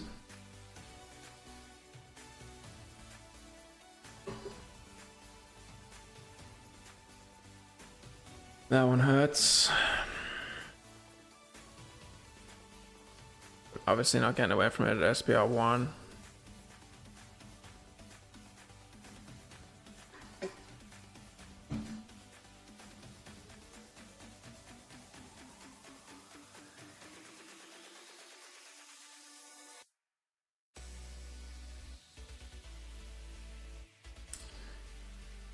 Ay.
Pretty easy check fold.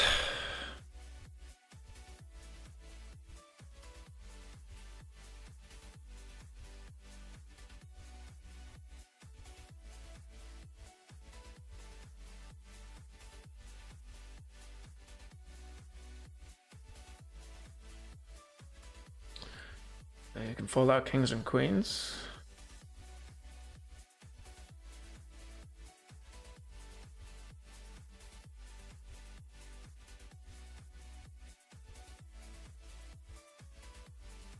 Not that hand though.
Guess we're still doing pretty solid. Still doing solid.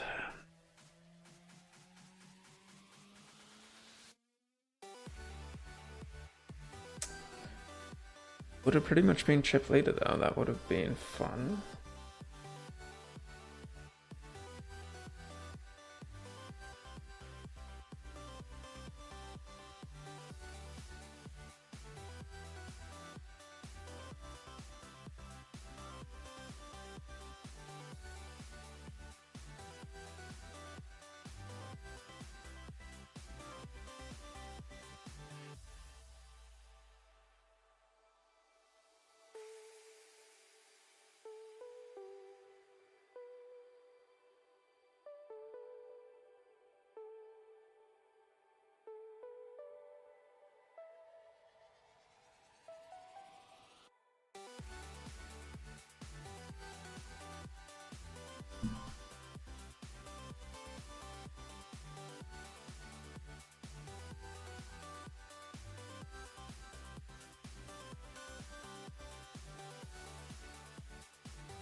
Pretty good hand to 4-bet if we do see the 3-bet here. The high 3-bet frequency.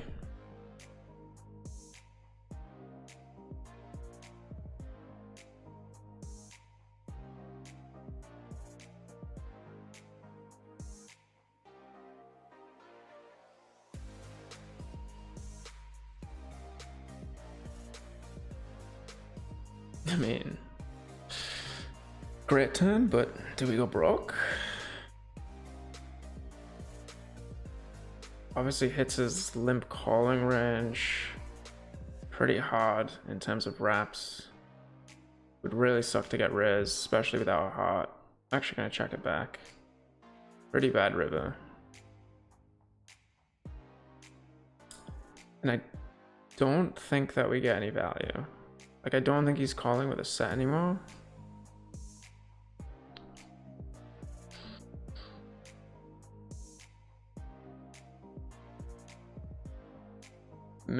Maybe with that specific combo.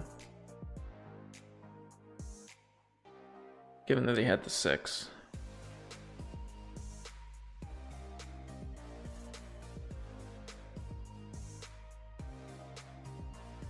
Could have maybe priced a small bet there to get a set to call. And I don't think he's turning a set into a bluff, so maybe the value bet is a miss there.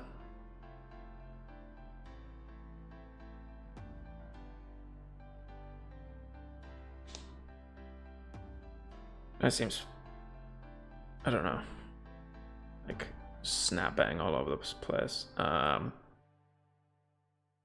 don't think that we get to fold, but I already don't like this spot against this player. I feel like he's just gonna barrel a ton of turns and they're not clean for us like this one.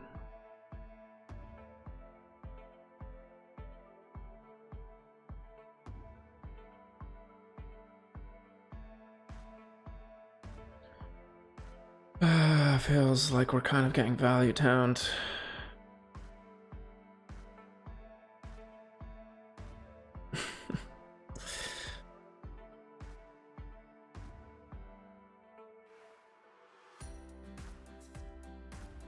Like, we just can't really wrap many boards here.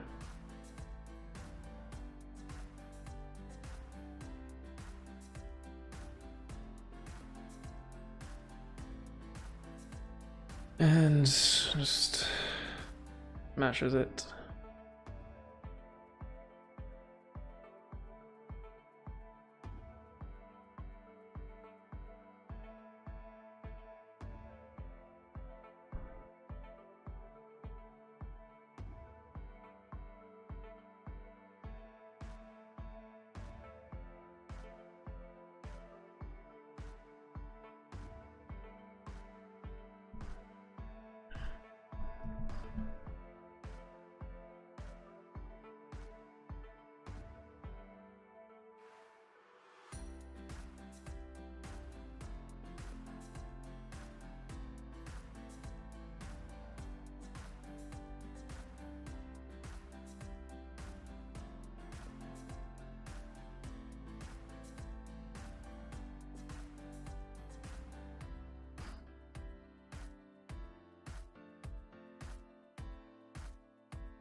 I guess check call.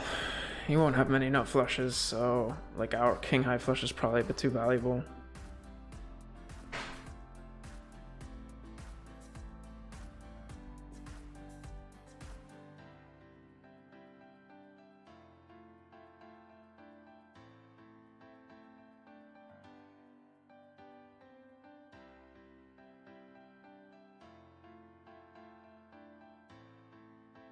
The snap pot, and we will be folding. Rivering the nuts. So, likely to just have the straight there. Obviously when we have two hearts and he has the ace of hearts rivers.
Probably a little weak this short.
Oh yeah, for sure, LPD.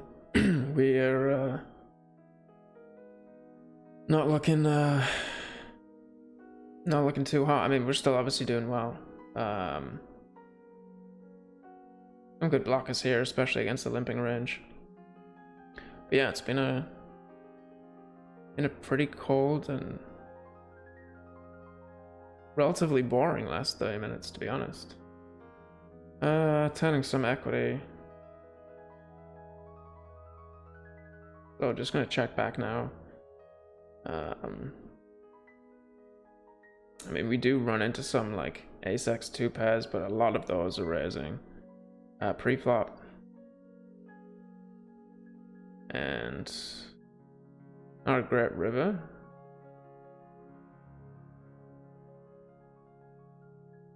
And he will connect with a ton of straights.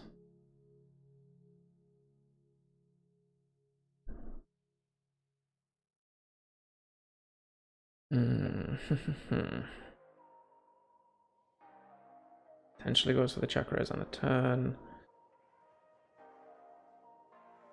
Yeah, I don't think that we block it well enough.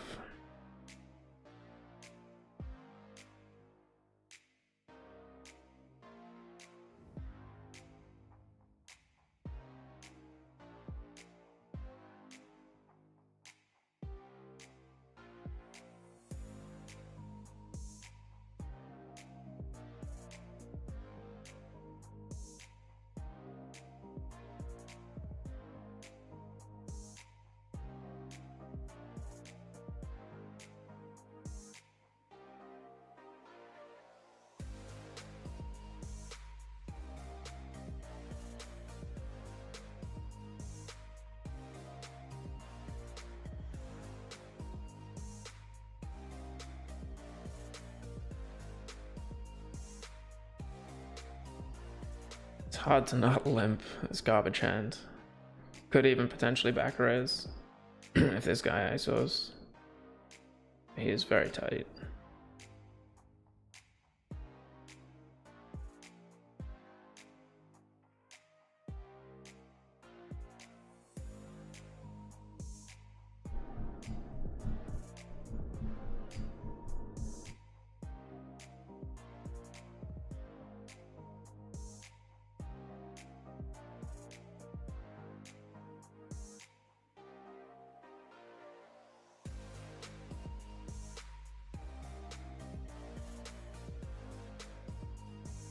Just didn't really make too much sense there. I mean, the only hands really that these types of recreational players usually min bet are like the nuts, like where they don't need protection, and obviously blocking a 5. I don't want to see people min betting with King X there when there's a flush draw on board.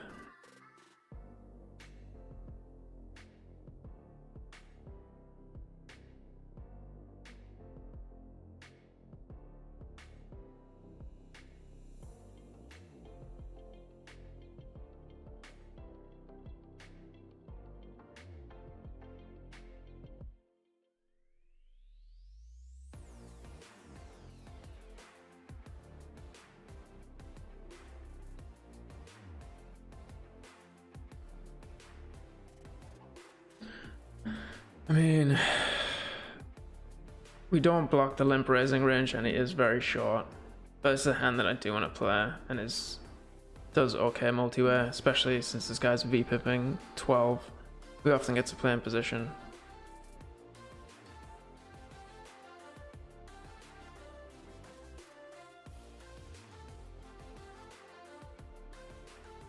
And pretty decent flop.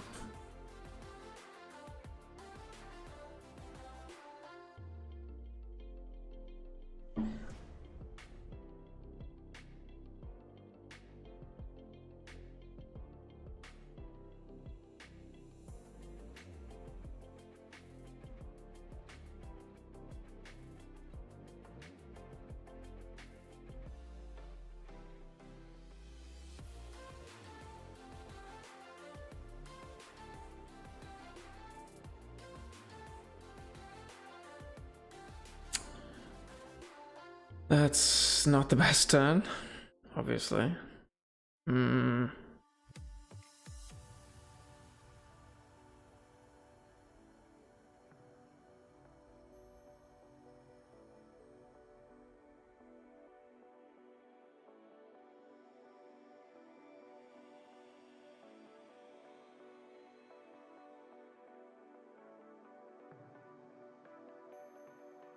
Obviously easy bet fold on the turn, and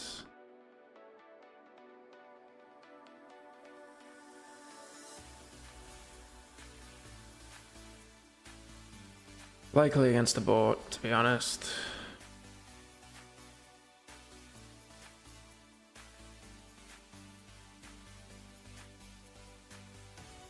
Just making sure that my cards have not changed. They have not.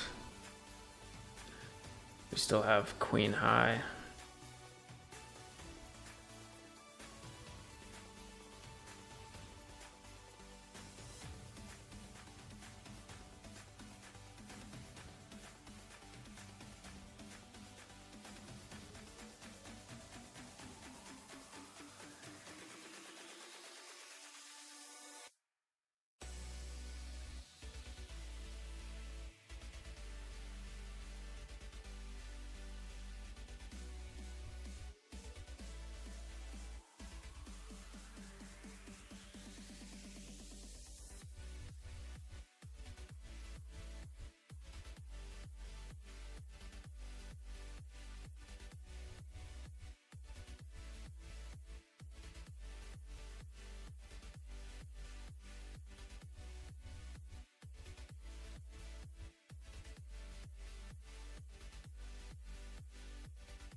And just nowhere near enough, no equity, no, apart from the Jack of Hearts, which we can use on some turns, I guess. Like, it's a pretty good flush blocker.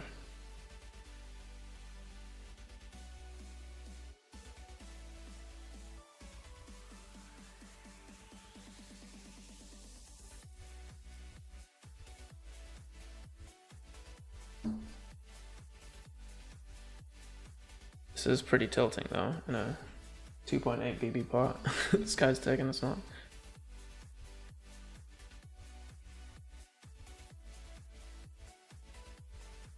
Alright, not the best hour. Not the best hour. But we're still in it. We're still in it. We will be back.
I mean, not a flop we can check call. Obviously a good shot at flop, but with no spades. It's pretty hard to just lead this into two people with much success.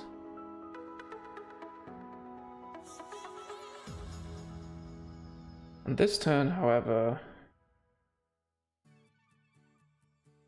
I don't mind betting small here. I don't know that we fold out an ace yet, but we can definitely make one fold on the river.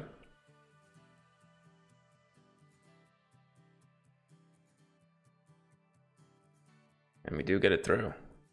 All right, there we go, LPD. Better start to the hour. Take a pot down.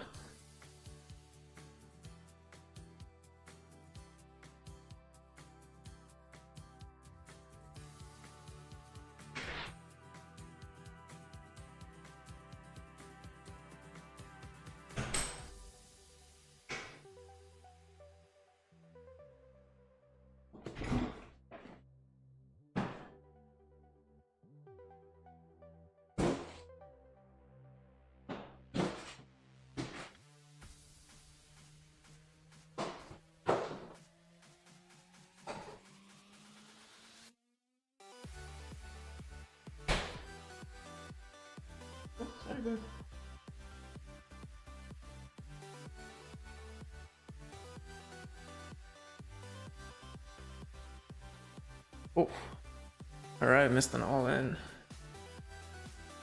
Cray cray.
Do we want to check call or lead? It's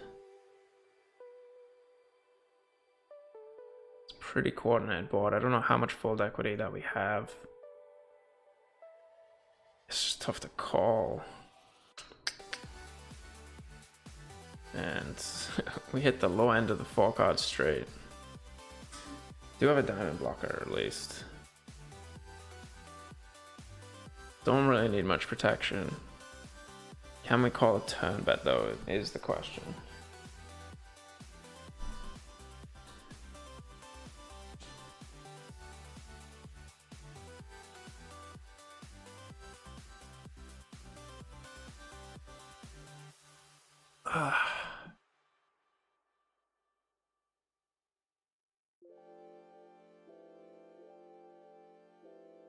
I guess this is just never a bluff.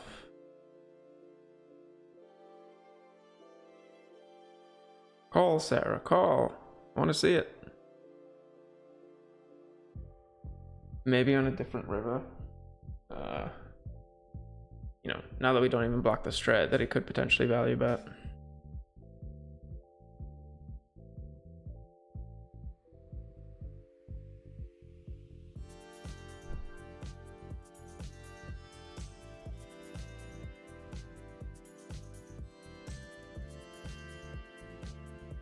Still hanging in around average. Not bad, not bad. rebuys at 30 bigs.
Tough hand to call on the tough hand to check call on the turn. With the ace of clubs, actually gonna lead. Obviously bet fold and decide on rivers. You obviously can have like king queen or some very strong draws, but yeah, I think check calling here is not great.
Ace 10-5-4 might be a little too weak to 3-bet. We will obviously open and call a 3-bet.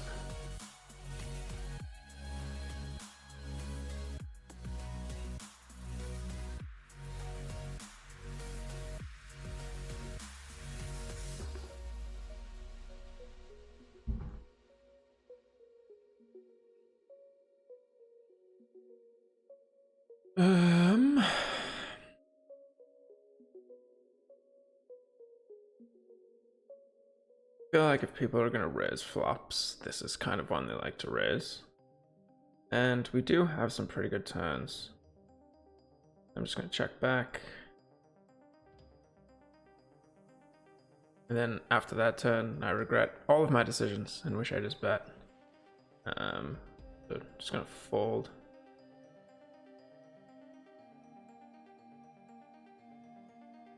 Anyway.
Easy check back on the flop. No draws. And some good playability outside of hearts. When we turn a 10. That'd be kind of cool. 5, not so much. But we will bet it. We got a spade blocker. We do have the overpair advantage. It's not going to bet a queen here.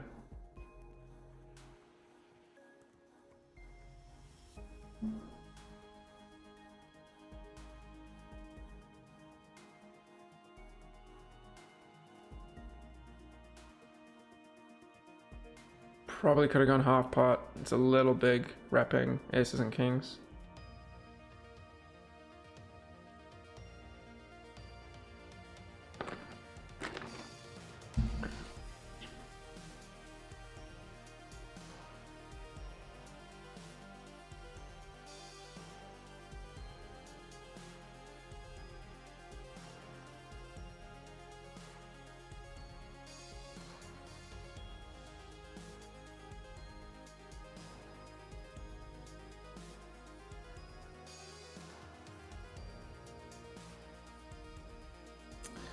Yeah, I think we should raise this, to be honest.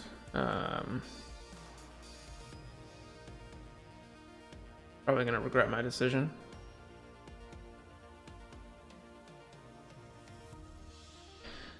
Because we do need some protection against random overcards, and we get pretty bad run out. So we only beat complete air, which you can have.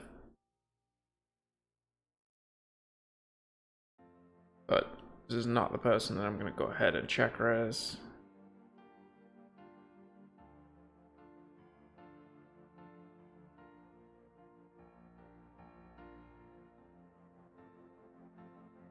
I don't think. No. Just let it go.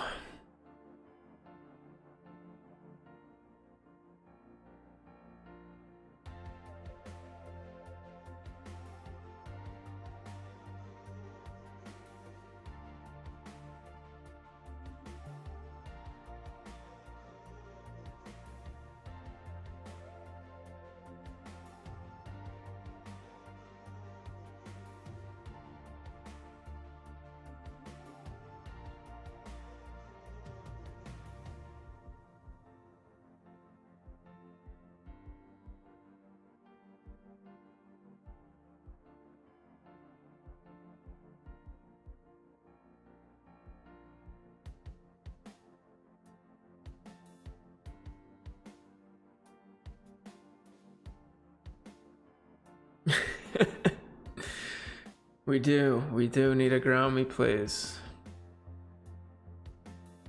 I mean, we have some players. This table isn't the worst. Seems to be playing relatively tight.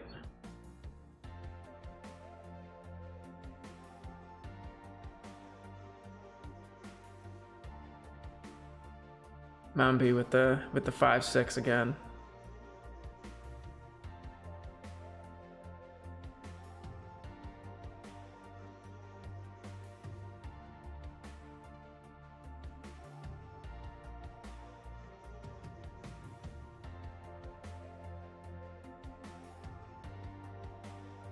Peltonimi would like, I don't know, 9, 10 and diamonds or something. I didn't see the flop action, so actually don't know, but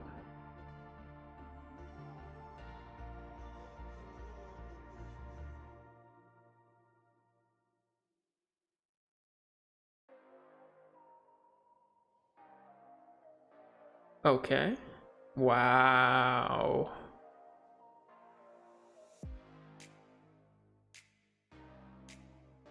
Just shipping the wrap and the pair.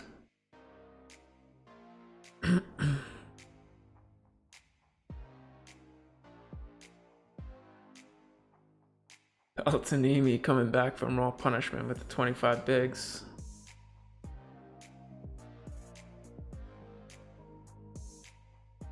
Chip leader to our left. The super knit chip leader. That has to be the lowest VPIP in the tournament, surely. 14%.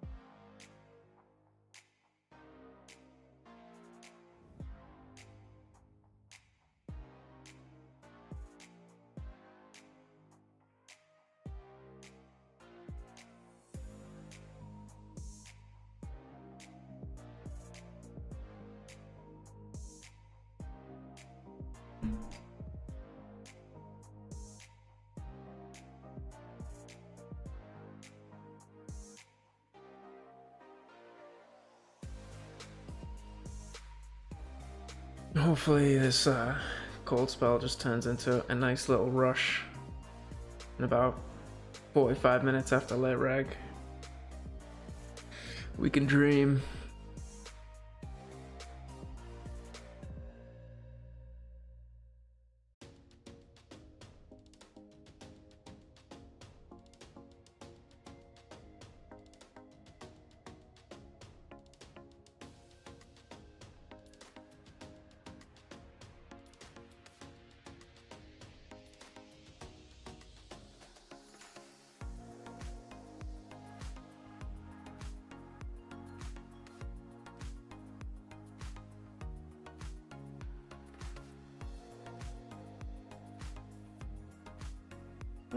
Oh, thanks.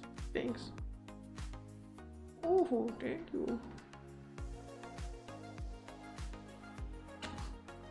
Come on. You want to entertain me while we have no cards, huh? Yeah?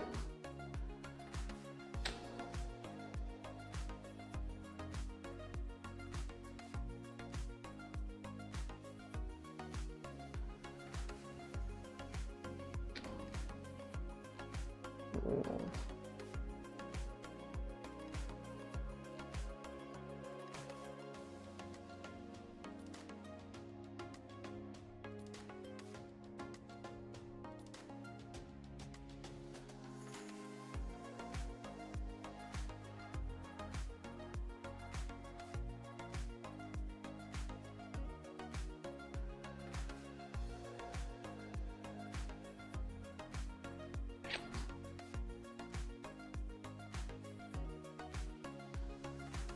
Ready? What do you think? Jack, deuce, deuce, deuce. What do we do? What do we do, guy?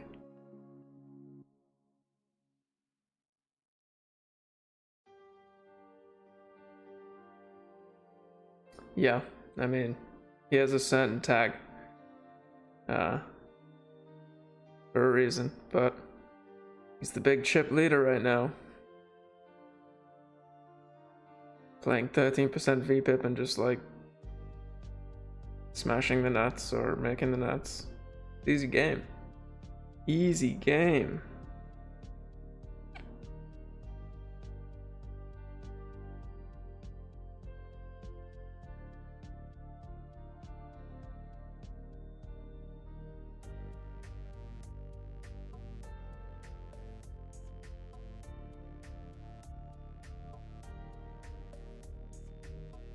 I'm blocking 2 straights here.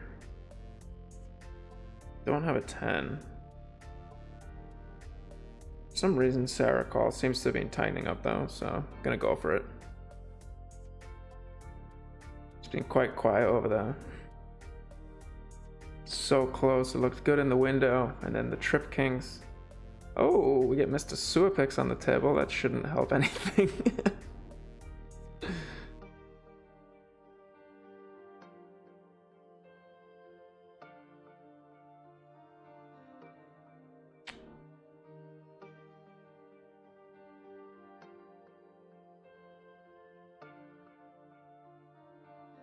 One of the better flops for King, King, King.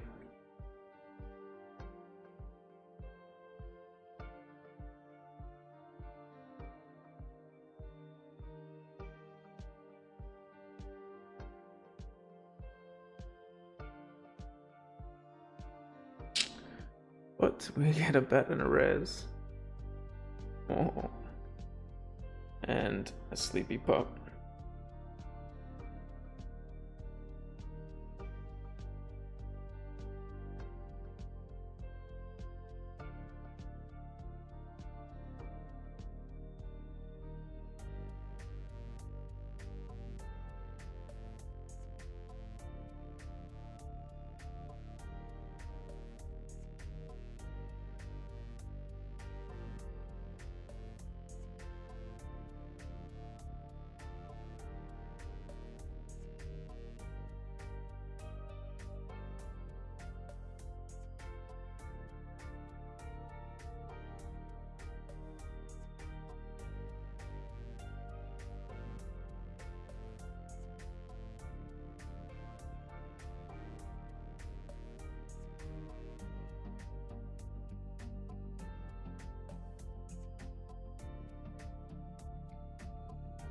Oh, buddy.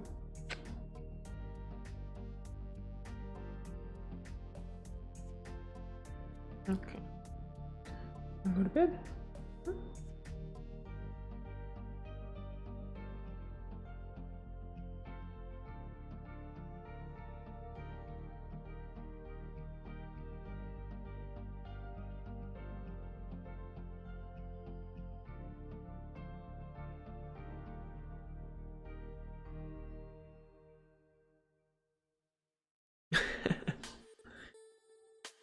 The pup did want the 3-bet,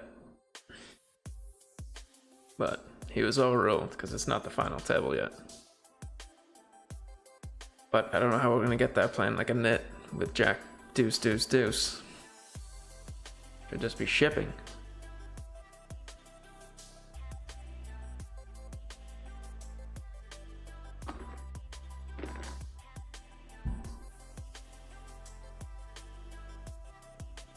What did this Chris Frank guy raise with?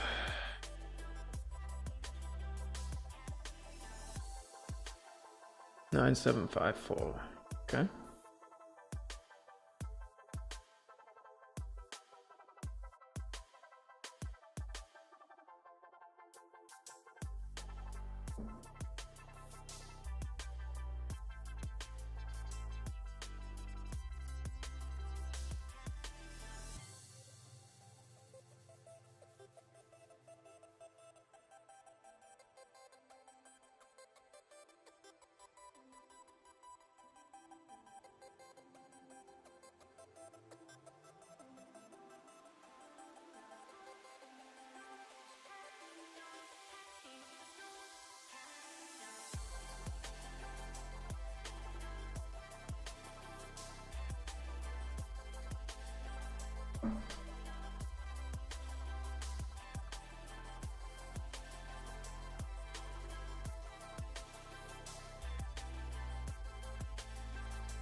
What is up, KRZ? Hasn't been going fantastic. Been running a little cold in a couple spots.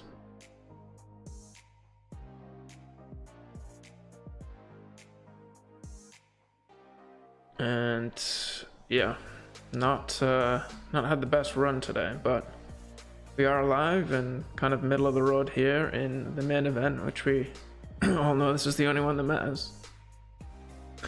So yeah, we'll see.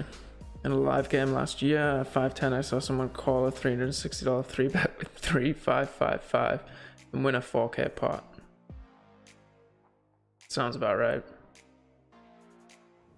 the 2 people that got stacked. Wow. That is pretty wild. Well, we got a hand finally. I hope it doesn't fall around to us because we've got 12% VPIP Mambi in the big blind. Alright, we do see a res. Can we get a jam from Peltonimi? We need something to happen.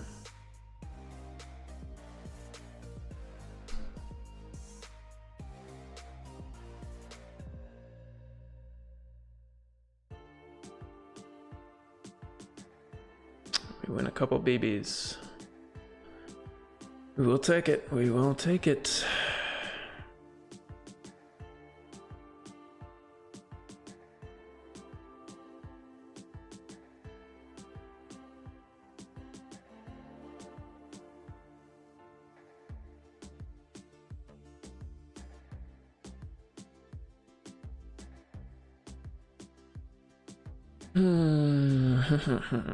If we bet, we can't fold against Sarah Call.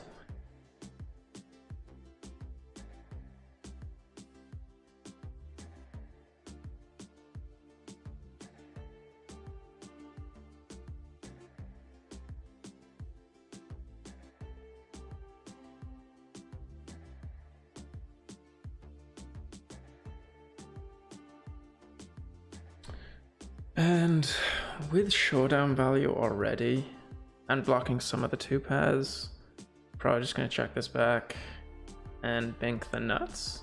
Nope.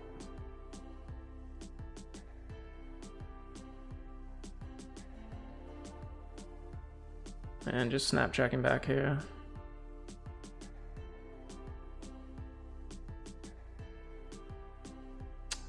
Cool, cool, cool, cool, cool.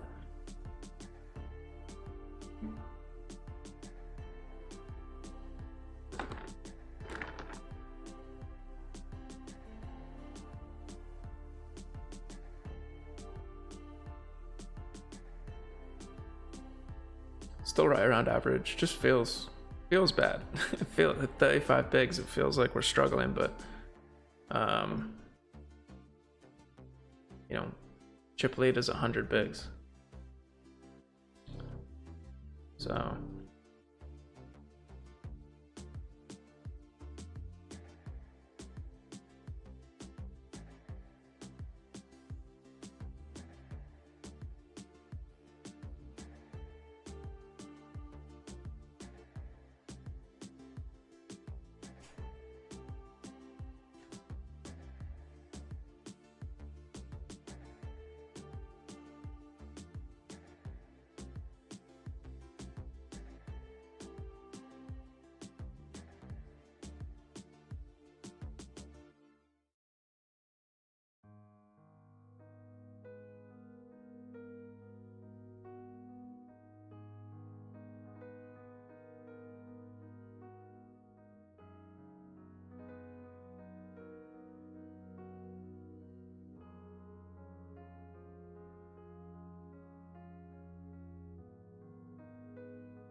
okay. See if we can start making some moves on a different table, I guess.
Interesting.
Think we fold this trip suited.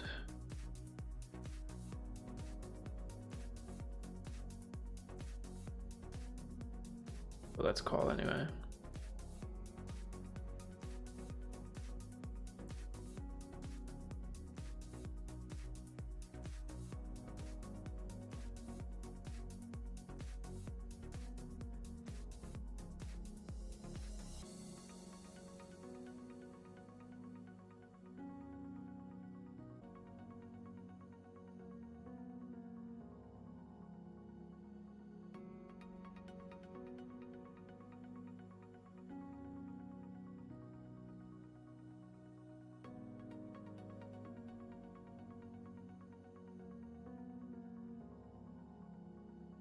All right, we get some chips out of nothing.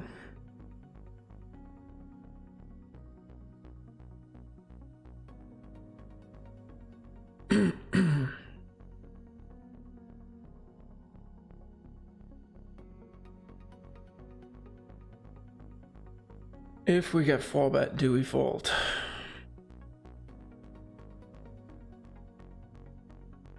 Solver says no. But how many people fall bet anything but aces?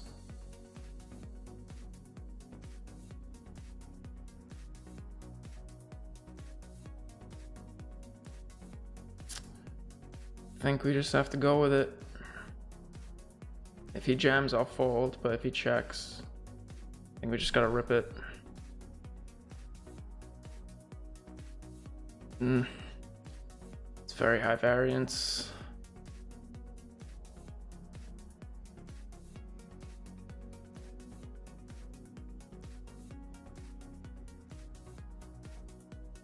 Snapped off, not good.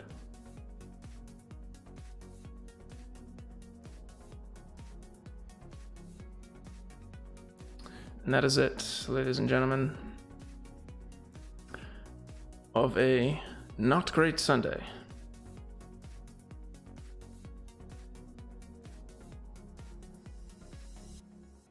All right, well, I am gonna go get some food. appreciate you guys as always tuning in and keeping me entertained while we are a bit card dead there. So thank you guys, and yeah, we'll be back with some more cash games and tournaments next week, so we hope to see you then. But yeah, other than that, good luck at the tables out there.